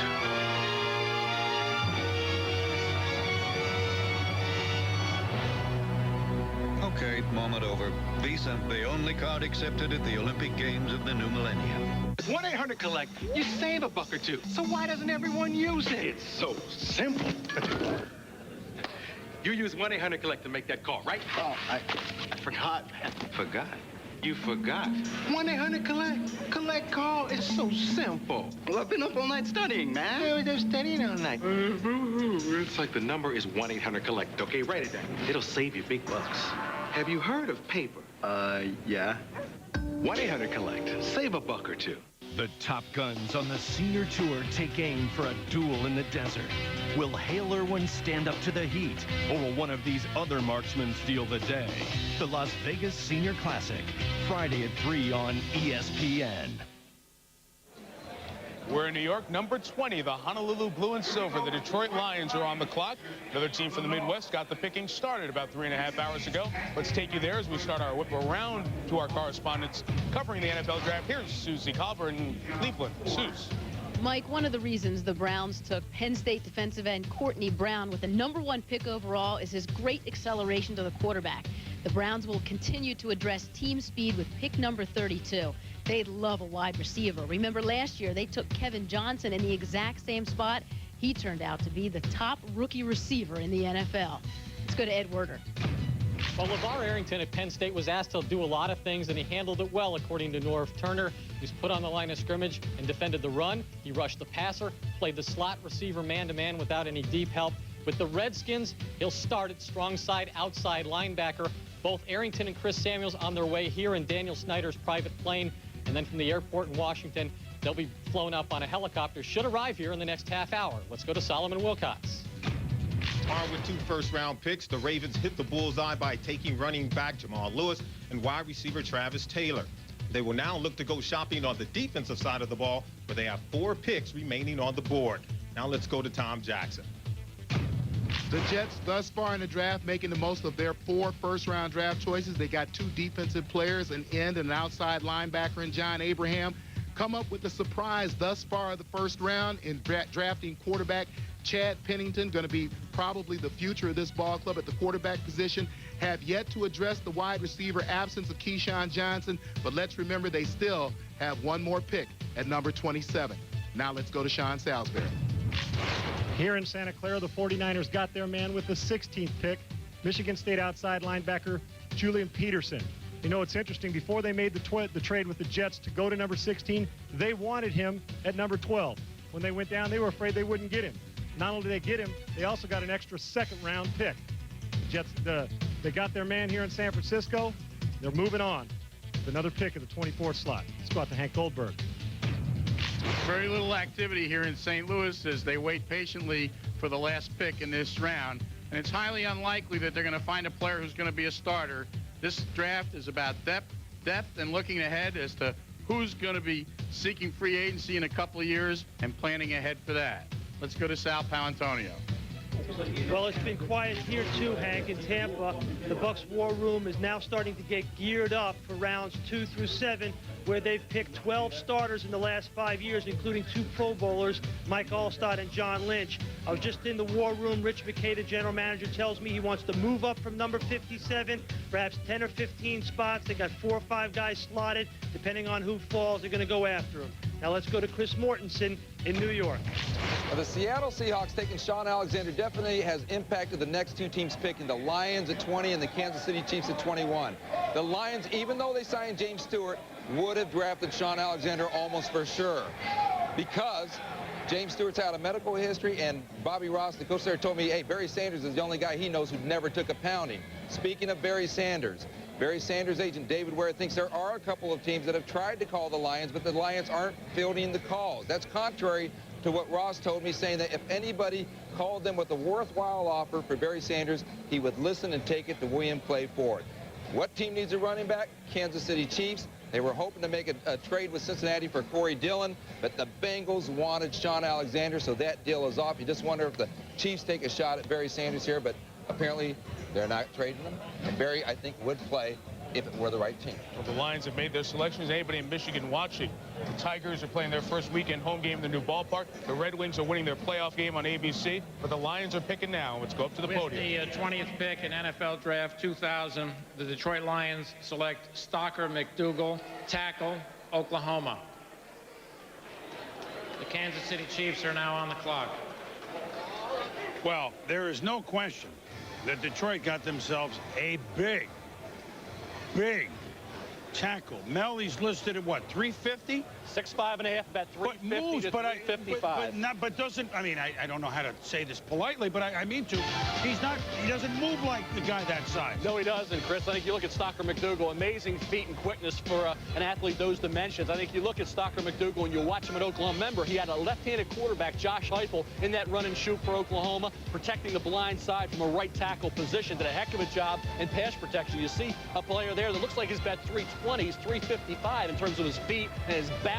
See the destructive run blocker he is. I mean, he is going to assist your running game. That's what a right tackle does. You can't run the football. Your right tackle's not getting the job done. That's what he can do. He can explode, just drive defenders off the line of scrimmage. He's an athlete, and I think he's the kind of player, if he keeps his weight in check, and he keeps it at 350, he could be a Pro Bowler. If he balloons up to 360, 370, all of a sudden then you struggle in the NFL. And the one thing he gives you, Chris, is a right tackle who can move inside the right guard. So if you have a guy who can handle right tackle on your roster, you can move him inside. If you need that position filled, you certainly have the ability. So the versatility that he provides maybe gave him a bit of an edge over Chris McIntosh, who was a left tackle at Wisconsin, but will be a right tackle in the NFL. Well, they drafted the O-line last year, and Gibson was a non-contributor. Aaron Gibson was a non-contributor, but they do expect him this year, Chris. When you take a look at the depth of that offensive line, you've got people there. Ray Roberts isn't exactly that young. He's in his 8th season.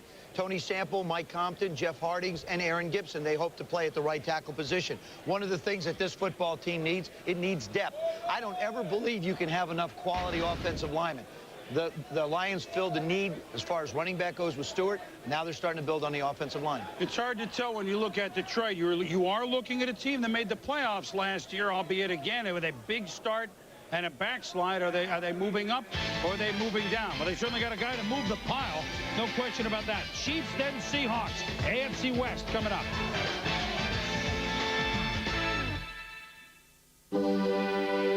Do I dare disturb the universe? In a minute, there is time for decisions and revisions, which a minute will reverse.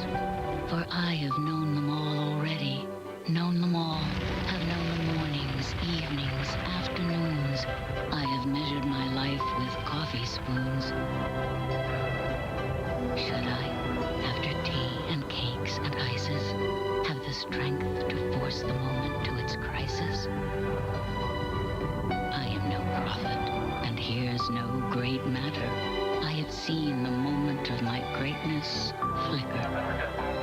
I have seen the eternal footman hold my coat and snicker, and in short, I was afraid.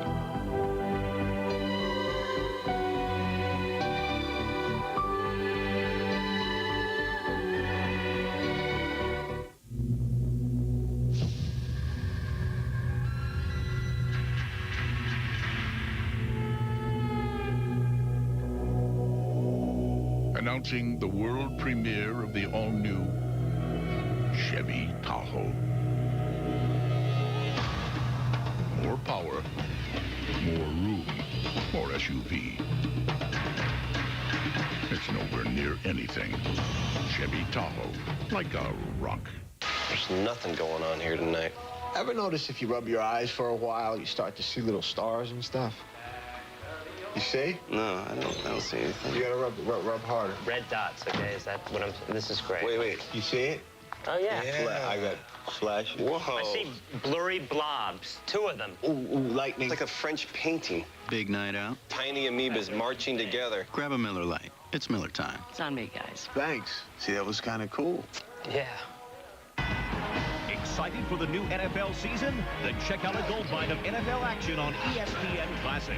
It's the NFL Films treasure chest.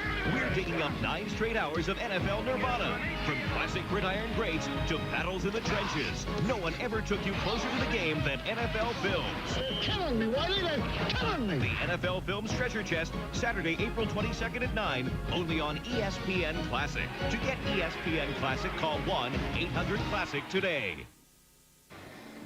Welcome back to New York as we have reached the final third, if you will, of the first round of the 65th NFL Draft. The Kansas City Chiefs are on the clock, a team that had the same record as the winners of the AFC West, the Seattle Seahawks at 9-7, but lost to the tiebreakers. Can they make the move? Maybe this pick will help. Let's go up to the podium. With the 21st pick in NFL Draft 2000, the Kansas City Chiefs select Sylvester Morris, wide receiver, Jackson State. Pretty big kid. Is he a good return man, Mel? No, he's a pure receiver, Chris. He's 6'3", he's 210 pounds, certainly at the Division I AA level. He presented all kinds of problems for the small college defensive backs that he went up against. Had 17 touchdowns back in 1998. Closed out this past season, 20.3-yard average per catch, Joe. And I'll tell you what, when you look at the situation in Kansas City, they need a wide receiver. Yeah, when you have Derek Alexander, Kevin Lockett, Andre Rison.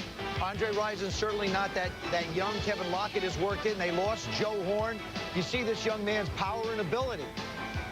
He was up there along with some of the other receivers up high, does a nice job of staying with the ball. The concern, long strider. Will he be able to get open against these cornerbacks? He rounds off his patterns. I think the separation, the quick burst out of his break, he needs to work on. But I tell you what, down at the Senior Bowl practices, he did a pretty good job. He's got great hands, and he's tough. I think when you combine that with 6'3", 210, and the fact that his hands really are on a par with Peter Warrick and Travis Taylor. I think people lose sight of that. They think Division I AA, well, he double clutched some receptions. He wasn't a guy that was that consistent. He was, and he will come into the NFL with the ability to catch the football with his hands, limit the ability of the corner to jar the ball loose.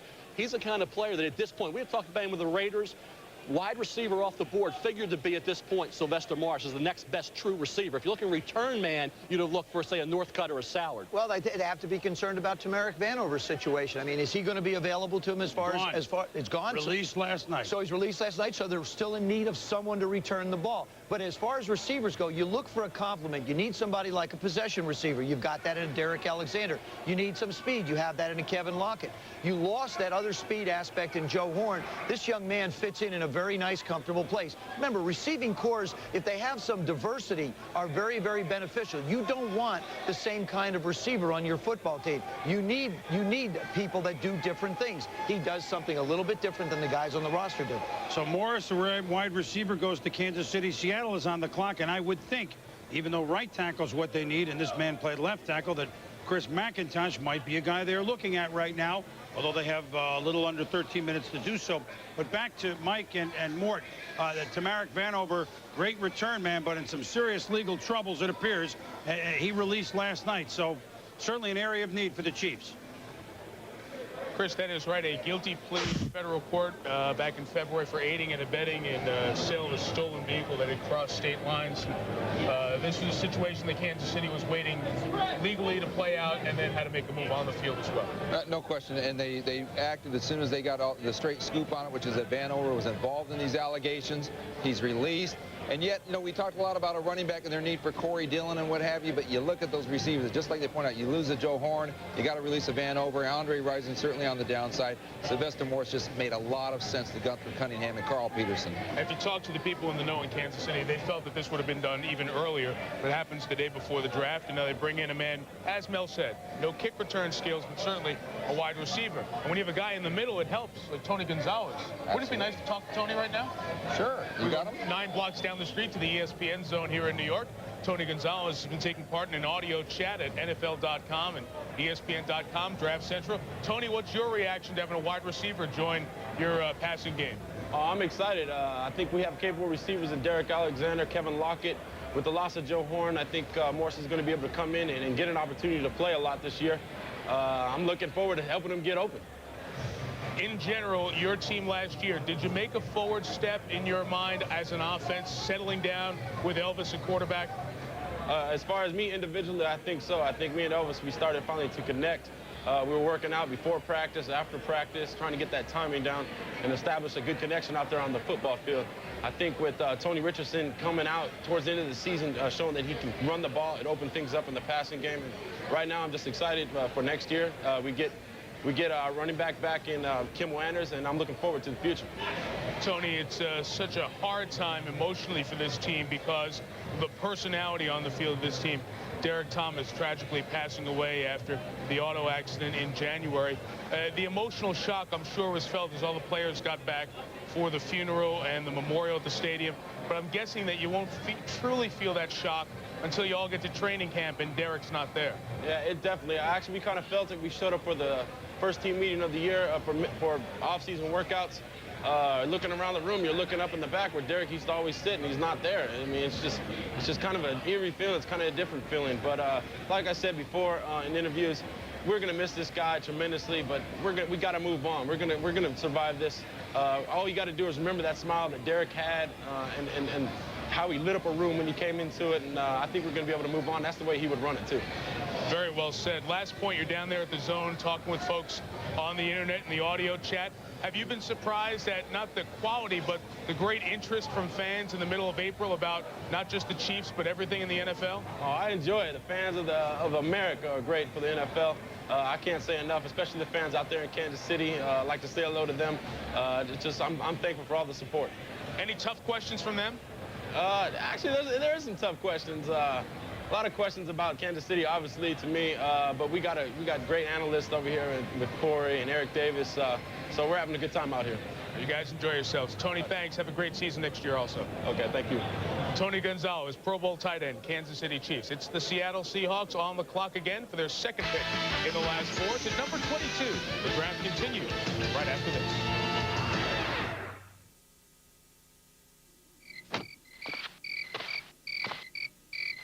Night racing is coming to Phoenix International Raceway. See Porsches, BMWs, Ferraris, and more attacking PIR's twisting, turning road course. The Sun Automotive 200 presented by azcentral.com and cars.com. Grand American Road Racing, April 21st and 22nd. For ticket information, call 602-252-2227. Honda of Tempe's got it all. Expanding inventory, cars galore, plus great offers with no small print. The price you see is the price you get. Lease the 2000 Accord SE today for only $259 a month for 60 months. Includes appearance package. Absolutely zero due at signing. 3.9% financing available. Stop by Honda of Tempe today and choose from their huge selection of 2000 Accord SEs. Shopping's even easier online at TempeHonda.com. View inventory, make service appointments, order parts, and more. Stop by Honda of Tempe and take a test drive today.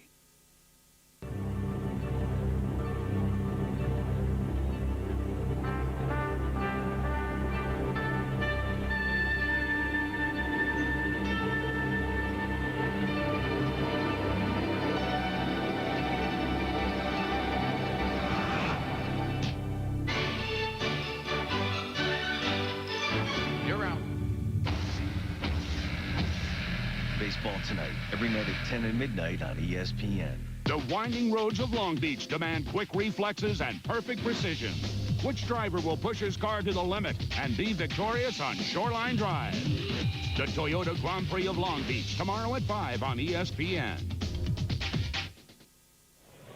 With Seattle still on the clock, opportunity to fire up the Tinactin video conference once again and bring in the president, general manager of the Kansas City Chiefs. Carl Peterson just took Sylvester Morris, the wide receiver from Jackson State. Carl, why was he the receiver who he had slotted before a couple of the others who were out there, bottom of the first, early second round? Mike, he fit the criteria we were looking for. He's a big, strong, physical guy, averaged over 18 yards a catch in his career at Jacksonville, and also at Jackson State. We got to know a lot about him at the Senior Bowl. We coached him, and we really like this young man. That's so important. Gunther Cunningham and the staff was at the Senior Bowl. How much did the hands-on really give you a better impression of some of these players compared to your other times when you've been in the playoffs, haven't been on the Senior Bowl staff, and your coaches didn't work with the kids for 4 or 5 days? Well, I think it's a great advantage to coach that game. We've coached it 3 times since I've been with the Chiefs in the 11 years. And each year we found a couple good players out of there because spending a week with him in classes, meetings, practice habits, you really do get to know something about him in a 5-6 day period. You take the wide receiver. Were you trying to trade up at all and get one of the running backs before Sean Alexander was selected? No, we were not trying to trade up. I'll be candid. I did have some conversation earlier today with Cincinnati in regards to their running back situation, but we were just not able to work that out. Corey Dillon is one of the running backs in question. When you look at your running back roster, there's a player you drafted last year in Mike Cloud. Do you guys feel good that he could be part of what you have been so successful with, running back by committee? We really do. And, you know, we were excited this time last year taking him in the 2nd round. He's a very, very talented guy, averaged 27 yards a carry. We think he's going to help us in the year 2000.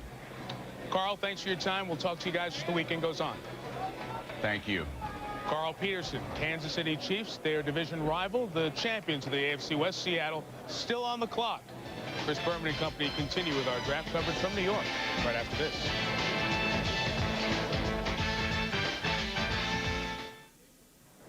Taco Bell introduces wild chalupas and wild gorditas. Ay, caramba. It's your favorite chalupas and gorditas covered with our hot and spicy wild sauce. Caliente.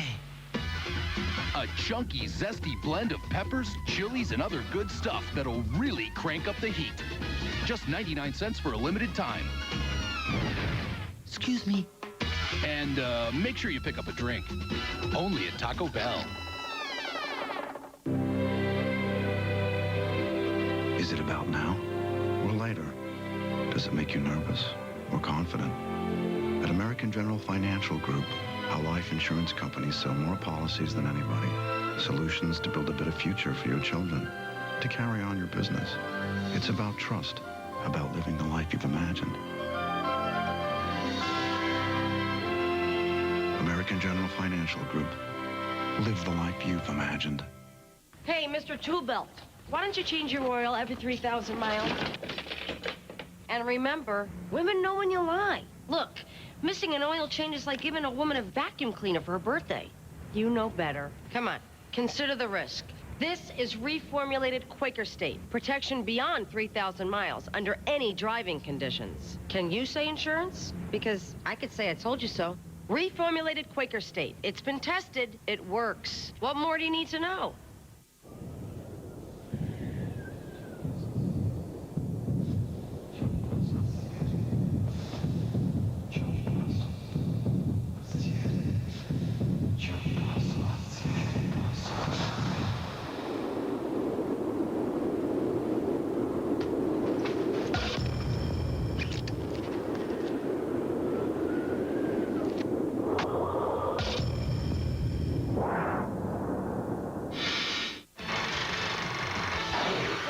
To New York, when the day began with Big Courtney Brown, defensive end, Penn State, getting the Cleveland Browns #1 jersey.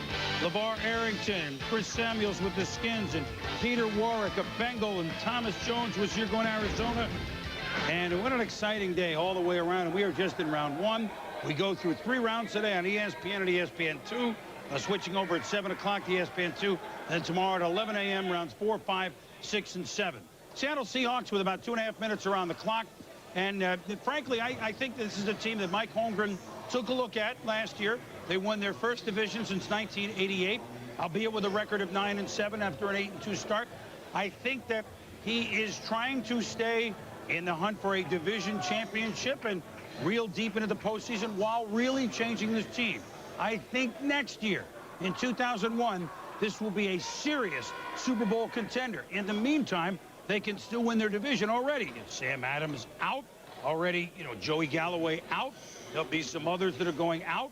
The pick is coming out. I think it's McIntosh to tackle, or Bullock, a linebacker, might be the second pick. But we'll see. They're already thrilled that they got the running back, Alexander. Go up to the podium. Is it ready up there? You know, Joey Galloway becomes an interesting scenario, too. Gene Washington, who knows something about receiving, because he was a pretty good one with the 49ers, up at the podium with the Seahawks' second first-round pick. With the 22nd pick, Seattle selects Chris McIntosh, offensive tackle from Wisconsin. I was just guessing on those two guys. You never guess. But now, and here's a right tackle to block for John Kitna and to block for Sean Alexander and Ricky Waters. They have Floyd Wedderburn. They drafted in the 5th round last year. They move him inside, Mel. They feel he could be a factor inside. You're right, Chris. What let them down against Miami prevented them from moving on in the playoffs. Poor play of the right side of the offensive line and the cornerback spot opposite Springs. They addressed that with the trade of Amon Green for Fred Vinson. Now you have Chris McIntosh, a guy who was a left tackle at Wisconsin, will move to right tackle in the NFL. Remember, he struggled a little bit in pass protection at left tackle against Purdue in '98, against Roosevelt Colvin, who was their all-time sack leader. So it's a natural move over to right tackle. He is a very good run blocker, not as destructive as Stocker McDougal at the point of attack, but with his size, 6'6½", 315 pounds, and very durable.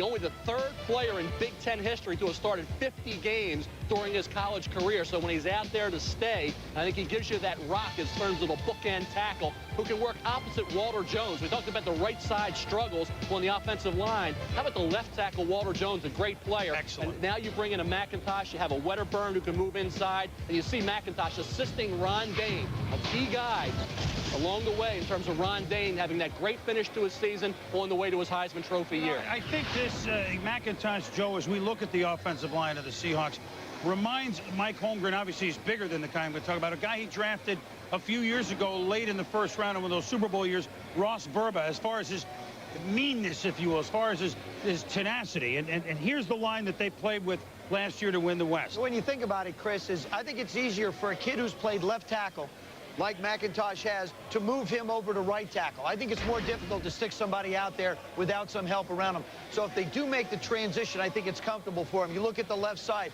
with Kendall and Jones. You've set yourself with guys that have 3 and 4 years experience. You're building stability there. Now you bring in another young one on the other side. Really, offensive linemen, defensive ends, these are such key positions for longevity and success in an offense. It'll be an easy transition for him to go from the left side over to the right. Really, all he has to do is learn which hand to put down. It doesn't sound like much. It's an adjustment, but it's one he should be able to make. You like McIntosh? Is good value here? Yeah, good value for both picks, huh? He is, really. And Stocker McDougal, I thought was a steal. I thought he was an outstanding player if he controls his weight. And I think when you look at the run we usually see on offensive linemen or players in a position, once one starts to come off the board, we have several. We had McDougal, then McIntosh. There's an Adrian Clem from Hawaii. Does he figure in at this point in the 1st round? He had an outstanding year at left tackle for June Jones and was a key component in the turnaround of that Rainbow Warrior program. Why is it? I have a question for Mel. I'm curious. It seems like all the years that we have done drafts, it seems to me like we get to a certain point of the draft and you can almost count on a run. Like, for example, you know, now offensive linemen. We talked about it. The first one, you take a look, Chris Samuels, and for 14 picks, not another offensive lineman. Now all of a sudden it becomes offensive lineman. Then now will we start the defensive backs after this? Or receiver. Or receiver. What comes? It seems like it just works out that way. It's where they should go, Joe, based on their rating. You look at some of these offensive linemen, they're rated as mid to late 1st rounds. I happen to think McDougal was a bargain pick, but you also have Todd Wade from Ole Miss at this point in round 1. And then Cozy Coleman and Travis Claridge, 2 players that have experience at right tackle, but they're more guards. So we have to see where they come off the board. And you mentioned corners. I think that run's going to come in the 2nd round, Joe, with guys like Mark Roman and Lloyd Harrison, Lewis Sanders, the list goes on. But in terms of, I think, offensive tackle, this is where you'll start to see another tackle, left tackle Marvell Smith from Arizona State, late 1st, early to mid-2nd rounder as well. So Seattle has made their 2nd first-round pick. We have Carolina, San Francisco, and Minnesota. That's what's coming next, with Buffalo coming after that. Gee, I wonder we'll have to take some guesses. I'll be back.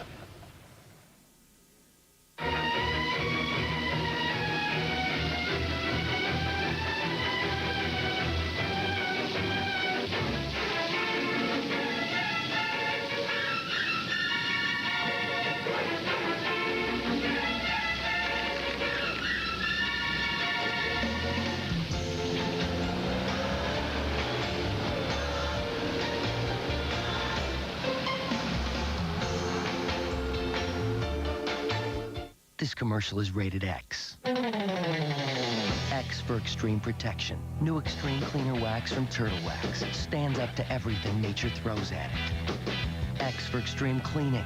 Turtle Wax Extreme Cleaner Wax with a breakthrough Trilicone formula cleans away swirl marks and grime. X for extreme shine. It gives you a deep, long-lasting shine, especially on clear coat. Extreme protection, extreme cleaning, extreme shine. New Extreme Cleaner Wax from Turtle Wax.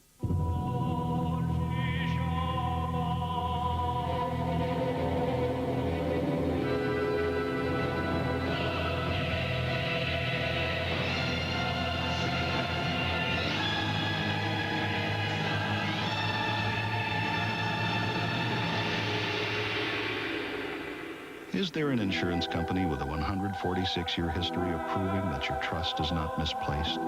Without question, the St. Paul.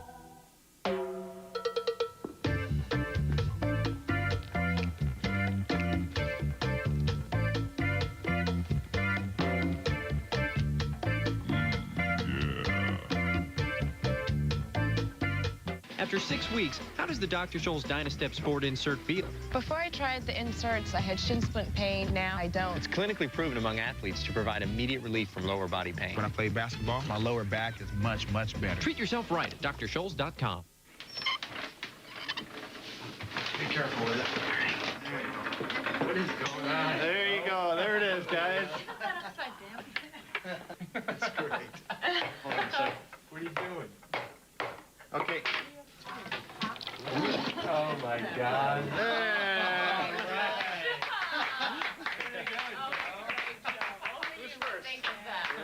Senators, Maple Leafs, tonight at 7 on ESPN.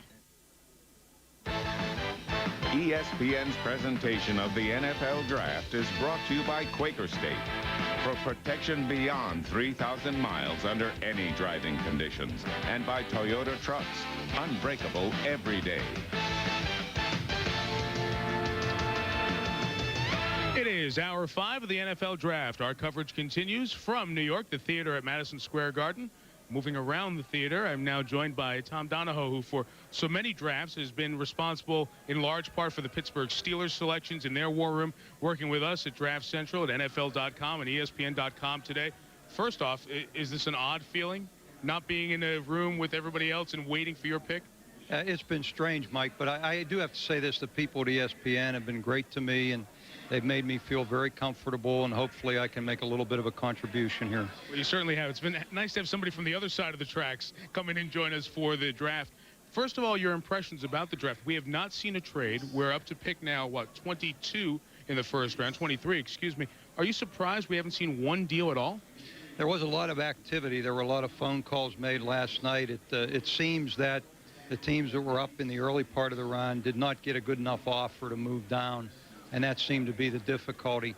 I think there's a chance now as we get to the latter part of the first round from picks 22 through 31 that there could be some trade activity here.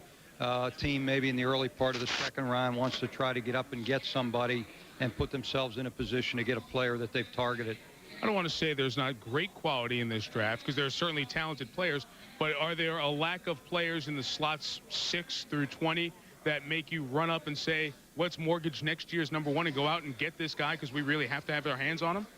What I saw, Mike, when I looked at this draft, I saw a lot of good football players. I think the draft is deep. I just didn't see the blue chip guys at the top of the draft. I think once you got past the top 4 guys that everybody recognized, you know, it's a little bit of a crapshoot as far as what team likes what. But there are a lot of good football players, and I think you'll see good players all the way through the end of the third round taken today. All right, Tom's online, said 6,000 questions. He's amazed at the quality of the questions from the fans. He's up here, so log on, send your questions, and we'll put Tom back to work. Thank you. Chris, back to you. All right, Mike, and Tom has been a breath of fresh air with us. His insights are great, and that's why Steelers did so very, very well, operating with a little bit different circumstances than some other ball clubs, and they were contenders years and years and years. He and Bill Cowher were outstanding pair up there. And now to our Tinactin video conference, we welcome in the big kahuna from Seattle. Mike Holmgren just got done with a pair of first-round picks. And Mike, I want to ask you, were you surprised a little bit that a running back of the caliber of Sean Alexander fell this far in the first round? And did it change your thinking when that became apparent? Obviously, it did. I was really surprised, Chris. Hopeful, but surprised. And when we made the deal yesterday and traded Amon Green to Green Bay, the weight of our board changed just a little bit. And so I was very hopeful we could get Sean, and it was really great that we did. Now, does that give you an option to make Ricky Waters, perhaps? I mean, I know we're just projecting right now, but, you know, he's getting a little longer in the tours. Ricky wants the ball all the time. But this combination give him fresher legs come December? Well, I had this conversation with Ricky last year. It was my hope last year that I could use Ricky and Amon Green together so Ricky could be really fresh at the end of the year, and that we couldn't get that done. And if you remember in the last three games at the end of last year, Ricky was banged up pretty good, and it really hurt us down the stretch. So he was real reasonable last year to my request, and I would expect him to be the same way this year. He's a team player. Chris McIntosh, who you picked with your second first-round pick, I said it might remind you a little bit of Ross Verba. Do you expect him to come in and possibly be a starter when you hit the field in September? Well, you know what? I expect him to challenge for it, give it an honest shot and challenge for it, Chris. He is a big, strong, active right tackle. And we felt very good about the opportunity to get him. And again, a little bit surprised that we did get him, too. Well, you are, of course, a passing game guru, and I know you don't like to hear that term, but let's face it, that's your major, at least, in the college of football. Joey Galloway, gone. Second and third round, somewhere on this first day. Do you anticipate a receiver being selected by the Seahawks? Well, we're going to look hard in that area. Now, there's a group of receivers there that I think, just like some of the other positions, when they start coming off the board, they start coming off fast. But we're going for value in this year's draft, Chris, and I'm not going to stretch too much for need. And if I couldn't get the receiver, then I have to figure out some way to get one down the road. You confident with the progression, and then on paper a little bit at the end of the year, maybe lack thereof, of John Kidney? You signed him to a one-year deal. What does that mean at quarterback? Well, John had a good year, and I think down the stretch he got tired and he realized what it means to play a quarterback position all year long and be the man. And but I have a lot of confidence in John. I expect him to improve this year. You know, he got us into the playoffs last year, which is pretty good. But we have a good young quarterback, Brock Hewitt, here, who I'm going to take a good look at in the preseason. It's going to be competitive. They all understand the situation, and Glenn Foley's in there too. And they had a great mini camp. They're fighting and biting and scratching like crazy, but they're good guys, and the best guy's going to win.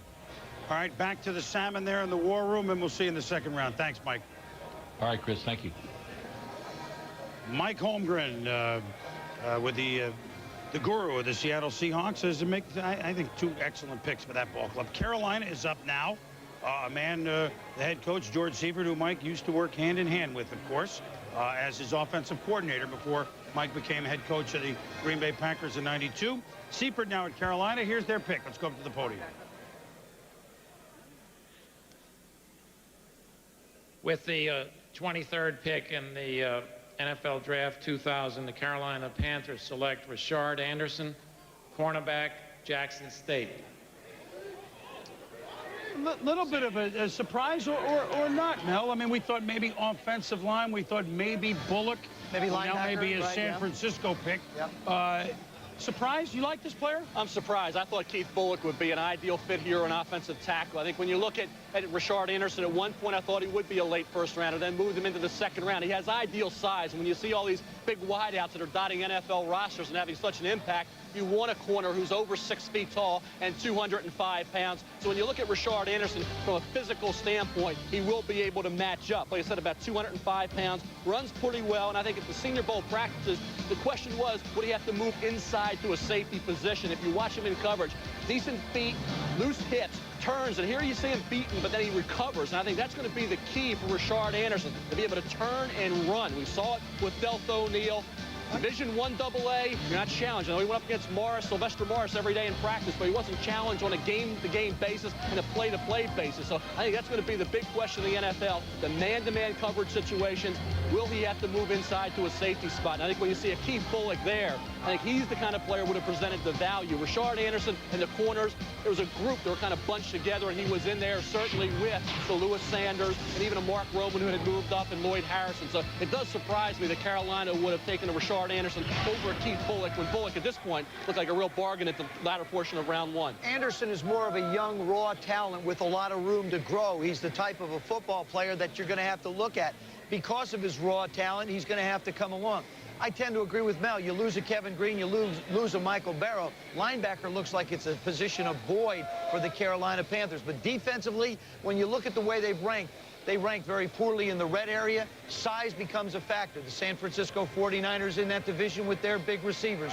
New Orleans adding some size with Jake Reed as a receiver. So certainly the teams that they're going to be going up against would demand that they get some bigger people to cover them.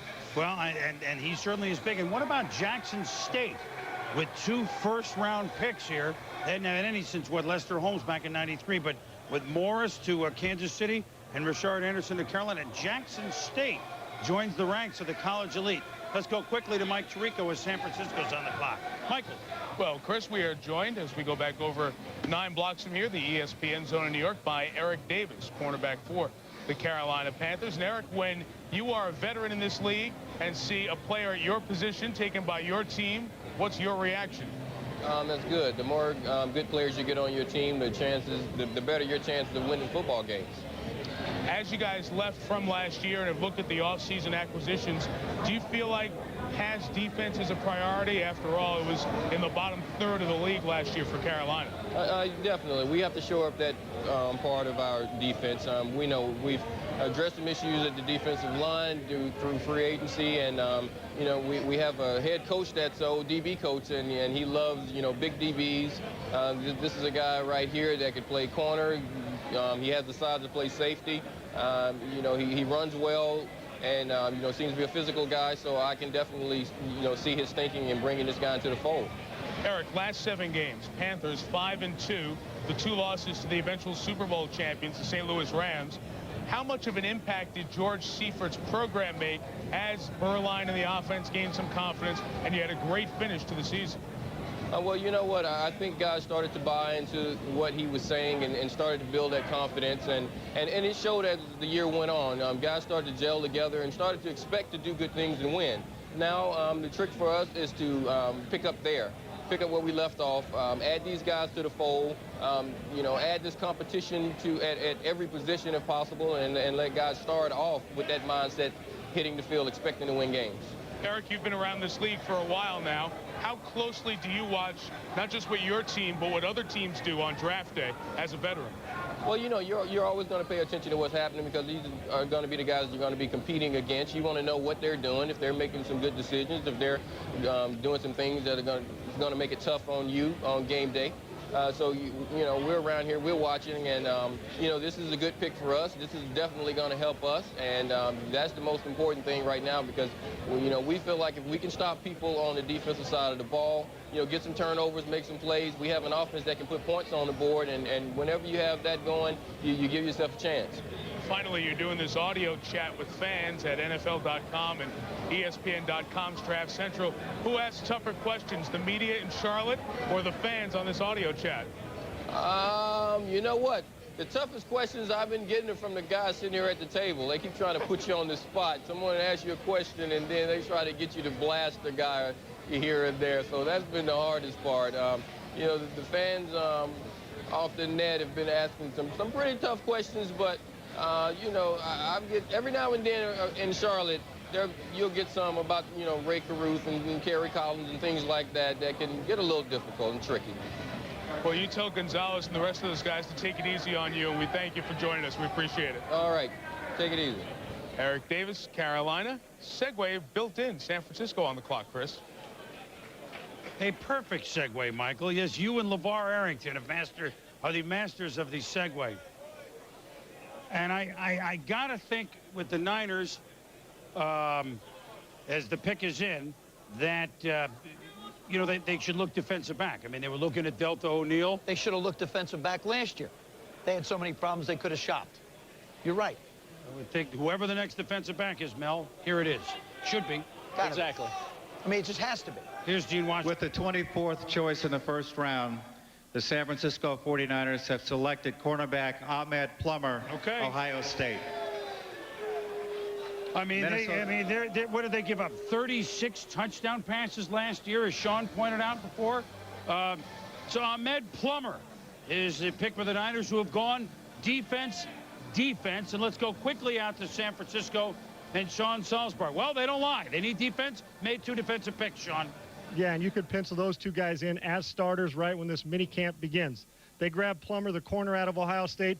long list of good corners. You got Sean Springs, got Antoine Winfield. He fits that bill. Fairly physical, even though he's not real big. But they have to have a guy who can run and cover. And Boomer, you mentioned again about the 36 touchdown passes they gave up this year. That is inexcusable. And they feel like they fixed that. He'll start out, doesn't have the luxury of learning behind somebody in front of him. He'll be out there ready to play. But love his toughness and also love him because he wants to play football. A good addition. And 2 starters now for this new rookie defense on the San Francisco 49ers. Well, 11 picks, Sean, as you know, and at least 8, if not 9 of them have got to be defense. And they've got 2 twos coming up as well as a result of their trade with the Jets. So they're addressing things, Mel. And Plummer not huge and not a return guy, who they do need. They do, but no, Plummer's He's the next best corner. You like the pick. He's a corner who could not move inside. I like the pick. I think if you look at Ahmed Plummer, consistency. He's not as naturally athletically gifted as, say, a Sean Springs, former Ohio State Buckeye, or the enforcer or the difference maker, say, of an Antoine Winfield. What he is very consistent. He started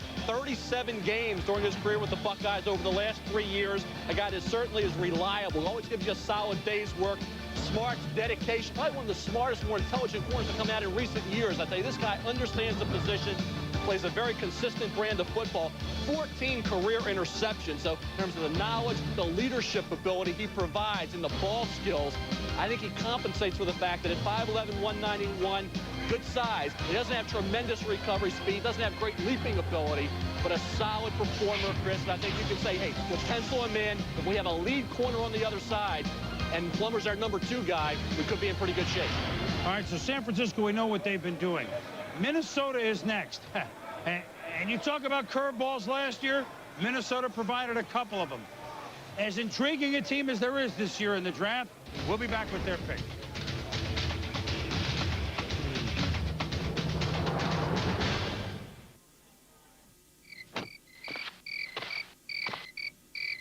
Night racing is coming to Phoenix International Raceway.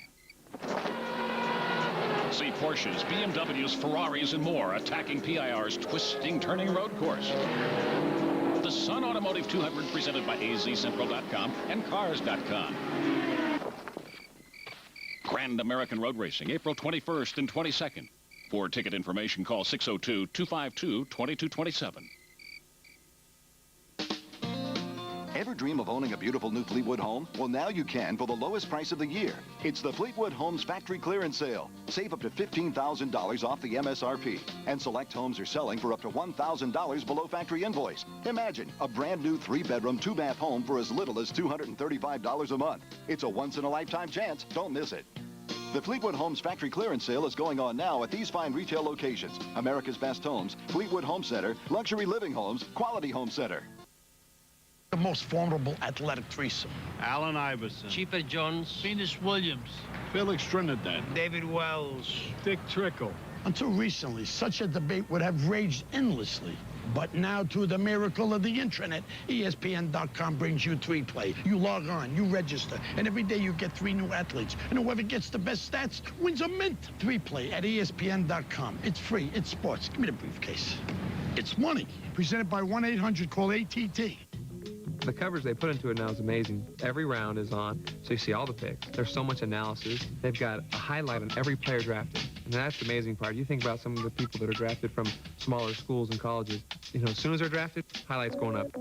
The NFL Draft on ESPN and ESPN2. Exclusive coverage of every pick with all the inside information from our team of NFL experts. On screen, online, and on ESPN Radio. Tonight at 7 p.m. on ESPN2. Welcome back, and one of the questions that in our You've Got Mel extravaganza on .com, how critical is this draft for Dennis Green's future in Minnesota? Last year they drafted Donnie Culpepper, who's, I guess, going to start a quarterback, and Demetrius Underwood, who was a disaster. Well, their same needs of last year apply this year. You talk about defensive line, you talk about corner guys like Chris Hovan, Darren Howard, and a guy that we expected to hear latter portion of round 1, guy that's enjoyed a meteoric rise up the draft board, Eric Flowers from Arizona State, a defensive end. The pick is in. Whatever it is, Minnesota knows exactly what they want to do. It's cold up there. I'm just throwing out. With the 25th choice in NFL Draft 2000, the Minnesota Vikings select Chris Hovan, defensive tackle, Boston College.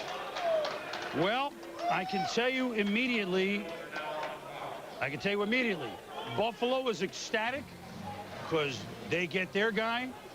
Indianapolis, well, not yet. Indianapolis is not, because I think they wanted Hovan. So good and bad news for the AFC East. Is it good news for Minnesota? I'll tell you, he's a tough kid. He gives you everything he has. He had 69 tackles this past year, 81 as a junior, so a very active player. They were even able to move outside in some of their defensive packages at Boston College. 6'2 1/4", about 305 pounds. We talked about the needs of last year for the Vikings applying this year. Demetrius Underwood, failure to really have an impact. To see the aggressive approach of a Chris Hovan show, and I'll tell you, he really gets after you. You watch him, the hustle, the chase ability, never quits.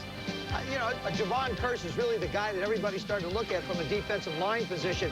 How far does he go down the field? What will he do? How much of an impact can he make, not only at the line of scrimmage with his ability to play there, but does he have that relentless motor? Certainly Hovan looks like one of the guys who can. But I still think the biggest problem that faces the Minnesota Vikings is not addressing just the defensive line or linebackers. It's the quarterback position. 2 picks last year, Demetrius Underwood and Dante Culpepper. Demetrius Underwood, complete bust. Dante Culpepper still is a big, big question. And Dennis Green, in my opinion, has placed his future and the future of his football team in the hands of a pure rookie. Of the 5 players taken last year, Dante Culpepper is the only one that didn't get a chance to work during the regular season and get a chance to get really tested under fire. I don't know how patient Chris Carter or Randy Moss will be in the learning process of a Dante Culpepper. I spoke with Chris last night. He simply said to me, Joe, it's going to be our responsibility to help Dante as much as we can. Receivers can only do so much for quarterbacks. To me, this is a heck of a stretch and a reach by Dennis Green to throw the burden of success or failure on the quarterback, or a guy who really hasn't played very much. I think it's a tough, tough position to be in. He sees a team in his division with Sean King that were 3 minutes away from the Super Bowl. Admittedly, this offense and what's being asked of Culpepper is a lot more than Tampa Bay ever asked last year of Sean King. We'll continue this discussion, but Mike, let's talk about Chris Hovan, who is in the true sense of the word, a Boston College battler. I mean, that motor runs all the time. And I think, frankly, the Vikings need something like that in there, along with Randall, who's a different sort of player. Well, you hit on the key part, Chris. Boston College played in the Inside.com Bowl against Colorado. They got blown out in part because the flu ravaged the team, including players like Hovan, who on a national stage couldn't show his ability. But you mentioned John Randall. This is the happiest Hovan could be other than going to the Patriots. Why? Because his idol is John Randall. He paints his face like John Randall. He's watched John Randall game tapes to learn moves, and that's where the motor gets inspiration from. It'll be a great thrill for Chris Hovan to line up next to, he hopes, John Randall. On the clock now, the Buffalo Bills. Our coverage of the NFL Draft 2000 continues from New York and around the league right after this. Hey, what's happening, B? Nothing. Just chilling, watching the game, having a bud. What's up with... Hold on a second. Hello? What's up? Yo, hold up. Hello?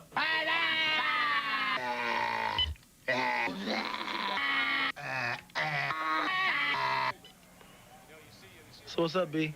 Nothing. Watching the game, having a bud. Are you a hardcore driver? Do you want an exciting car that's built tough? This is the Pontiac Grand Am. It's as hardcore as they come because it's the only car built with solid form design. Are you a hardcore driver? Grand Am by Pontiac.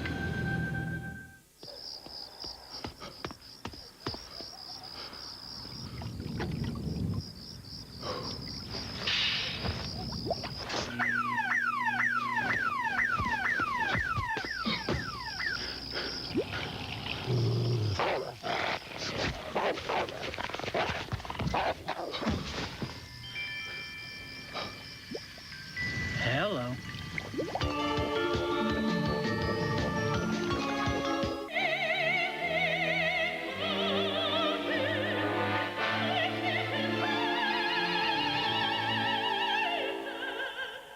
Hello? Yeah, where are you? No. Excuse me, I'm working. It's the opera and I'm gonna catch a red eye tonight. Yeah. That's right. What? Ah!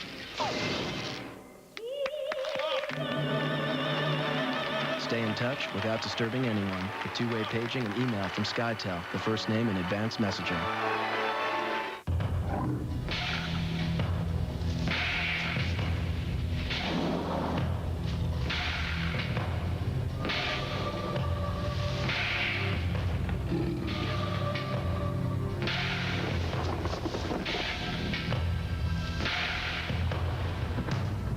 Dreyfus has partnered with some of the world's leading asset managers. Put their strength to work for you. The power of you, your advisor, and Dreyfus. Baseball's ultimate road trip heads to San Fran, where high-powered hitters take aim. Luis Gonzalez and the D-backs swing with Barry Bonds and the Giants. The ultimate road trip rolls on. Diamondbacks Giants tomorrow at 8 on ESPN. Welcome back to New York with the Buffalo Bills on the clock. Last year, the Miracle at Adelphia Coliseum, as Kevin Dyson takes the lateral from Frank Wycheck, and Tennessee shocks Bills, snatching victory from the jaws of defeat, literally 22-16. And Tennessee, not Buffalo, was a couple of wins from that on their way to the Super Bowl. So from this team, and by the way, that's our opening game in the opening Sunday night game, Tennessee at Buffalo. But gone. I mean, just think, the lateral wasn't one.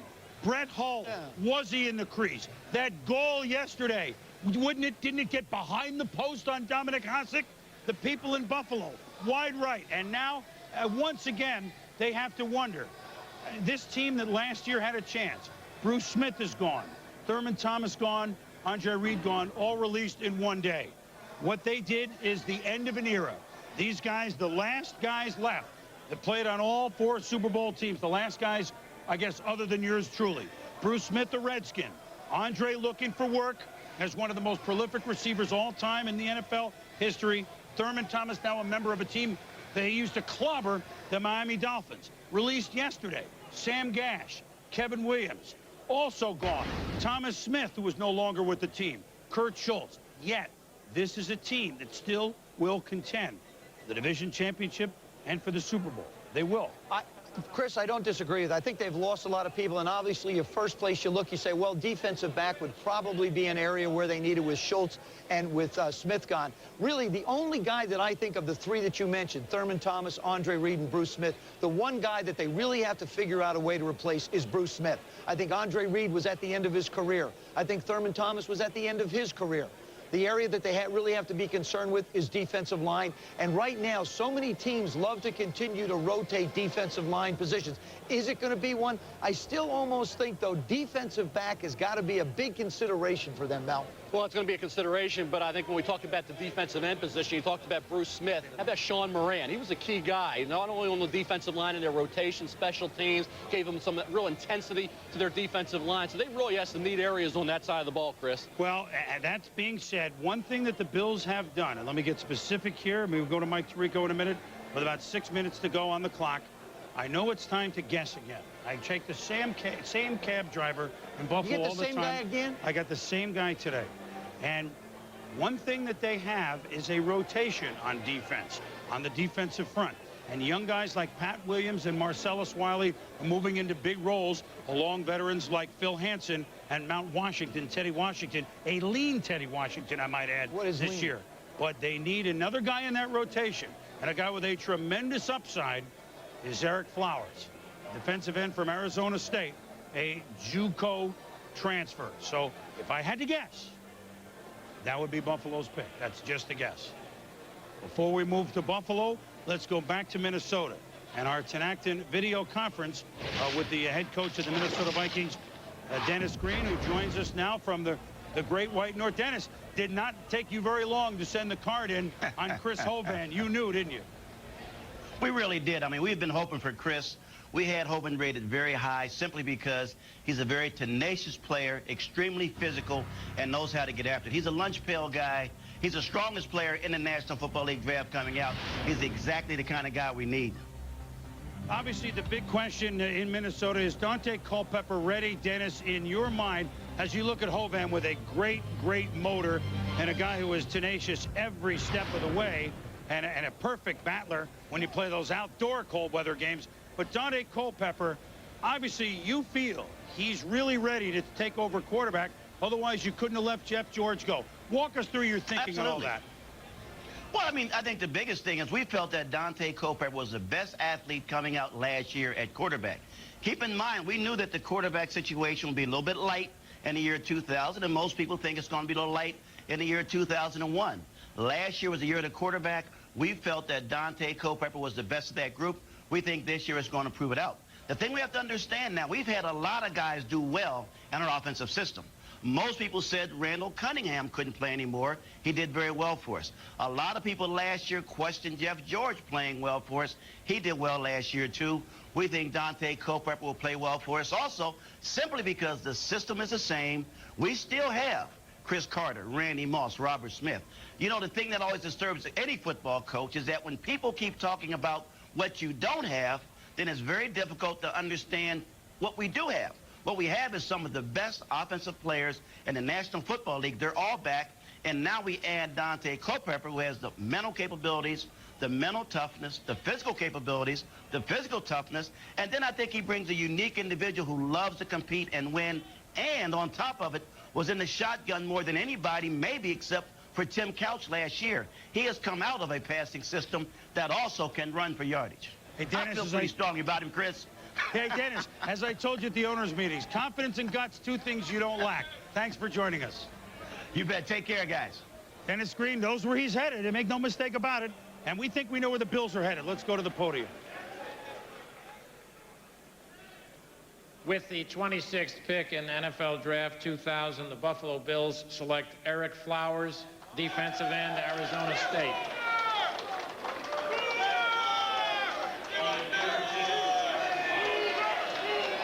You know, Chris, that cab driver, honest to goodness, he's unbelievable. You know, he's taken that same route 12 or 13 years in a row. At least 13 years in a row. Eric Flowers is one of the more intriguing, yet not originally projected first.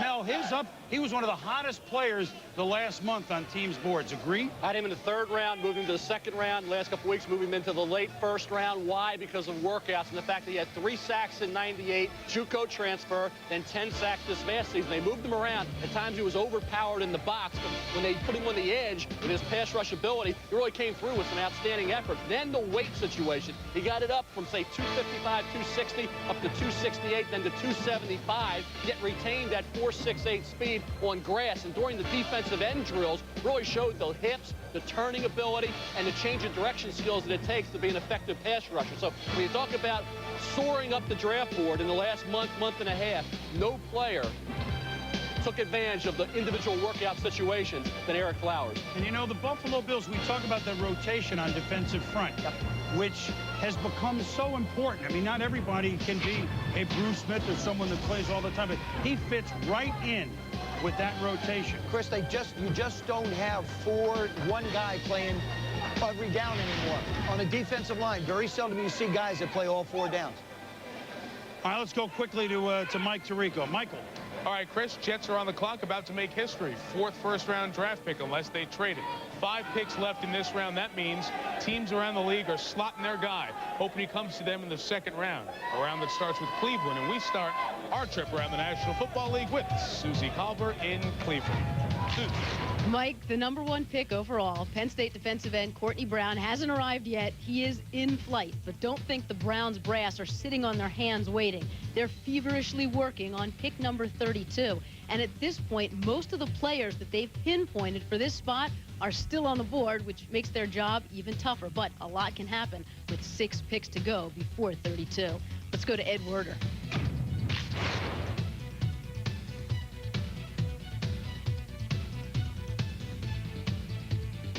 Linebacker Chris Samuels at left tackle. The 2 players arrived in high style about 25 minutes ago in a helicopter, touching down on a spot with their numbers spray painted on the practice field. 56 for Arrington, 60 for Samuels. We'll talk to them in a little bit about their whirlwind day. Let's go to Solomon Wilcox. In Baltimore, the Ravens have drafted 4 Pro Bowl players over the last 4 years. With 2 first-round picks in today's draft, the Ravens add running back Jamal Lewis and wide receiver Travis Taylor try to help boost that 24th-ranked offense. Now let's go to Tom Jackson. Here in New York, the Jets have come up with two possible defensive starters with their early 2 picks, the surprise pick of the draft in Chad Pennington at number 18. And now they have the 27th pick in the draft. And a couple of areas to be addressed might be offensive line, might be tight end, but certainly don't be surprised if they move the pick. A couple of teams have inquired. Now let's go to Sean Salisbury. Here in Santa Clara, the 49ers brass wanted 4 defensive starters from this draft. They believe they have 2.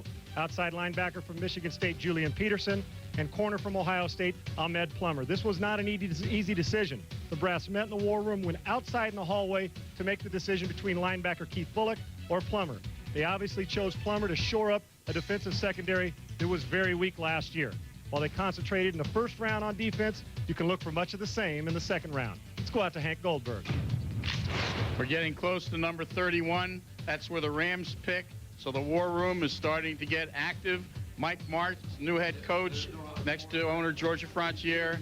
That's Jay Stigman next to Charlie Army, the vice president of player personnel, who will be directing this draft. And in the past, they've been able to make a score early in the draft. This year, they had to keep score early in the draft. Now let's go to Sal Palantonio.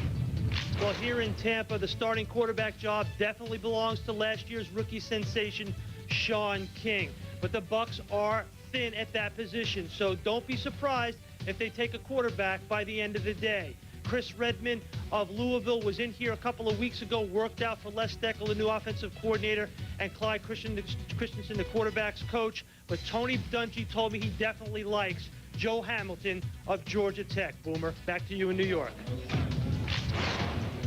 And Mort. Well, the New York Jets are on the clock, and of course the Tampa Bay Buccaneers have Keyshawn Johnson. The Jets have yet to draft the receiver. They did have some discussion with the Cincinnati Bengals earlier in the week briefly about Carl Pickens, but here was Mike Brown's response to that, the general manager of the Bengals.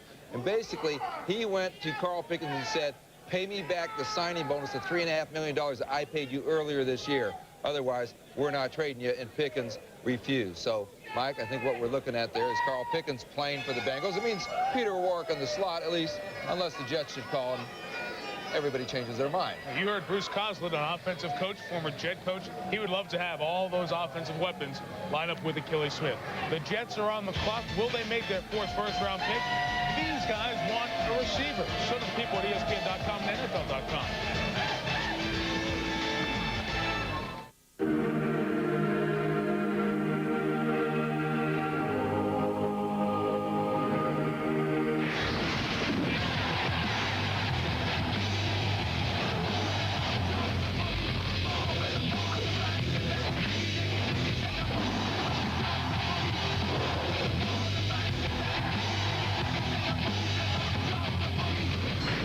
Gladiator, rated R. Starts Friday, May 5th.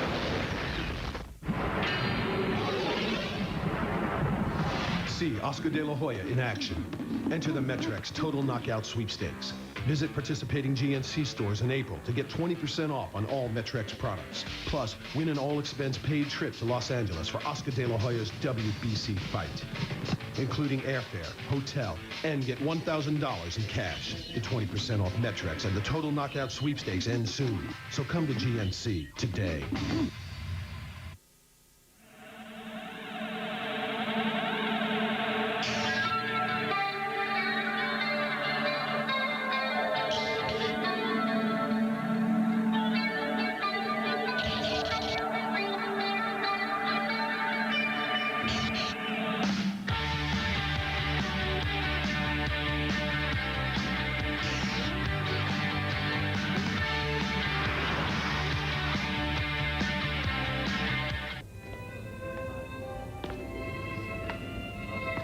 I overheard you at that cocktail party last week. The Zipgen stock. I bought a ton online. Good. For they are the only firm able to meet the stringent demands of the Martians. From Vector Nebula.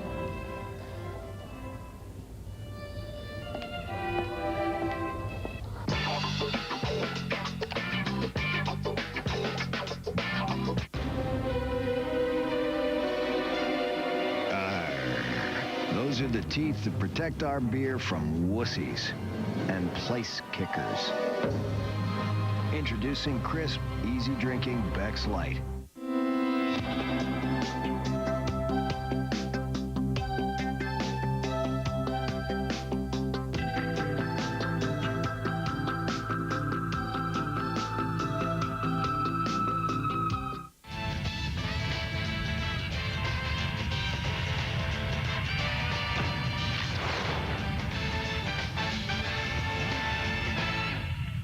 Welcome back to ESPN's continuing coverage of Draft 2000. Back in the Bristol studios here, Mark Malone along with Ron Jaworski. The New York Jets currently on the clock with their 4th and final first-round pick. Of course, that pick coming directly from the Keyshawn Johnson trade. And that sparked a lot of controversy, or certainly debate, around the National Football League and here in the studios.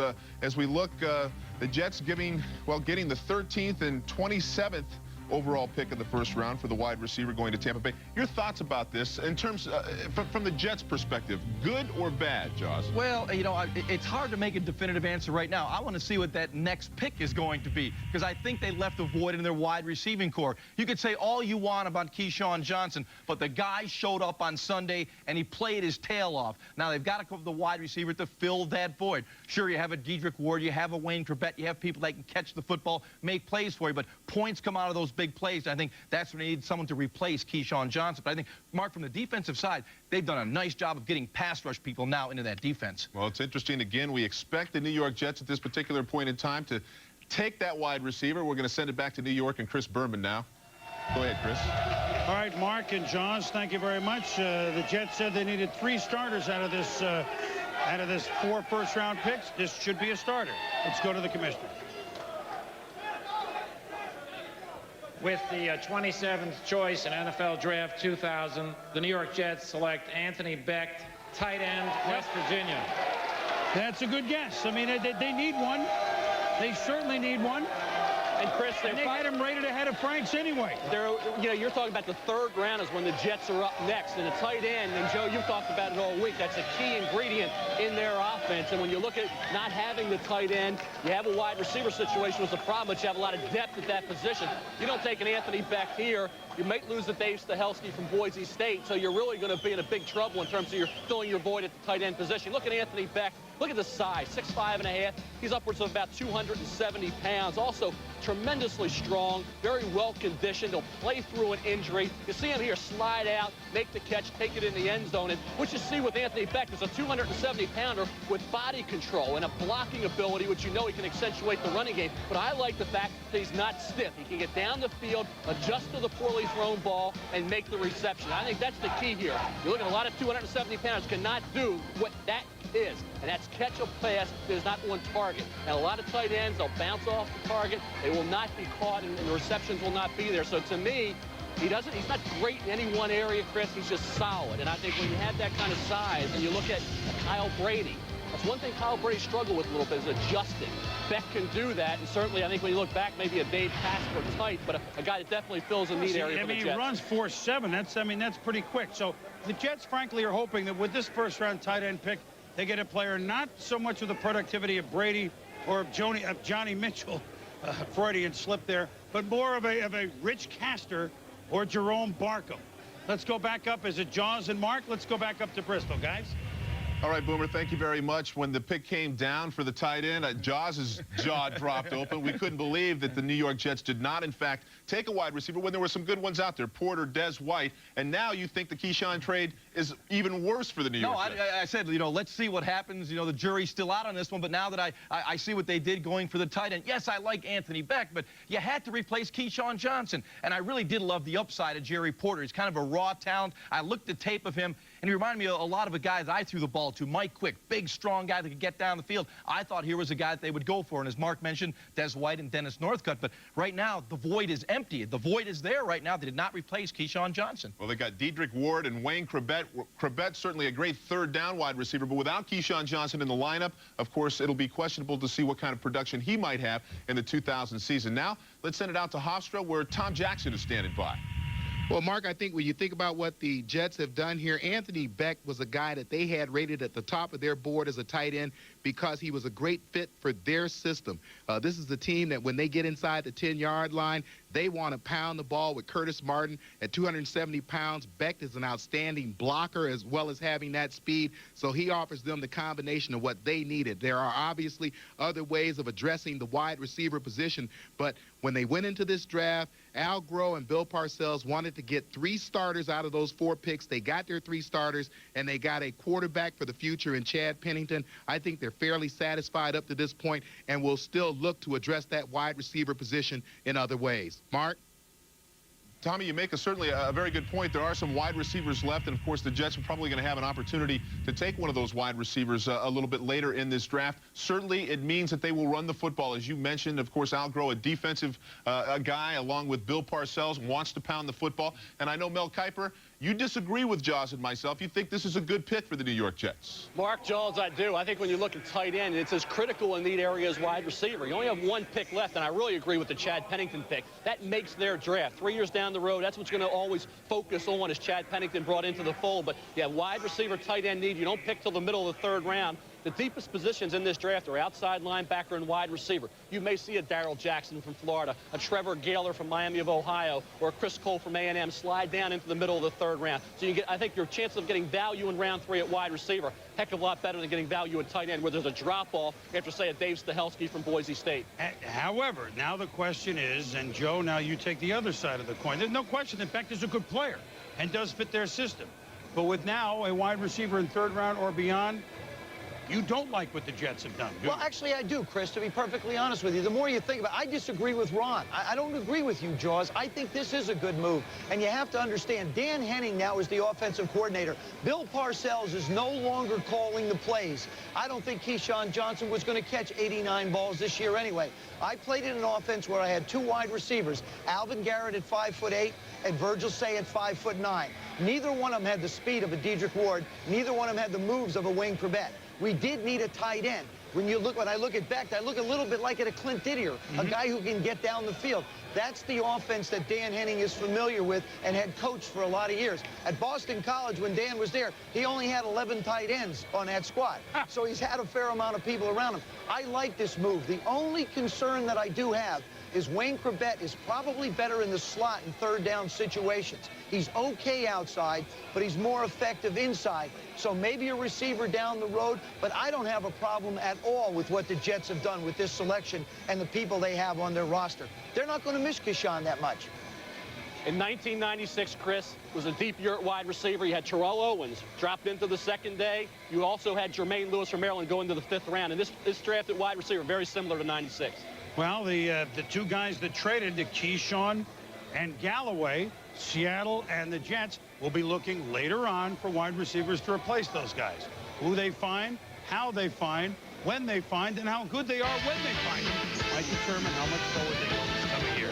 The Colts next. We'll be back.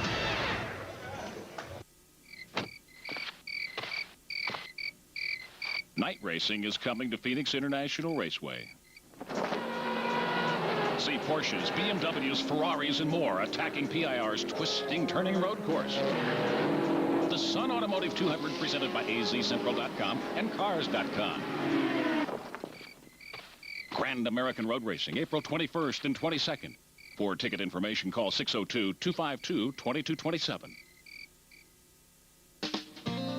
Ever dream of owning a beautiful new Fleetwood home? Well, now you can for the lowest price of the year. It's the Fleetwood Homes Factory Clearance Sale. Save up to $15,000 off the MSRP. And select homes are selling for up to $1,000 below factory invoice. Imagine a brand new 3-bedroom, 2-bath home for as little as $235 a month. It's a once-in-a-lifetime chance. Don't miss it. The Fleetwood Homes Factory Clearance Sale is going on now at these fine retail locations: America's Best Homes, Fleetwood Home Center, Luxury Living Homes, Quality Home Center. Without me, there is no ice. With no ice, there is no game. Oh, hey, no game, no cup. Enter ESPN's Drive to the Stanley Cup sweepstakes presented by Dodge and Wendy's, and we'll put you in the driver's seat. Grand prize is a Dodge Dakota Quad Cab, a year's supply of Wendy's Classic Double with Cheese combos, and a trip to the Stanley Cup. Watch the NHL quarterfinals on ESPN and ESPN2. Call the numbers shown or log on to ESPN.com and tell us who won. ESPN's Drive to the Stanley Cup sweepstakes.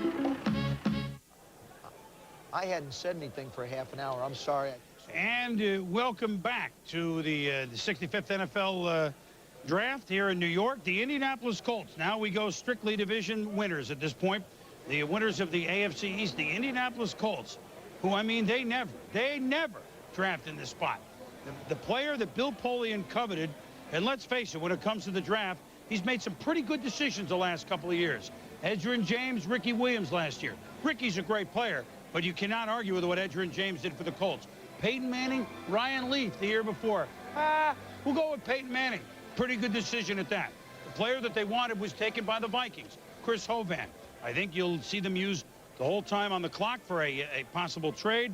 If they have to go and maybe Rob Morris, very interesting inside linebacker from Brigham Young. But at the meantime, you know, Washington's not that far from New York.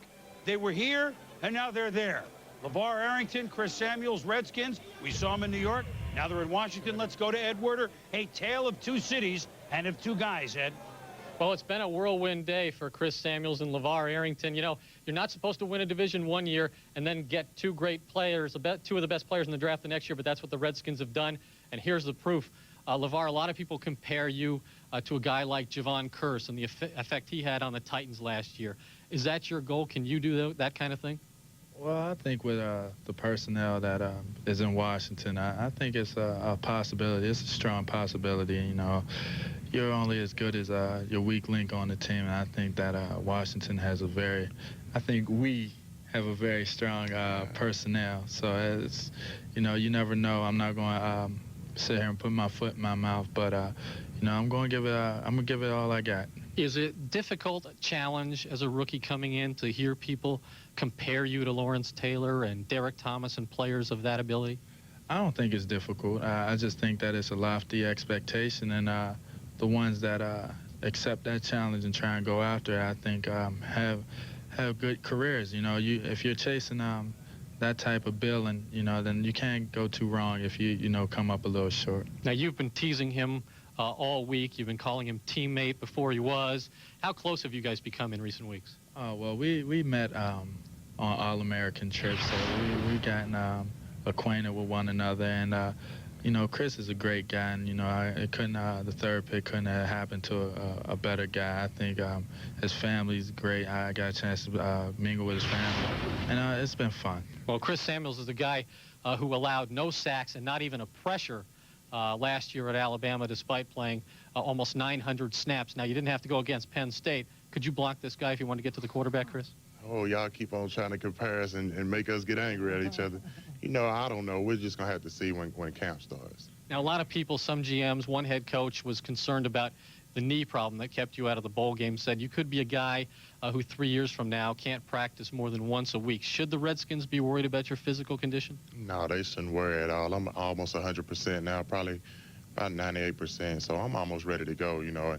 I'm just getting in here. I'm fired up. I'm ready, you know what I'm saying? And a lot of people, they trying to make the knee a big issue, but it's really not. All right, Chris and LeVar, thanks very much. Let's go back to Chris in New York. All right, Ed, thank you very much.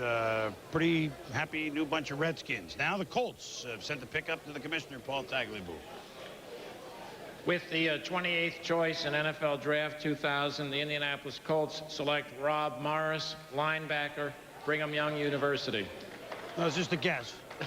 Doing good, Chris. Guessing well today. You're having a very good guessing It's a good year. guessing Yes, day. Good, but you know what? This, Mel, now this is what, a 25-year-old middle linebacker who, because of BYU, went on the church mission, as you do, as part of the Mormon education, went up to Toronto, Canada. He's one of the more intrigued. They get a man here, first of all, don't they? They do. You were talking about Rob Morris, forced to sit out 4 games this past season due to an abdominal strain, yet he was still the second leading tackler on that BYU defense. Of course, they had Byron Frisch in front of him. You look at Rob Morris, short arms and very productive. If the defensive tackles do their job with the Indianapolis Colts, Rob Morris can flow to the football. And I think when you look at instincts, he has it. You see the eyes of a middle linebacker and the ability to flow and really get into those running lanes and make the tackle. And I think Rob Morris, when you look at the productivity, you look at the fact that he is so quick reacting. He doesn't waste any time. He can come on the blitz, get the job done there. And really, I think the super intense nature of the way he goes about his business, I think that's what the Colts were looking for here, a leader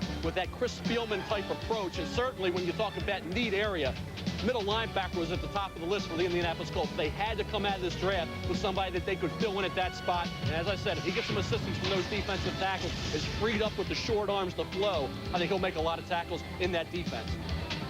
When you get to that position also, Mel, you really take into consideration the fact that when you've won your division, when you're that good, the needs aren't so great in a lot of different places. Defense certainly was a focus for the Indianapolis Colts, and the middle linebacker position, when you consider Cornelius Bennett not getting any younger, really missed him when he left the Atlanta Falcons. So here you have a guy who really jumps in and can fill in, another young guy filling in, continuing to build for the future.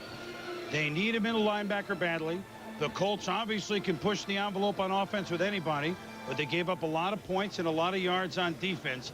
And this guy, Rob Morris, I'm not going to tell the complete stories because I want to get him absolutely right. But he's, in addition to on the Mormon mission and going door to door to try to convert or try to talk to people about the Mormon religion in Toronto, he had maybe one taker, as he says, in 3 or 4 months, but that's part of what you do every morning. He's jumped off third-floor balconies into pools. That's only 4 stories below what Russ Francis used to do before he was drafted by the New England Patriots. He has been chased in a zoo trying to take a picture of an alligator. Didn't realize it was that fast. He's been, and here it is.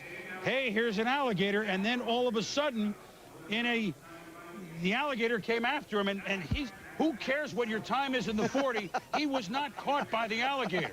So you know this. They have a true character in the middle linebacker for the Indianapolis Colts. The stories get better and better as you do more reading. And hopefully this coverage of the late first round gets better and better. When we're back, the heavy metal teams, Jacksonville, Tennessee, and St. Louis.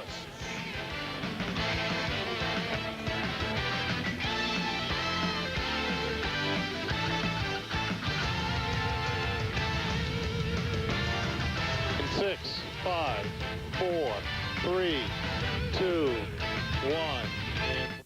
What do you see when you look at this? You know what I see? I see America. Things in bulk, large quantities. Look around you. I'm talking about a belief system. Values, optimism, prosperity, quality. The future. You see all that in a 48-pack of toilet paper. Wait till we get to frozen foods.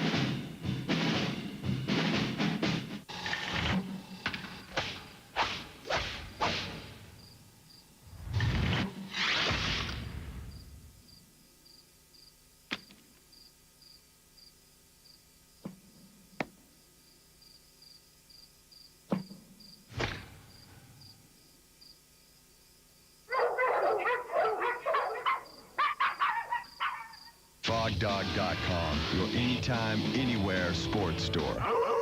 Fog Dog.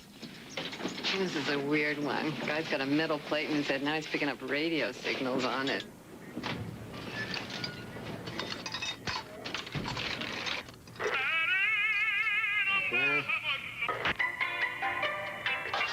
Two outs here in the top of the 5th, score tied at 3. Here's the pitch. A swing and a drive. Having a few friends over? A home run by Johnson. Grab a Miller Lite. It's Miller time.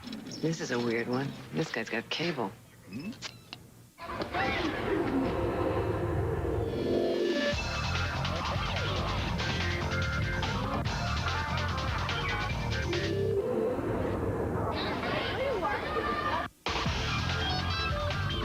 AOL membership gives you more benefits, and it's never been easier. It's very easy to use. Anyone can use it. AOL Parental Controls help safeguard your kids. Customer service at AOL is fabulous. Email, buddy lists. AOL has got it all. America Online. Sign up today. To understand the present, investigate the past. At New York Life, you'll find values, financial strength in our products, humanity and integrity in all we do. Values that have served us through war, depression, and times of prosperity. That we don't see these values changing, ever, is why New York Life is the company you keep. The Top Guns on the senior tour take aim for a duel in the desert. Will Hale Irwin stand up to the heat, or will one of these other marksmen steal the day? The Las Vegas Senior Classic, Friday at 3 on ESPN. Back at the draft or a .com portion, you got Mel. Mel, who's the biggest surprise still on the board with just 3 first-round picks left in your opinion? No question in my mind, Chris. It's Keith Bullock, a multi-dimensional linebacker out of Syracuse. I think Todd Pinkston very underrated at 169 in terms of pounds. He'll get bigger. He's very tough. He'll come across the middle. The receivers figure to go late first, early second. Darren Howard in that same general area. But the one surprise to me, or a shocker, is that Keith Bullock is still on the board at this point. Jacksonville and the 2 Super Bowl teams, the Titans and the Rams, are what's left in round number 1. We'll be back to New York in just a moment.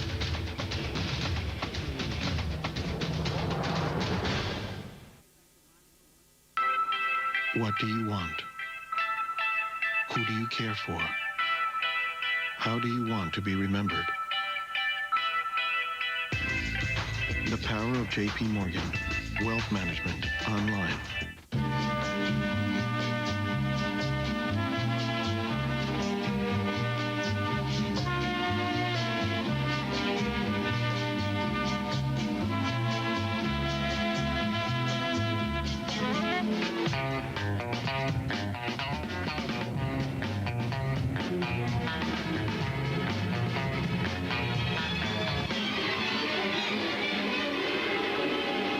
Presenting Docker's Stretch.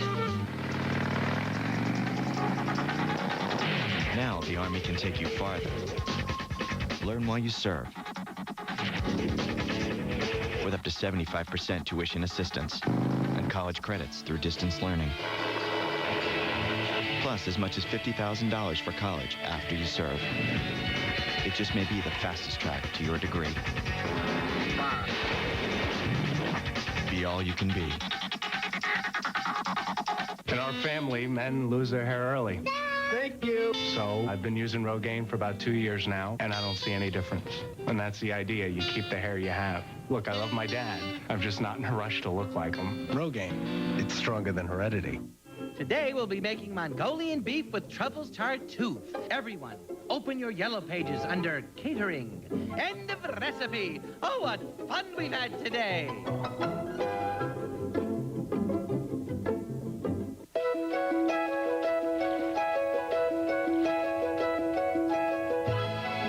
We process oranges and cocoa in Brazil.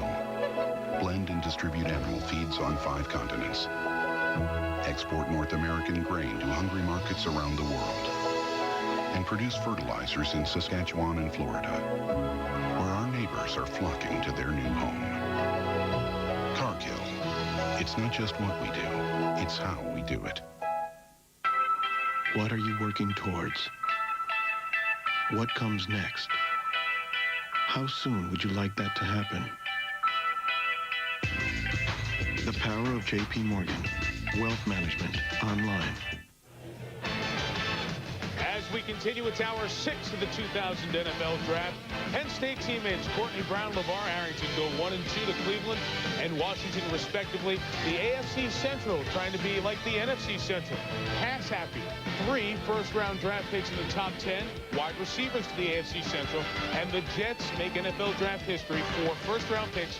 Sean Ellis, defensive end, Tennessee. John Abraham, linebacker, South Carolina. Chad Pennington, the quarterback from Marshall. And another guy who plays college ball in West Virginia, Anthony Beck, the tight end. Pennington, by the way, taken at quarterback, the lowest a quarterback's been taken since Jim Druckenmiller late in the first round by San Francisco in '97. Druckenmiller is now on Miami's roster. Mike Tirico, Chris Mortensen here.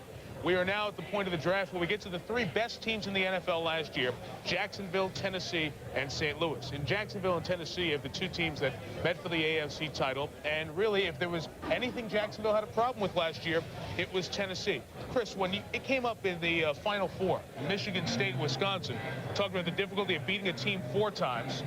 Look here, Jacksonville lost to Tennessee all 3 times. People say it's tough to beat a team 3 times, tough to beat a team 4 times. Remember, sometimes it's about matchups. And in this case, like in the basketball case with Michigan State and Wisconsin, Jacksonville just didn't have the better of matchups against Tennessee. No, that's right. And I think that Tom Coughlin, the thing he agonized most about, though, seemed like he always felt like Tennessee had a tougher team. I think that really bothered him. But in terms of matchups, certainly St. Louis showed that if you throw multiple receivers at Tennessee, you can be effective. So even though Jacksonville appears to be strong at receiver, I think Jacksonville even with a need at guard, looks at a receiver, an R.J. Soward here of Southern Cal, that type of guy, so he can create some of those matchups with Tennessee. Flip that over to Tennessee. Right. Even though they need a receiver, maybe, they don't have a lot rated that highly. Des White's not rated. In fact, Des White, I think, is dropping some. Tennessee, they're looking for some safety, secondary power here. Marcus Robertson, Blaine Bishop, they're back, but they lost Anthony Dorsett, and Robertson and Bishop only average about 12 to 13 games over the last 2 years. So I think Tennessee either takes a DB or trades back. Receiver remains a possibility. Dorsett, the free agency move to Oakland. So the wide receiver run that may come at the end of the first round may happen here. But in the big picture with Jacksonville, a team that has knocked on the door for the Super Bowl, maybe should have gotten there in 2 of the last 3 years. Chris, their window for opportunity may be shortening because of the salary cap. No question. In fact, you know, everybody thought they managed it so well, and they have managed it very well, brilliantly, in the opinion of some, over the last 3 or 4 years. But it has caught up with them, and all of a sudden they're squeezed a little bit. But they have drafted young, and they have drafted for this team to peak at this point. And I think this has to be the year, else you're going to hear a whole lot of things, a lot of speculation about a lot of people with Jacksonville, including Tom Coughlin, I think. Unquestionably, this has been perhaps the all-time in-cement model for building an expansion team. With the way Tom Coughlin built this team, his way or the highway, it worked out. They have not been unattractive to free agents because at the end of the day, guys understand, yes, you're going to work hard, but you also have an opportunity to win. They're double digits in victories the last 3 years. If there's a spot that there's of some concern off last year's team, it's Tony Baselli. Not that he's not a great tackle, but how quickly will he come back from the knee injury that happened at the end of the season last year? He says quickly. In fact, what he's telling me, he'll be ready to go when the season starts. Of course, some people would question that. You know, you mentioned the salary cap. One of the issues with them is getting Baselli done because his contract's going to come up in the near future. So Baselli on 2 fronts a concern to Jacksonville. You know, a lot of people are throwing out in the big picture who are the teams to beat in 2000. The NFC, the off-the-cuff answer is Washington and Tampa Bay. In the AFC, Indianapolis certainly is out there. Does Jacksonville still have every aspect of the game you need to make the Super Bowl run? Absolutely. I mean, they've got all the parts there. I think they just have to they got to find a way to beat Tennessee. If they figure out a way to beat Tennessee, they're probably playing the Super Bowl. So I think that's clearly the thing. And that might become psychological. And Mark Brunell as a quarterback, a lot of people, we've talked about Mark Brunell for 3 or 4 years being a Pro Bowl quarterback. Big timer. Mark Brunell has to win a big game or else he's not going to have that big time label. We know that the Cleveland coach, Chris Palmer, was very important to Tom Coughlin in the building stages. Now there's another defection from Jacksonville to Cleveland that may impact the Jacksonville Jaguars as the season goes on. We speak of Pete Carmichael. Pete Carmichael was a receivers coach, and he had a great way with those receivers, very much in the development of Jimmy Smith. Pete Carmichael now is running the show for Chris Palmer in Cleveland. I think Chris Palmer's relieved he can trust Pete Carmichael, so I think this is a great plus for Cleveland, a negative for Jacksonville because, let's face it, Tom Coughlin, a lot of burden on him as the offensive coordinator. Wanted to hire Mike Hammerdinger of Denver a year ago. Hammerdinger's in Tennessee now, so there's another. And only Kansas City or Buffalo ran the ball more than Jacksonville did last year. Commissioner with the pick, number 29 in this round.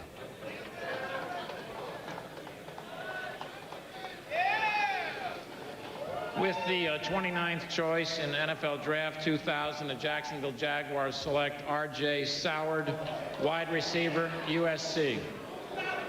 Well, certainly a guy who can flip the field. Tennessee now with Titans are now on the clock. Great speed that will be an infusion to the Jacksonville offense. Short, but tough to catch. No question about it, Mike. You look at R.J. Soward. You see the size. That might have been a concern, but good return skills. You see it here, the electrifying, game-breaking ability. Look at Jacksonville. Keenan McCardle struggled some. Of course, they have the great Jimmy Smith, but Reggie Barlow hasn't really stepped up and performed up to the level expected. So R.J. Soward gives you an awful lot in terms of ability after the catch. Inconsistent when the deep throws this year. Dropped a couple, but remember, Carson Palmer, their fine quarterback, was injured. So new quarterback situation, but R.J. Soward has an awful lot of speed, and I think what elevated him back into the late first round, his impressive performance down at the Senior Bowl practices in Mobile, came there very focused, I think, to make up for a less than spectacular senior year with the Trojans. I think when you look at R.J. Soward, the return skills here, Joe, very key. Well, Mel, also, R.J. Soward was a guy who admittedly said he focused an awful lot on a lot of music. He really didn't focus much on football his senior year. He's refocused. He wants to be able to go out and play football. He's proven it. You have to wonder, with Keenan McCardle and Jimmy Smith, are the Jacksonville Jaguars at a point where they're starting to wonder if there's a lot left? And I think it's more Keenan McCardell than Jimmy Smith. I think anytime you can add quality depth at the wide receiving core, you have to do it. Remember, Jacksonville also has to have concerns about Mark Brunell. He's getting beat up an awful lot. To get the ball out of his hands quickly into the hands of a playmaker will mean an awful, awful lot to his health and his ability to stay as their quarterback. Well, Joe, a man who had first-round ability last year, dipped out of the first round with his performance, back in at the end. R.J. Sauer to Jacksonville. 5 receivers taken in the first round. The record 6 in '88. That class included Urban and Sharp.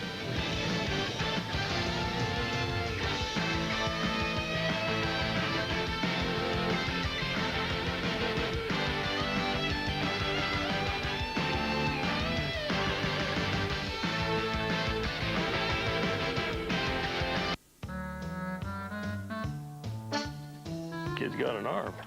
I know. I'm a scout. I got an eye for talent. I spotted these Kellys at For Sale Tire and Auto Service.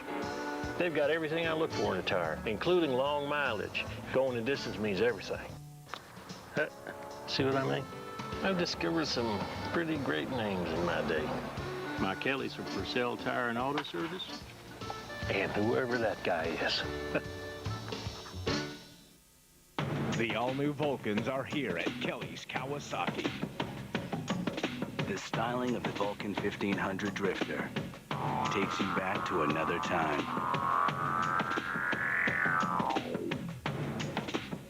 The engineering makes sure you don't get stuck there. Vulcan, only from Kawasaki. Kelly's Kawasaki, your Vulcan headquarters at 817 South Country Club Drive, Mesa. I have a dream. I walk out onto the high dive platform at the Olympics and make the perfect back 2.5 twister. Will my Olympic dream come true?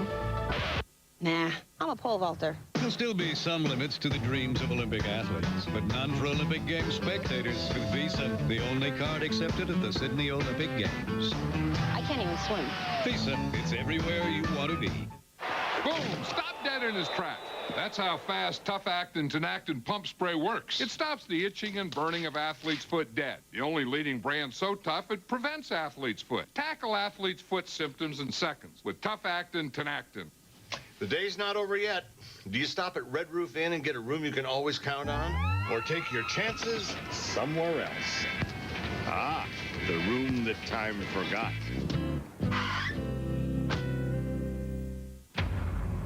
By the year 2000, 10 million kids will end up on the streets and in the back alleys of our nation's cities, wandering from spot to spot, searching for a place to turn a trick.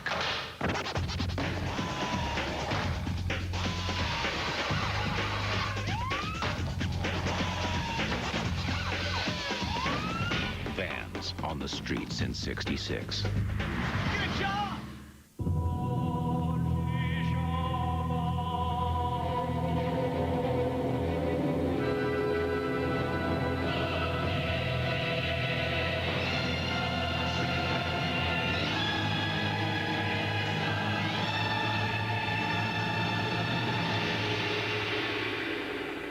Is there an insurance company with a 146-year history of proving that your trust is not misplaced? Without question, the St. Paul. Excited for the new NFL season? Then check out a goldmine of NFL action on ESPN Classic. It's the NFL Films Treasure Chest.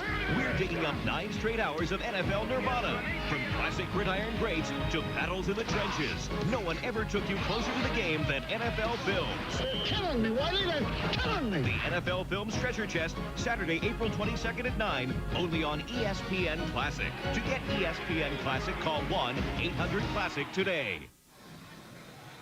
On the clock, the 2 teams that played in the Super Bowl, the Tennessee Titans and the St. Louis Rams. They've changed their horn color a little bit. And who can forget the final play of what proved to be one of the most exciting Super Bowls last year, or this year, I should say, or any other year. Steve McNair to Kevin Dyson, but the tackles made it the 1 and missed it by that much. It's the Rams winning 23-16, and not the Titans forcing it to overtime. The Super Bowl team's on the clock next. I'm not very big, said the little blue engine, but we must get over the mountains before the children awake. Said all the dolls and toys. Then she said, I think I can, I think I can, I think I can. She tugged and pulled and tugged, and slowly, slowly, they started off. Puff, puff, chug, chug, went the little blue engine. I think I can, I think I can, I think I can, I think I can, I think I can, I think I can. Hooray, hooray, cried the funny little clown and all the dolls and toys. And the little blue engine smiled and seemed to say, as she puffed steadily down the mountain, I thought I could, I thought I could, I thought I could, I thought I could, I thought I could.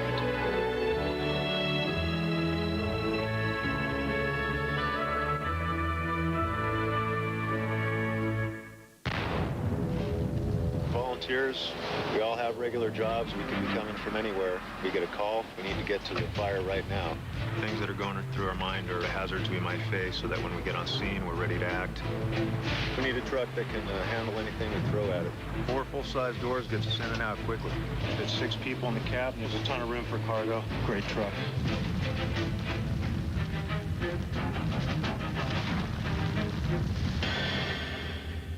Genius is an overused word, but I think here it applies. Freaky talent. Scary brilliant. I'd play cat and mouse with him all day.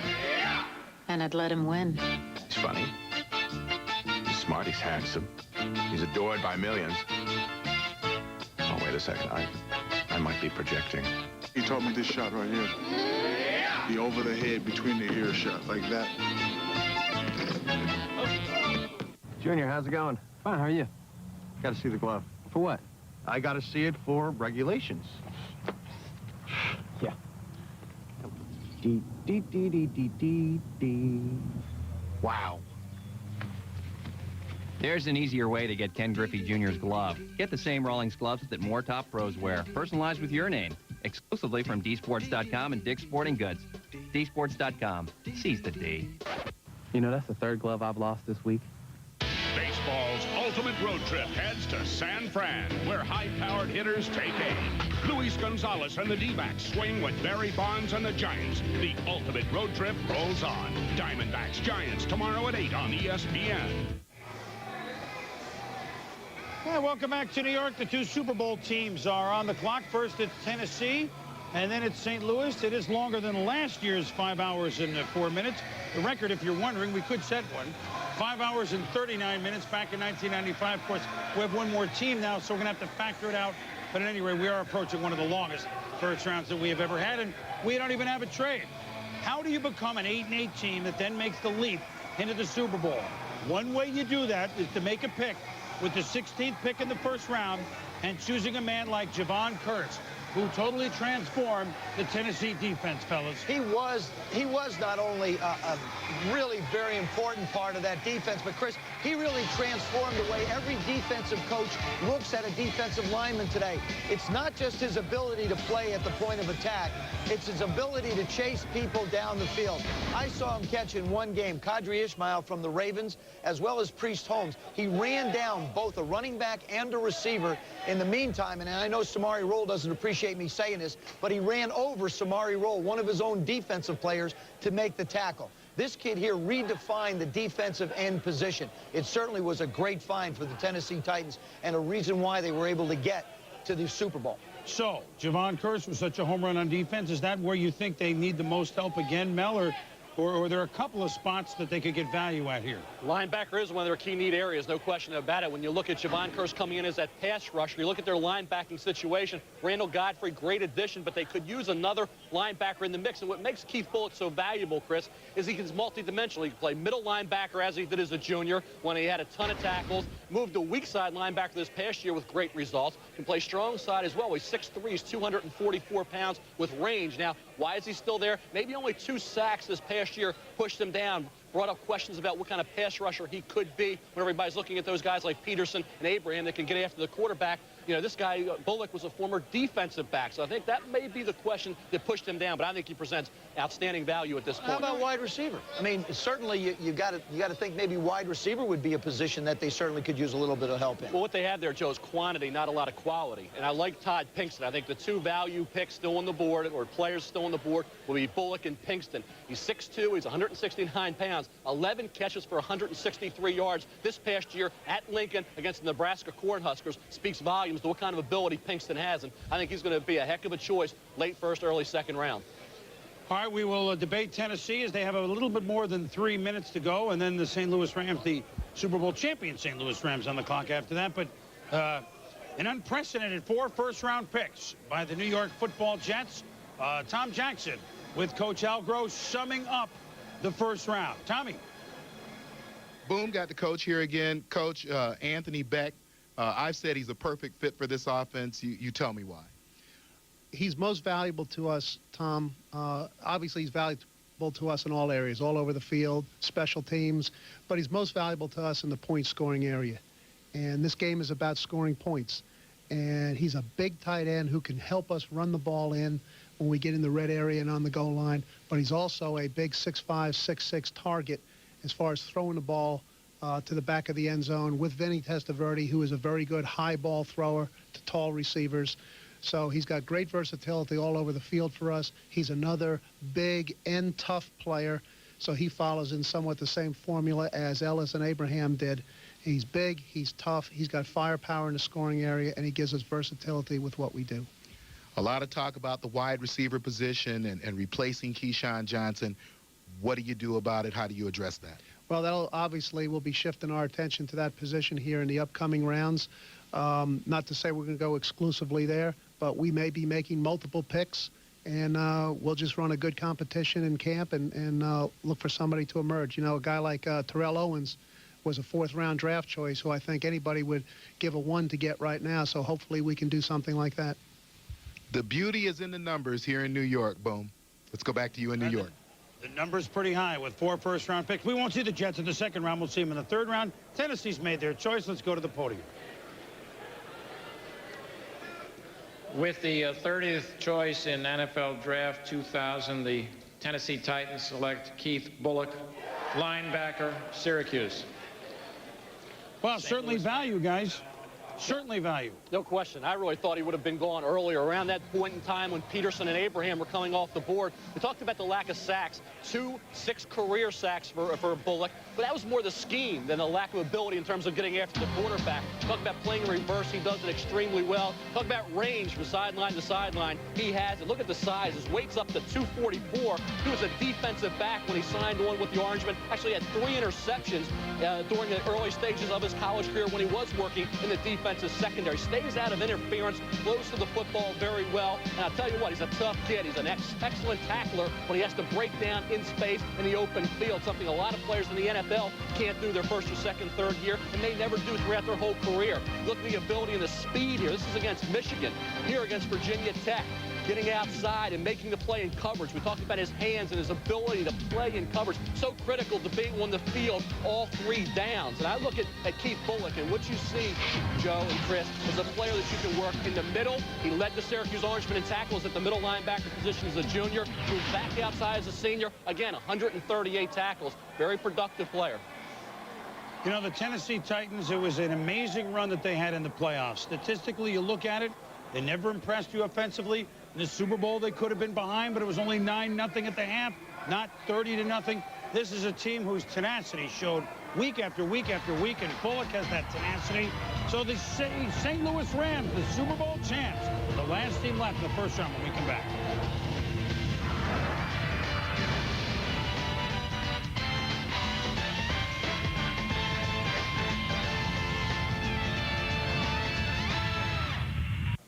Years ago, I gave John his start. I ordered the first Papa John's pizza. No, it was me. I said, John, this pizza's got great stuff on it. Join our celebration. Get 2 large 1-topping Papa John's pizzas for just $12.99. Get it straight. It was me. I said this sauce is special. Me. Hey, wasn't it you that ordered the first pizza? Well, I am your mom. Get 2 large one-topping Papa John's pizzas for only $12.99. It's our way of thanking all our loyal customers.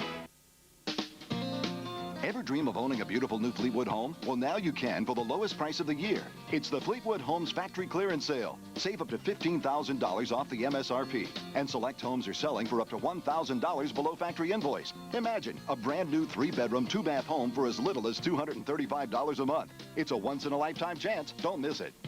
The Fleetwood Homes Factory Clearance Sale is going on now at these fine retail locations: America's Best Homes, Fleetwood Home Center, Luxury Living Homes, Quality Home Center.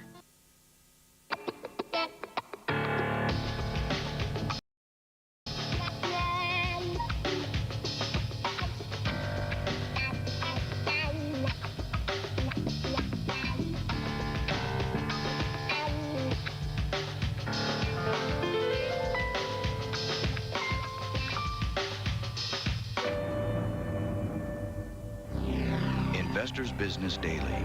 Don't read it. Use it. Good morning.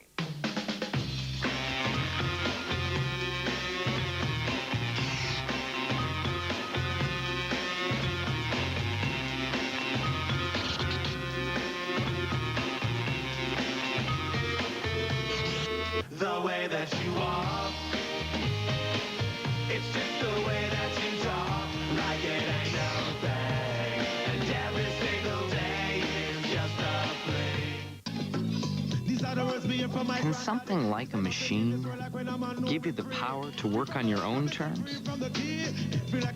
A machine that actually makes you feel free. Is there such a machine? A freedom machine. What do you think? Don't be afraid of your future. 'Cause I'm free, do what I want, any old time. Don't be afraid of Choose freedom. Choose Toshiba. With 1-800-COLLECT, you save a buck or two. So why doesn't everyone use it? It's so simple. You use 1-800-COLLECT to make that call, right? Oh, I forgot. Forgot? You forgot. 1-800-COLLECT. Collect call is so simple. Well, I've been up all night studying, man. Yeah, they're studying all night. It's like the number is 1-800-COLLECT, okay? Write it down. It'll save you big bucks. Have you heard of paper? Yeah. 1-800-COLLECT. Save a buck or two. In 1962, the Los Angeles Rams drafted Roman Gabriel with the first pick overall in that draft.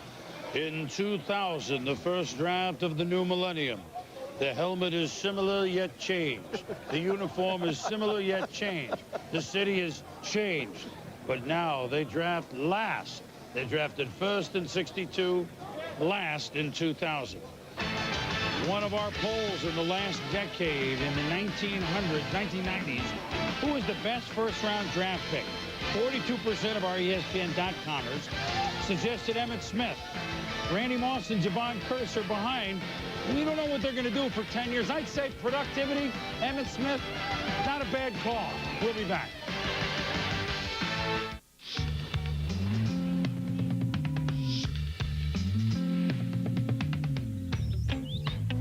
Faster, more reliable, higher quality, more profitable. Nortel Networks is building the new high-performance internet, and it can be whatever you want it to be. So tell us, what do you want the internet to be? Come together right now over me. The other day I tell my dad that I just totaled my car. He freaks. When he calms down, I explain to him about this stuff. Black Magic Total Shine. It's brand new. It's so cool. It shines and protects the inside and the outside of your car, so you don't need anything else. Just wipe it off paint, vinyl, plastic, and chrome. Then wipe it off for a totally awesome shine. You know what he says to me then? When are you gonna total my car? Yeah, great. New Black Magic Total Shine. The only way to total your car.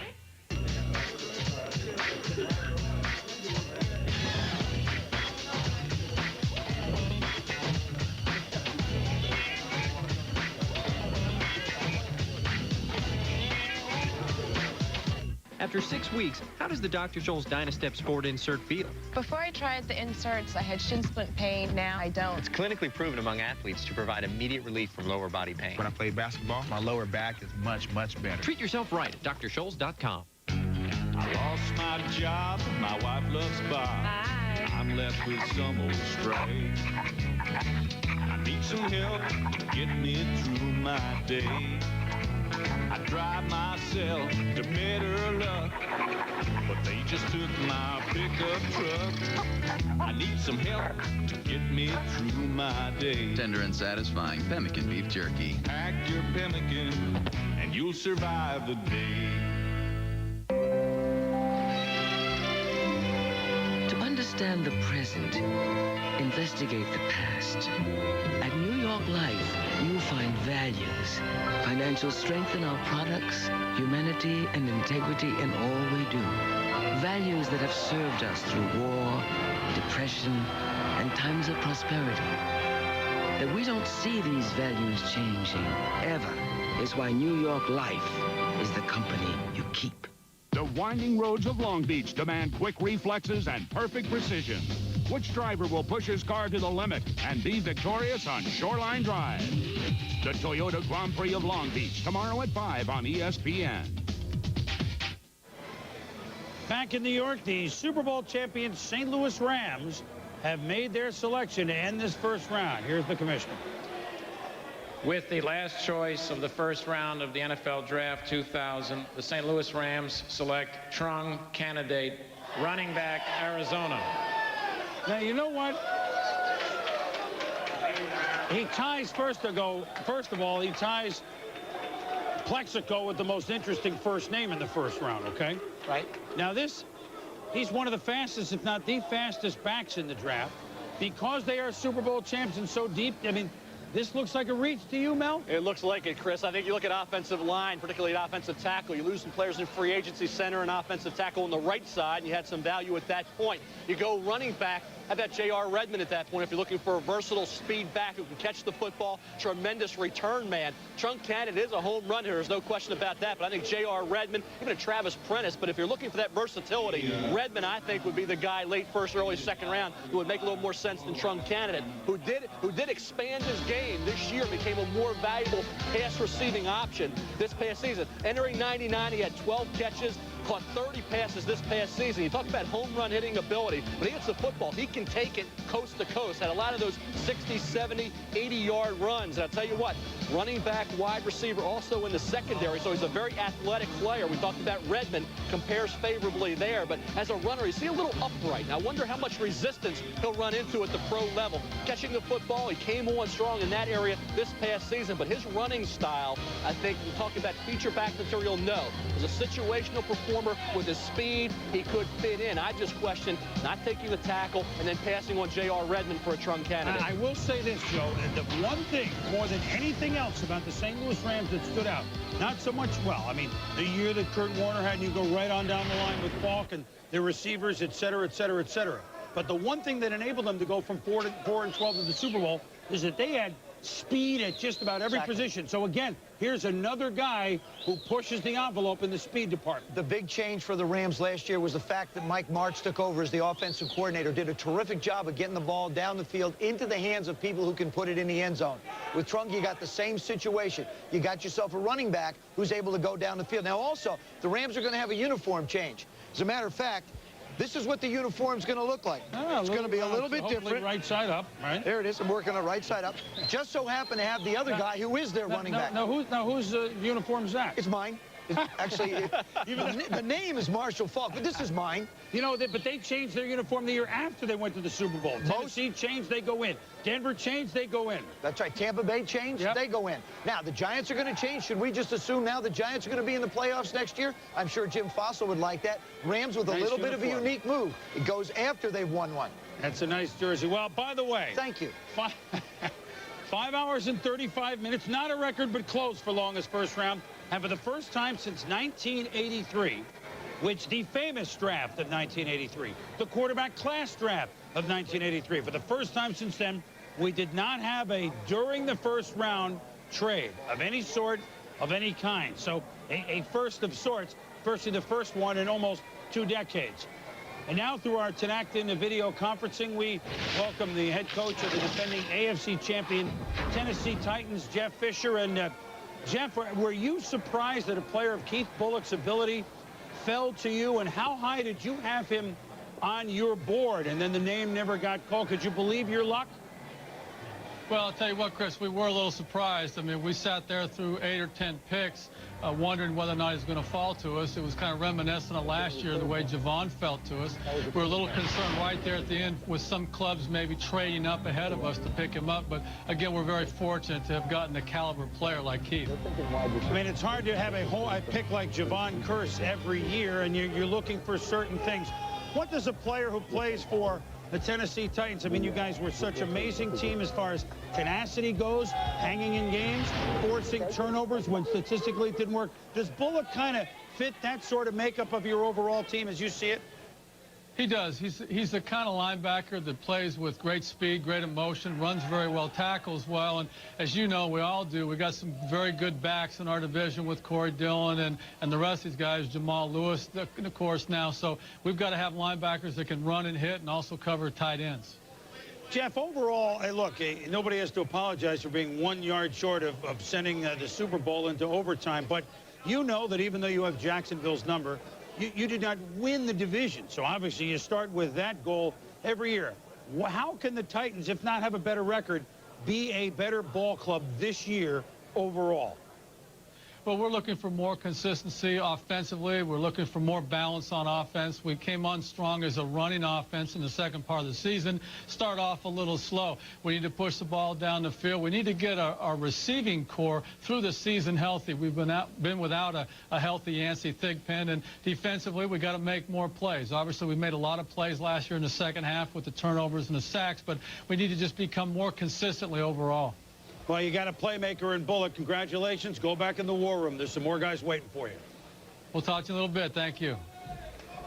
Jeff Fisher, the personable, and what an outstanding coach, an outstanding job he did not only last year, but in the years when this team moved from stadium to stadium to stadium, they never fell below 500. We'll be back with the second round.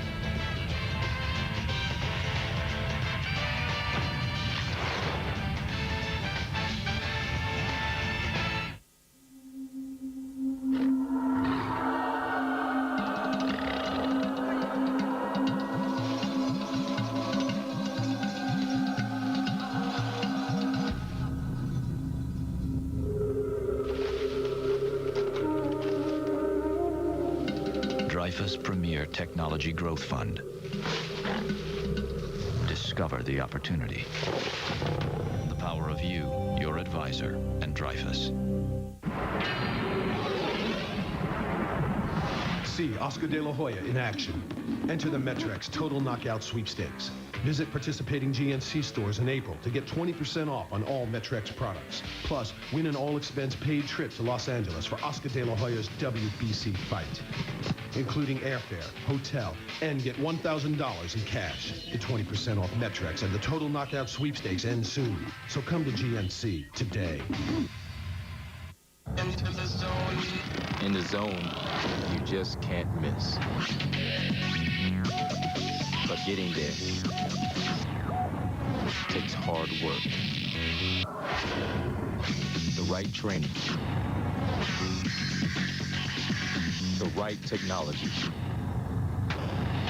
The new K-Swiss trainer with shock spring technology.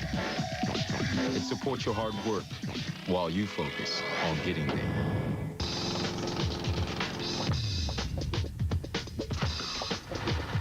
Americans love power. And they love their high-performance Briggs & Stratton engines. That's why just about every neighborhood in America is a Briggs & Stratton neighborhood. Briggs & Stratton. The power that works for you.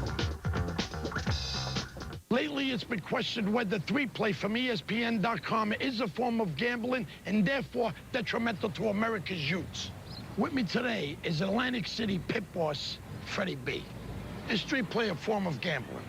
Kids, pay attention. No. There you have it. 3-play from ESPN.com. It's free. It's sports. Give me the briefcase. It's money. It's a significant amount of money. Presented by 1-800. Call AT&T. ESPN's presentation of the NFL Draft is brought to you by Toshiba Computers. Choose freedom. Choose Toshiba. And by 1-800-COLLECT, the easy way to save. Welcome back to the draft, where now we are in the second round where the picks take 10 minutes per selection. And just seeing Jeff Fisher for a moment, and we joked about it a little bit at the owners' meetings a couple weeks ago, was, you know, they borrowed that yard, Tennessee did, for that lateral to make it legal against Buffalo. But sooner or later, that yard that Dyson turned into a touchdown was going to come due. And the bill came due on the final play of the Super Bowl when Dyson was tackled by Mike Jones 1 yard short of the end zone. It's kind of like the devil with the Yankees, like in damn Yankees. They borrowed it for the soul. They had to pay the yard back. Borrowed it in the Buffalo game. Well, they borrowed it in the Buffalo game. These 7 teams did not have first-round picks. New Orleans is picking next after Cleveland gets done right now. So New Orleans, San Diego, Tampa Bay, New England, Atlanta, Dallas, Miami. Those are 7 teams who we have not heard from yet, but we will in this round for the first time, and we'll talk about it. Here are the Browns. Cleveland selects wide receiver Dennis Northcutt from Arizona. Kind of had that one because Cleveland needs... I'm back in the fairway, Joe, after Trung candidate. Yep, Trung candidate, threw you a little curve. Team speed for Cleveland. I mean, team speed for St. Louis. Look what it did for them. Team speed, and Northcutt is a return guy. Versatile player, Mel. Heck of a receiver. I think teams pushed him down because of his size, 5'10 plus, about 170, 175 pounds. Keep in mind, though, Isaac Bruce, the Super Bowl champion St. Louis Rams, in that same general area in terms of size, has had a heck of a career in the National Football League. You look at Dennis Northcutt. Back in '96, and Arizona opened the season at corner, then shifted to tailback, then certainly to wide receiver. And you see those tailback moves with Dennis Northcutt. We saw it with Peter Warrick. We see it with Dennis Northcutt. Also the return skills with those quick feet gives you that dynamic as well. All Arizona tried to do with Dick Tomey is get his hands on the football, and he can create those scoring opportunities in the open field. Averaged 19 yards on 23 punt returns this past season, which is exceptional. Brought 2 back all the way for touchdown. Also returned 9 kickoffs for a 22-yard average. See here against USC, fade route. So even at 5'10", 173, the adjustment. And I tell you, overall, Adam is the 4th highest rated wide receiver, right in there 4 or 5. I think the size pushed him back, but we had been talking, Joe and I and Chris, about versatile wide receivers who could help you in the return game. You had Soward, you had Northcutt. Soward went late first round to Jacksonville. Now Cleveland gets a guy in Northcutt to work in with Kevin Johnson, Darren Cheverini, give Tim Couch another weapon, and also help out as an outstanding return man. And 2 straight players from Arizona. Northcutt going to Cleveland. Before that, Trung candidate, which I think will raise a few eyebrows around the league, going to the Super Bowl champion St. Louis Rams, who have a new head coach in Mike Martz. He's with our Hank Goldberg. Hank, you sat around for 5.5 hours. It's your time now. Oh, it's us already, okay? Well, how agonizing it is for you, Coach, to be sitting around for 5.5 hours before you get your man. Well, we kind of sweat it out a little bit, but we're very pleased with our choice. I think Trung, that speed, to continue to add speed to the offense is very exciting for us. I think he gives a 1-2 punch to the offense with Marshall. God forbid something happens to Marshall. Trung is an explosive player that lets us continue to do what we do on offense. When we talked earlier, you said value was a big consideration with that pick. Right. You know, we thought about an offensive lineman, but it's hard to go by speed like this, you know, and there's a situation there. We've got Derek Lavelle there at halfback to help us on 3rd down, but you know, Marshall will come out in the 1st and 2nd quarter, and to be able to put speed like this in there and go the distance possibly with a rookie is a big issue for us, and we're real excited about it. Okay, Coach. Speed was the byword as far as that first pick went. Let's go back to New York. No question about it, Hank and Mike Martz. Trung candidate, fast. And very quickly, New Orleans is sending their first pick of the day in the 2nd pick of the 2nd round. Let's go back up to the voice of the 2nd round, Gene Washington. With the 33rd overall selection, New Orleans picks Darren Howard, defensive end from Kansas State. Here's a guy that that many projected in the first round, and Minnesota in particular. Good value here, guys? Yes, it is. It's a neat area. Defensive end with Joe Johnson off the injury. Look at Darren Howard. He's 280 pounds. Now, he doesn't have great closing speed. And I think the combine workout, when he ran that 5-1, set up a red flag to teams that even though he has great pass rush technique, once he separates, will he be able to close? Came back during his individual testing, ran a 4.93, which was a heck of a lot better and got him back into that late first, early second round area. Look at technique, the way he uses his hands initially. That's something you have to teach him. A lot of defensive ends come in as speed outside pass rushers. Howard is a complete pass rusher, understands the techniques that are needed, can also move inside if you need him to move to a defensive tackle spot. So a 280 brings you an awful lot of versatility. You look at the motor. People say, well, he took some downs off, but he played within the confines of the system very well there at Kansas State. What I like, Joe, in all 4 bowl games that Kansas State participated with Darren Howard, he stepped up and he made plays. And down at the Senior Bowl practices, I think people were very impressed with his natural technique getting after the quarterback. And also, the other thing, too, is they added Norman Hand as far as a free agent goes. Now, this is another young guy to come in and add to that defense. They really didn't have, they had no draft choices to work with, but I think Randy Mueller and Jim Haslett did a wonderful job of adding people. You add a quarterback in Jeff Blake, speed in Joe Horn. You just add people to your football. They're going to turn out with the free agent signings that they've had to probably do as well as any team will do in this draft. So even though they had no one, they've done an excellent job of getting players. Jim Haslett, the head coach, and they'll have a second-year running back named Ricky Williams.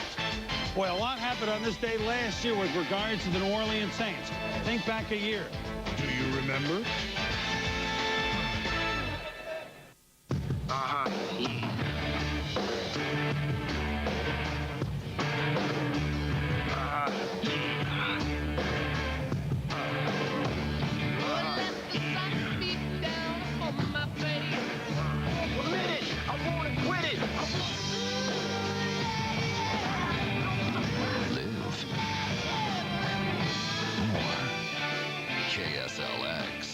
Classic rock at 100.7. Hello, and welcome to Arizona. I'm a termite. I live here. Here's a tip to get through the summer. Turn the air down. Hey, I gotta work in your house too, you know. Oh, don't be frightened. We've all got our jobs to do. I mean, I know you worked hard for the house, and I appreciate the effort. Excuse me, are you taking advice from a termite?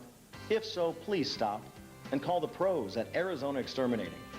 Arizona Exterminating knows Arizona pests and knows how to control them. So welcome to Arizona, and stop taking advice from a termite. Boom! Stop dead in his tracks. That's how fast Tough Actin' Tinactin pump spray works. It stops the itching and burning of athlete's foot dead. The only leading brand so tough it prevents athlete's foot. Tackle athlete's foot symptoms in seconds with Tough Actin' Tinactin.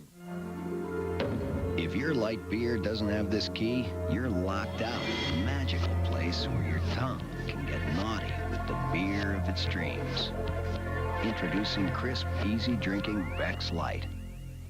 The biggest news in motor oil since motor oil. Let me show you something that really surprised me. Look what happened to the other leading motor oil after a 128-hour test designed to simulate severe driving conditions. But this is newly formulated Pennzoil with Pure Base after the same test. I'm no mechanic, but I know which one I'd rather put in my car. These, I don't even know what I'd do with these.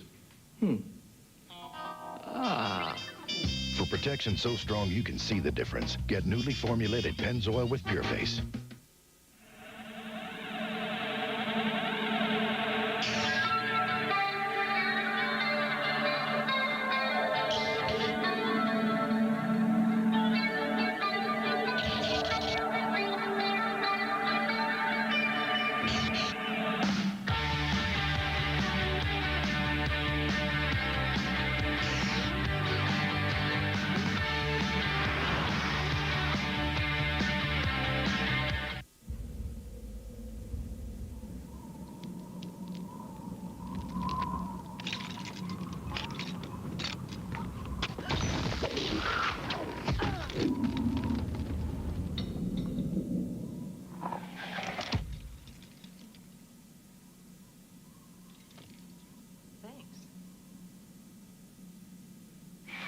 FogDog.com, your anytime, anywhere sports store. Fog Dog. This commercial is rated X. X for extreme protection. New Extreme Cleaner Wax from Turtle Wax. Stands up to everything nature throws at it. X for extreme cleaning. Turtle Wax Extreme Cleaner Wax with a breakthrough Trilicone formula cleans away swirl marks and grime. X for extreme shine. It gives you a deep, long-lasting shine, especially on clear coat. Extreme protection, extreme cleaning, extreme shine. New Extreme Cleaner Wax from Turtle Wax. With the 34th overall selection, Cincinnati picks cornerback Mark Roman from LSU. Well, he was, I'll take from you, once a Bengal, a Bayou Bengal, a Cincinnati Bengal. Right. Mark Roman. Is he, again, a name we heard could go late one. You like this value pick with the Bengals? Moved up. What he did, Chris, is showed pure cornerback skills during workouts. He had played free safety for 3 years with the Bayou Bengals, had that great freshman season. Former high school running back, had about 1,700 yards rushing as a running back in high school. Developed into an outstanding free safety right away. Then moved to cornerback this past year with solid results. The question was he physical enough to be a free safety? Did he have the recovery ability to be a corner? He showed that during individual testing, running that 4.45. Had 10 career interceptions, so he made a lot of plays. Roman early on was always regarded as one of the top defensive backs in his class. Now, he may have peaked a little early, but he did rally later in his career, particularly this season. He was declared ineligible after the 6th game, so to come away with 10 career interceptions, to make as many big plays as he did, then at 5'11", 190, run that 4.45. You think cornerback now, Chris. You don't necessarily think free safety any longer. So Mark Roman is chosen by the Bengals. We now have San Francisco, Philadelphia, Atlanta, Pittsburgh. That's the next 4 as we steamroll into round number 2 on a day without any trades, but an intriguing day nevertheless thus far. What's happened around the league? Let's start rolling with the team that got it rolling, Susie Kolber in Cleveland. Suze? Chris, almost 5 hours after Penn State defensive end Courtney Brown was selected as the #1 pick overall, he arrived at Brown's headquarters with his family, but they decided to save all the introductions until after their pick at number 32, where, as expected, they went for a wide receiver, Arizona's Dennis Northcutt. Let's go to Ed Werder. Well, LeVar Arrington and Chris Samuels get the best of both worlds. They get to be the 2nd and 3rd overall picks in their draft to start their NFL careers with a team that has legitimate Super Bowl aspirations. On their flight down here from New York to Redskins Park, all they talked about was how excited they were to begin their careers with a team as good as the Redskins and how nervous they were that something was going to go wrong and keep them both from being here right up until Personnel Director Vinny Serrato called them. Let's go to Solomon Wilcots. In Baltimore was a very busy morning for the Ravens, who used 2 top 10 picks to take running back Jamal Lewis and wide receiver Travis Taylor. But now, with 3 hours from their last pick, the Baltimore Brain Trust must wait until the 3rd round before they make their next selection with the 75th overall pick. They have a lot of time left on their hands. Now let's go to Sean Salisbury. In Santa Clara, outside the 49ers complex, the trees are green. Inside, there's nothing green. Happiness and smiles inside the war room, and there's reason to be. With 7 picks in the first 4 rounds and 11 overall, the 49ers are happy. They got 2 defensive players to help shore that up. Julian Peterson from Michigan State, the linebacker, and Ohio State cornerback Ahmed Plummer. The 49ers feel both these guys will shore up a defense that gave up 453 points defensively last year, 2nd worst in the National Football League. Look for Engelberger here with their pick in the 2nd round. Let's go out to Hank Goldberg. Wouldn't you like to be a headline writer in St. Louis in an election year? The Rams take a candidate. Trung candidate, running back from Arizona. When Mike Martz was standing with me earlier and he saw Dennis Northcutt being taken by Cleveland, he said, you know, we almost went for him. That tells you the philosophy of the Rams in a nutshell. Speed is what they're about, and speed is what they stuck to with their 1st-round pick. Now let's go to Sal Palantonio. Here in Tampa in the offseason, the Bucs added 2 free agent Pro Bowl offensive linemen, Jeff Christie and Randall McDaniel. Stole them really from NFC Central rivals Minnesota Vikings. And Paul Groover, the offensive tackle who broke his leg last season, is trying to work his way back into the starting lineup. Still, Tony Dungy, the head coach of the Bucs, told me a few minutes ago, we still want to get some offensive line depth in the 2nd round and possibly move up to get it. Now let's go to TJ in New York.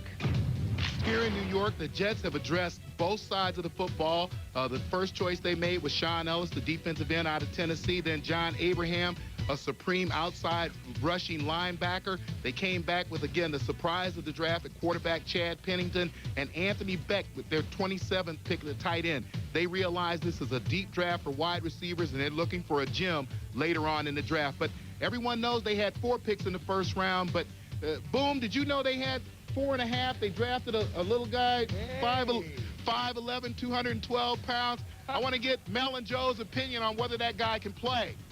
Whoa. Whoa. Now, wait a minute. I want to be on that phone line when Pat Bolin picks it up the next time to call you. He already retired your number. I mean, you got some explaining to do, Tom. You just put that on national television. I mean, an honor is an honor, but explain that, please.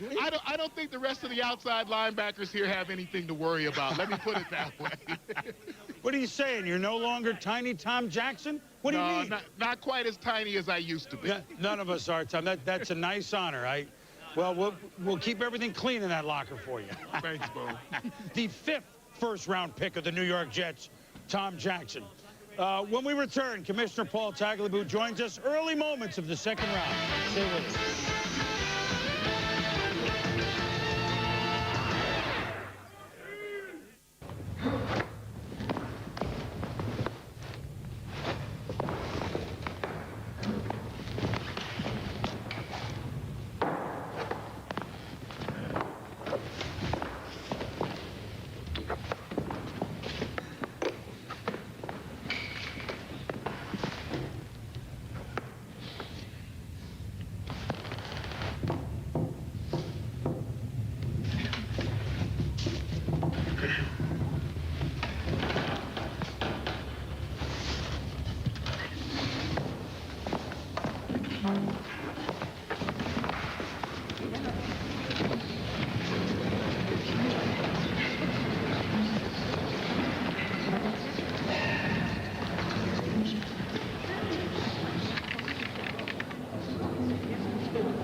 Hi, I'm Enzo, your friendly neighborhood paint guy. There is nothing that makes a home look fresher than a fresh coat of paint. The easiest part of painting is the final step, putting the paint on the wall. The hardest part is the prep. I want them to be able to come into my store and from start to finish, get all the information they're going to need to make their project successful. If you do it right the first time, you won't have to do it so often. Because some things you don't want to do more than once. We guarantee our prices, we guarantee the product. If you're not happy, you come back and we'll make it right. The Home Depot, where low prices are just the beginning.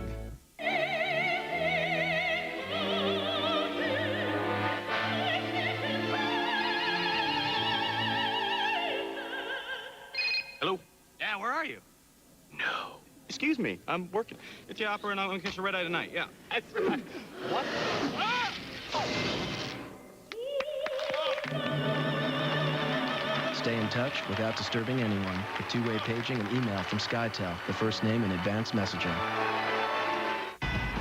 Excited for the new NFL season? Then check out a goldmine of NFL action on ESPN Classic. It's the NFL Films Treasure Chest. We're digging up 9 straight hours of NFL nirvana. From classic gridiron greats to battles in the trenches. No one ever took you closer to the game than NFL Films. They're killing me, Whitey. They're killing me. The NFL Films Treasure Chest, Saturday, April 22nd at 9, only on ESPN Classic. To get ESPN Classic, call 1-800-CLASSIC today. Hello, I'm Mark John Jeffries, and I'm here to talk with you about People PC. What is People PC, you ask? It's simple. 1, a new brand name PC replaced every 3 years. 2, unlimited internet. 3, in-home service. Yep, if all else fails, they come to you. 4, great deals on stuff you like from places you know. All for $24.95 a month. That's it. Let's review. For about the cost of internet service alone over here, you get unlimited internet, a new computer, in-home service, and great deals over here. All for $24.95 a month. How? Strength in numbers, my friends. Folks, I'm Mark John Jeffries for People PC. Thank you, and God bless.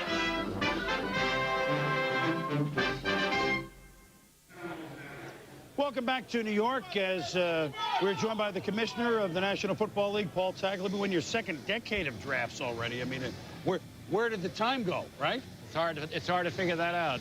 It's hard to figure a lot of things out. Paul, in a lot of ways, and I truly mean this, these are the best of times in some aspects of the NFL, and that you have the St. Louis Rams go from nowhere to Super Bowl champs, Tennessee Titans from 8-8 and kind of limbo to AFC champions, new teams experiencing things that were forbidden, and attendance records. Do you view it in that way as one of the most exciting times in the history of the league? Well, I hope we can look at it that way and be objective. You know, sometimes when you're involved, you lose your objectivity. But we found, you know, we look back at the 90s, 23 different teams played in conference championship games during the last decade. That's really? About twice as many as during the 70s. So the riches have been spread around, the talent spread around, and that's good for the fans and good for the game. But as you know, there's always both sides of the coin, and this is not a Buffalo question at all, but I mean, every fan can relate to this, that in one day, when the Buffalo Bills say to Bruce Smith and Andre Reed and to Thurman Thomas, in one day, guys who were warriors and contributed to one of the finest teams that we've seen of this generation, that you all have to go because of cap reasons. And players are being cut because of, well, we can't afford under the cap. I know in a lot of ways that's true, and youth doesn't last forever. But is this the right message to send to loyal fans of any team, that guys that help build your team, that at some point we got to let you all go? Well, you know, it's really as much a result of free agency as anything, because when you have to run the risk that you lose some young players and you have to get out in the marketplace and sign those players on a competitive basis with free agency, then you have to make choices. And unfortunately, at a certain term in a team's history, it's going to be some of the veteran players that you're going to have to make those choices on. Well, I know that not every team can stay up forever, but you and I have talked about this. I think it's now, it takes so much effort, and that's overall, in scouting and signing, et cetera, and playing, to build up a team where not only is it a contender, but it can take a few knocks and still be a contender. I don't mean that you have to be San Francisco and for 18 years you're a contender, but it's so easy to tear it apart. Is there a way for the players in the league together to kind of, I don't want to use the word soft cap because the NBA system is a different thing, but maybe expand it in some ways at some times so that teams have an option to maybe keep more of their core together, but maybe get out of the free agent market for a year? Is this feasible? Well, we've talked about that in the past. I think the focus now is going to be on continuity. Are there ways that you could modify this system to provide more continuity, which could be good for the game and could be good for the fans? In the past, we talked about ways of giving a team an edge if it could re-sign its own players, but maybe forfeit the right to go after free agents. That system didn't sell when we talked about it 6 or 7 years ago. It's the type of thing we might talk about again. And so that comes at what time? That'll come up beginning in the next 2-3 months. You also know, I mean, your head isn't in the sand, that when stories like Ray Carew, like Ray Lewis, the unfortunate Mark Chmura situation in Green Bay, I'm not going to read a laundry list. Our fans certainly know of those. What legitimately at this point can be done in the league? You can't have somebody tail every player all the time. You just can't do that. Civil liberties, etc. But what legitimately can be done to, well, make those sort of stories, if not go away 100%, go away a lot? Well, I think we start from the idea that the overwhelming number of our players don't have those kinds of stories, fortunately. What we've talked about in the offseason is what can teams do to support the players. A lot of mentoring by veteran players is sometimes a real good thing. Those kinds of ideas, I think, are appealing. But ultimately, responsibility is an individual thing, and you have to understand there are consequences if you walk off the straight and narrow path. And that's what we'll be emphasizing to the players as we go forward for the next season. But when you meet, in the next meeting, I guess, is in May, next month, is there some sort of, I don't know if you could say if you do this, you get that penalty. I don't know that anything is that simple, but is there something the league could really look into in the next 12 months to make it pretty obvious that it means business and that it just cannot be tolerated? Although in the case of murders or alleged murders, the league didn't have to say anything on that. It never tolerated it. Well, you know, I don't think you can wave a magic wand. We've got a lot of policies in place. More important than policies are what the teams do, what the league does to support players, to help them make the transition to what they are, which is a star in the community. And what does it take to act responsibly? And we'll just keep emphasizing those things. And I think we've done a good job. We've just got to do a better job. As an outstanding lawyer, I probably know what the answer is going to be on this. But in particular, Ray Lewis case. If it's not finished by the time, let's say, the season starts, or even training camp, or if it's appealed, can the league do nothing, or do you make a ruling on can he play or can he not play if it's continued and doesn't have a verdict? Well, you know, I hate to anticipate what the judicial system's going to do, so I don't want to speculate, but anyone is presumed innocent until they've had their trial. You talk about an appeal on the one hand versus a delay in the trial on the other. I think we'll take it a step at a time. Another question, realignment. Okay, Houston's coming in a couple of years, 32 teams. I mean, is there a strong sentiment, and at what point do you tackle A, realignment, and B, you know, maybe is it four-team divisions in each conference, and therefore wild card goes away? What would you like to see, or are you that far along?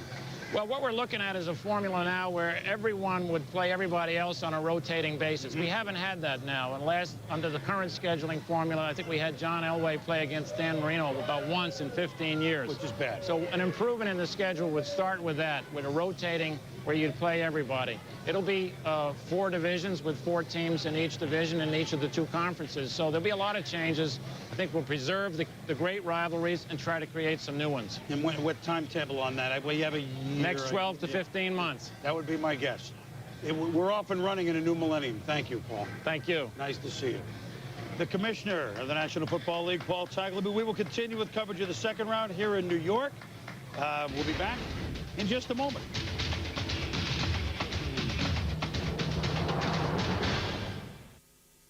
Taco Bell introduces wild chalupas and wild gorditas. Ay, caramba. It's your favorite chalupas and gorditas covered with our hot and spicy wild sauce.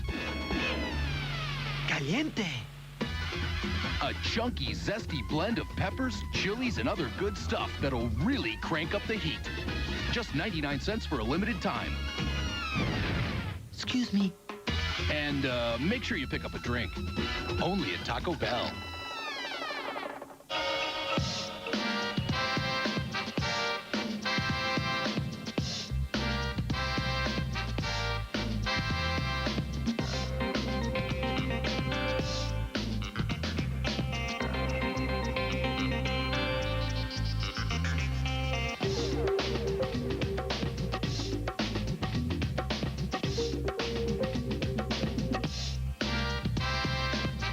Introducing Dockers Recode. Hey, Mr. Two Belt, why don't you change your oil every 3,000 miles? And remember, women know when you lie.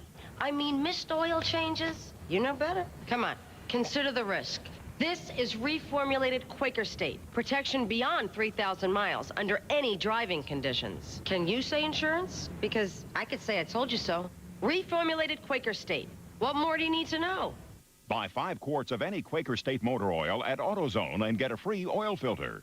The top pro golfer made $25 million last year. The president, a few $100,000. What does that say about America? Honey, I know it's your birthday tomorrow, but Mommy has to go away on a business trip. Tell you what, you know that new bike you wanted for your birthday? Mommy will get it for you. That new video game, huh? Okay, you tell Mommy what you want, whatever it is. You got it. Hey, happy birthday. Visa Platinum, exceptional credit limit and worldwide acceptance. Purchase power for when it really counts. Does this mean I can't get the bike?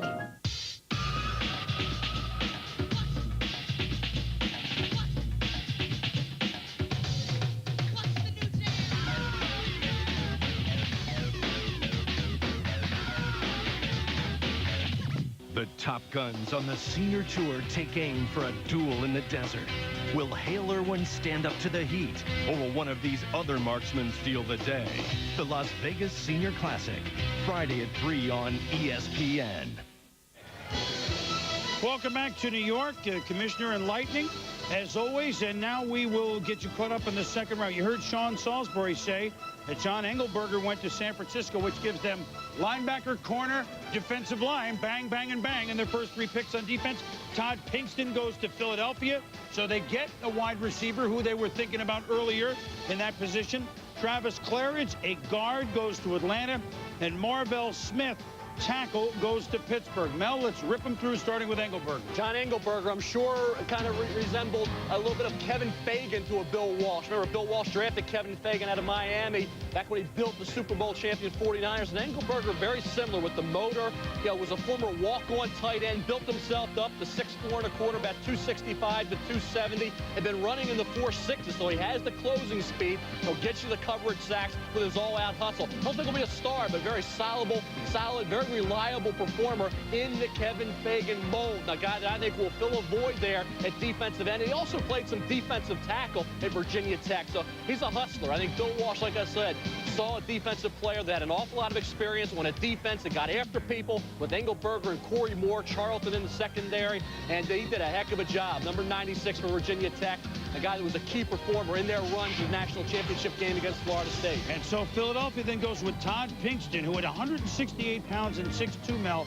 Some people said he is the skinniest player that they have ever scouted, yet they like his ability. You have to like his ability, Chris. I know he's 169, but probably in a couple of years or next year, he'll be 179, 180. And he certainly doesn't play like a receiver who fears contact. He'll come across the middle. You see the size. He's 6'2", so he presents a good target.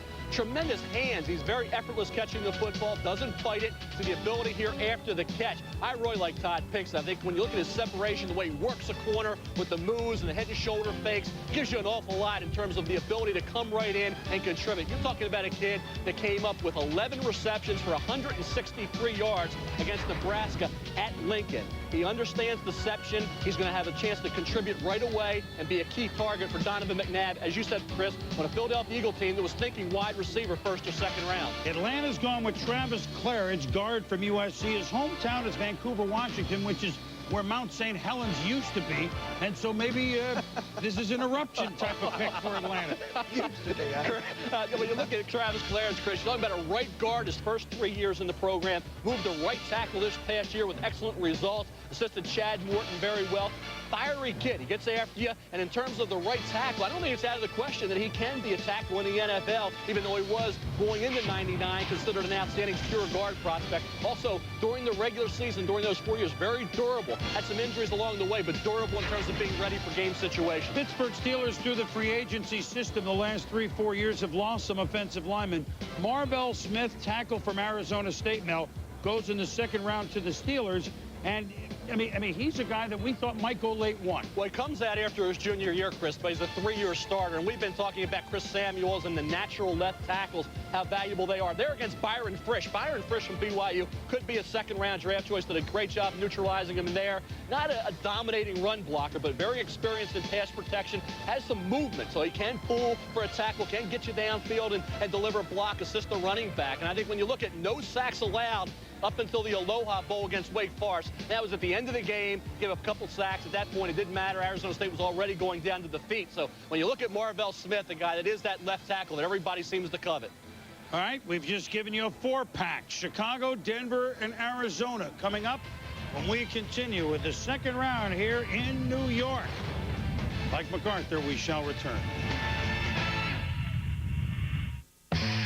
Presenting the ultimate tire for your sport utility vehicle, the Michelin LTX. Michelin's technological advances in sidewall and tread design give it a smoother, quieter ride than you might ever expect from a 4x4 tire. Yet it's rugged enough, tough enough, Michelin enough to get you through anything. The LTX series from Michelin. Americans love their high-performance Briggs & Stratton engines. That's why just about every neighborhood in America is a Briggs & Stratton neighborhood.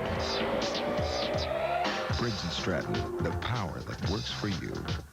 After 6 weeks, how does the Dr. Scholl's Dynastep Sport insert feel? Before I tried the inserts, I had shin splint pain. Now I don't. It's clinically proven among athletes to provide immediate relief from lower body pain. When I play basketball, my lower back is much, much better. Treat yourself right at drscholls.com.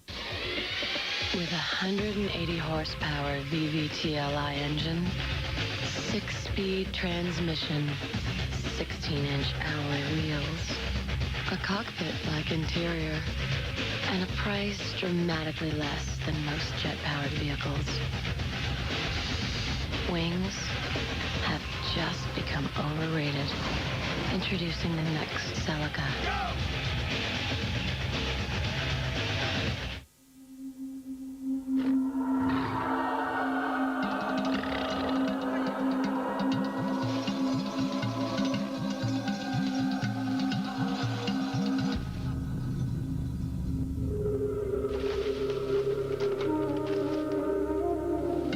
Dreyfus Premier Technology Growth Fund.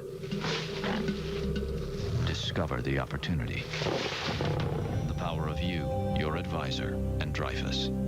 Lately, it's been questioned whether 3-play from ESPN.com is a form of gambling and therefore detrimental to America's youths. With me today is Atlantic City pit boss, Freddie B. Is 3-play a form of gambling? Kids, pay attention. No. There you have it. 3-play from ESPN.com. It's free. It's sports. Give me the briefcase. It's money. It's a significant amount of money. Presented by 1-800-CALL-ATT. ESPN's presentation of the NFL Draft is brought to you by Michelin, because so much is riding on your tires. Twilight time in New York, which means cue the Platters, right? It's twilight time. It is twilight time. I don't know if everybody in our audience remembers that song by the Platters. I vaguely do. I don't think but two do. Mel and I. At any rate, you know what?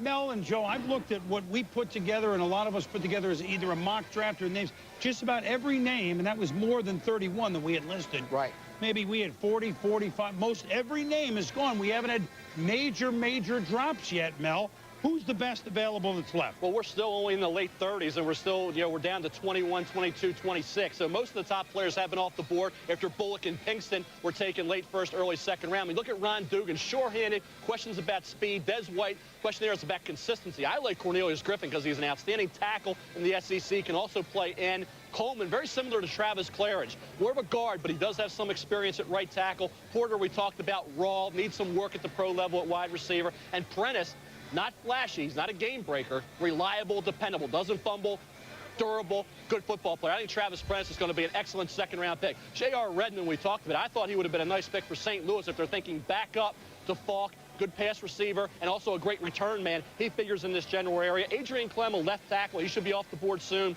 Theon Grant's dropping because he's not an aggressive free safety, misses a lot of tackles. Danny Farmer, workouts hurt him, but I'll tell you what, when he was with Cade McNown, there wasn't a better receiver in college football. He averaged 20 yards per catch his junior year. Steve Warren's more of that inside nose tackle type, and we talked about Todd Wade as a right tackle. Well, and speaking of Cade McNown and the Chicago Bears, they're on the clock now. We're going to make a pick and talk about it. We didn't have a chance before.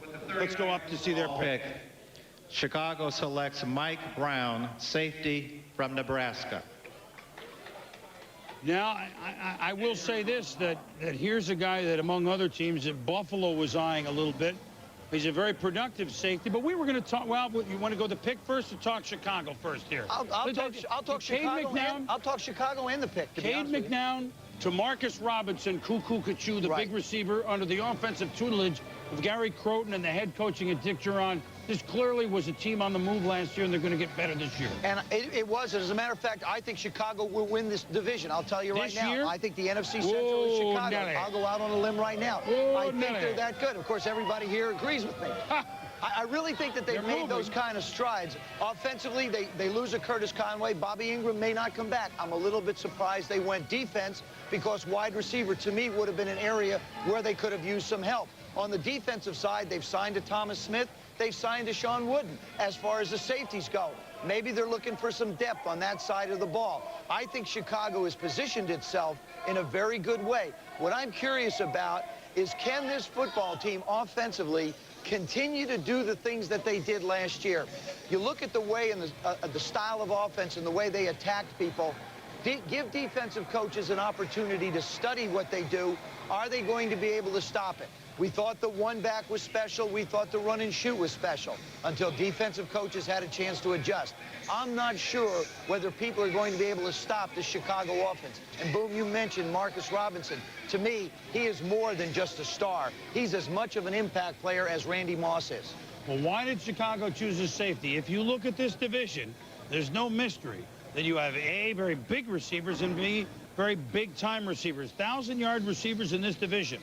Randy Moss, Robinson, who we just talked about, one of the best-kept secrets in football last year. Jermaine Crowell, another secret with Detroit. Chris Carter, of course, all he does is catch touchdowns. Keyshawn now with the Buccaneers.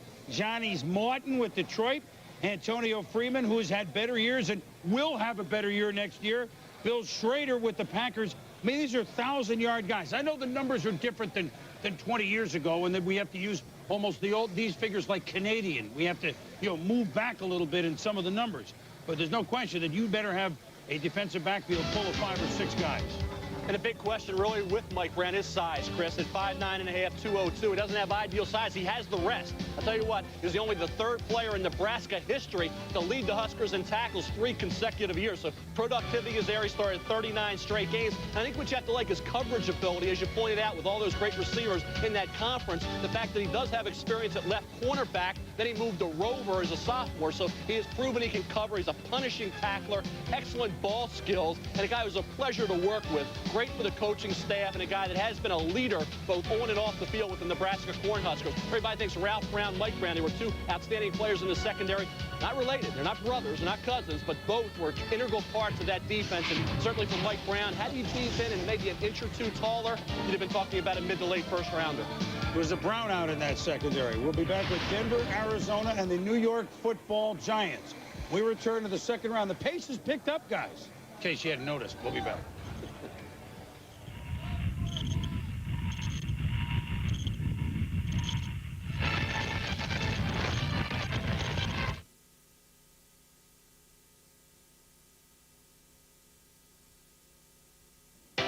Cool grand. That's what you'll get from Volvo on Camelback if we don't give you the most value at the best price on your new Volvo. It's our $1,000 Platinum Price Policy. Choose from a great selection of 2,000 Volvo S40s and V40s. Your choice, just $249 a month. The most value at the best price on any new Volvo, or you'll get a cool grand. It's our $1,000 Platinum Price Policy at Volvo on Camelback, 2143 West Camelback Road in Phoenix. Ever dream of owning a beautiful new Fleetwood home? Well, now you can for the lowest price of the year. It's the Fleetwood Homes Factory Clearance Sale. Save up to $15,000 off the MSRP. And select homes are selling for up to $1,000 below factory invoice. Imagine a brand new 3-bedroom, 2-bath home for as little as $235 a month. It's a once-in-a-lifetime chance. Don't miss it. The Fleetwood Homes Factory Clearance Sale is going on now at these fine retail locations: America's Best Homes, Fleetwood Home Center, Luxury Living Homes, Quality Home Center. It was exciting but scary at the same time.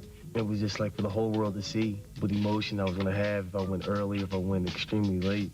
That's the scary part about it, because you can't hide emotions from the camera. The NFL Draft on ESPN and ESPN2. Exclusive coverage of every pick with all the inside information from our team of NFL experts. On screen, online, and on ESPN Radio. Tonight at 7 p.m. on ESPN2. For 10 years, ESPN's Outside the Lines has investigated sports on and off the field. Now, this groundbreaking Emmy Award-winning program has a new weekly edition, Sunday mornings at 10:30. Join host Bob Lee as he explores the major story of the week dominating the headlines, plus live interviews with the top newsmakers on the one program that takes you inside the game by going outside the lines. Outside the Lines, now Sundays at 10:30 on ESPN. Stanley Cup playoffs, top of the hour on ESPN. The draft continues on ESPN2 at 7 Eastern. 6.5 hours ago, Penn State goes 1-2 with Courtney Brown to Cleveland, linebacker LeVar Arrington to Washington. 5 wide receivers were selected in the first round of the draft, and add Dennis Northcutt and Todd Pinkston in the second round. 7 of the first 36 picks, wide receivers. And the New York Jets used their 4 first-round picks, didn't trade any of them. Maybe the highlight, Chad Pennington, the quarterback. Jets do not pick in round 2. They will pick in round 3. Arizona's on the clock now with the 41st overall selection in this draft. Just a moment ago, Denver at number 40 selected, and they took Ian Gold, the slightly undersized from NFL standards, but very productive linebacker out of Michigan. One of the questions about Ian Gold has been how he's going to do in shedding blocks. Back down to the main set, Chris Berman. All right, Mike, it's a colorful section of the draft, with Brown and Gold being the last 2 picks. Brown to Chicago and Ian Gold going to Denver, Arizona on the clock. And you know what? You've got Mel. Our latest question. We have no trades in the first round. You expect to see some trades after none in the first round, and this is where the trades start to not make that much sense. Well, I'll tell you, Chris and Joe, you guys made good points while we were watching the first round unfold with no trades, saying that, hey, Jimmy Johnson, not in the NFL right now. Jerry Jones picking in the second round. You look at Bobby Beathard, second round. So the deal makers did not have first-round draft choices. Ditka out of league. Exactly. And you look at some of the veteran players, they have not been able to be moved, like a Corey Dillon, a Pickens. So, really, the activity, I think you will see it pick up now that we do have guys that like to move around starting to come up near the clock. You think so? You think so? But I mean, these days of using it, moving up in a second and getting rid of a first, boy, did that really bite Atlanta? You would think, but San Diego and even going back to Washington, they made some mistakes as well by giving away future first-round picks. Atlanta did it last year for Reggie Kelly. I'm not an advocate of that. I don't think you lose value by moving into the second round, taking a player, but losing that first-round pick the next year. Last selection that we had on the board, another pick. We talked about Chicago, not necessarily filling a need, but maybe getting the best player with Mike Brown on their board. Same thing with Denver, not a need area, but Ian Gold. Talk about John Mobley, a little undersized. Ian Gold, undersized as well, or that weak side linebacker, played tailback and fullback in high school. That's why you see Ian Gold wearing that number that you see, not a traditional linebacker number, number 20. Came there as a running back. Actually saw some action there early on at that position. Moved to outside linebacker with great results. Talk about striking ability and intensity. Breaks down in space to make the tackle, and also has the hands for the interception since he was a running back at the prep level. Had some outstanding performances against top teams. 12 tackles against Alabama, 12 against Penn State, 13 against Michigan State. Very productive player. And a lot of teams, I really feel, Chris, middle of the second round, were looking at Ian Gold. And I'm sure there's some disappointed clubs out there that saw the Denver Broncos, who went away from needs to take Ian Gold. I think it might have surprised some people. Two defensive players. The first cornerback chosen in the draft, Delta O'Neal, and now Ian Gold for Denver. Arizona, who chose Thomas Jones, running back in the first round. Let's see what they do here. Gene Washington. With the 41st overall pick, Arizona selects linebacker Raynoch Thompson from Tennessee. Giants are the ball. Well, linebacker from Tennessee, Mel, Arizona figuring the one side of the ball than the other side of the ball. Well, we had talked about Arizona in the first round. If they didn't take Thomas Jones, would they take Brian Urlacher? Remember last year, and surprising, they allowed Jameer Miller to move on after the free agency process had really been in a full swing. After the draft, he moved on to Cleveland, which surprised everybody. So now you have to come back and make up for that because your linebacker situation isn't what you want it to be. And Raynoch Thompson, look at the size. I thought similar to Derek Brooks, linebacker down in Tampa Bay who came out of Florida State as a late first rounder, just not as explosive, but a guy that certainly brings all the intangibles you want to a football team.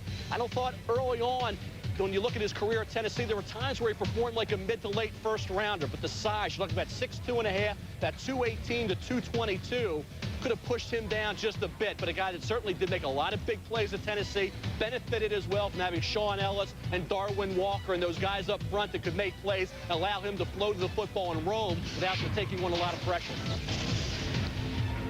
The other situation you run into, well, is the defensive line. Here was a team that was like, oh, my God, their defense is going to be the best we've ever seen, and a lot of things have happened. A lot of bad things have happened, Chris, and it's real. There's a lot of unrest there. I mean, when you take a look at this defensive line, you almost have to wonder who's going to wind up being there. Andre Wadsworth will probably be there. Eric Swan has made grumblings. He's not happy. Mark Smith always seems to be unhappy. Simeon Rice has tried to shop himself around, really not happy with the offers that have been made. Doesn't feel like he's really getting the attention paid to him that he should because of what he felt like, his production. So you really have to wonder if Swan, Smith, and Rice are actually going to be there when the Cardinals decide and wind up going to camp. Wadsworth being the one that may be the one guy that comes in. Thompson certainly has a linebacker. Does he fill in as far as the defensive line goes? No, but he sure helps Dave McGinnis out on that side of the ball. Arizona did get help with the running back. Now they're on the other side of the ball defensively, and I think this is where they're going to stay for the largest part of the draft. Last year in a contract for Vince Tobin and his staff, so they need to make something happen down there. They want a new stadium, et cetera, et cetera. New York Giants are... With the 42nd overall pick, the Giants select defensive tackle Cornelius Griffin, University of Alabama.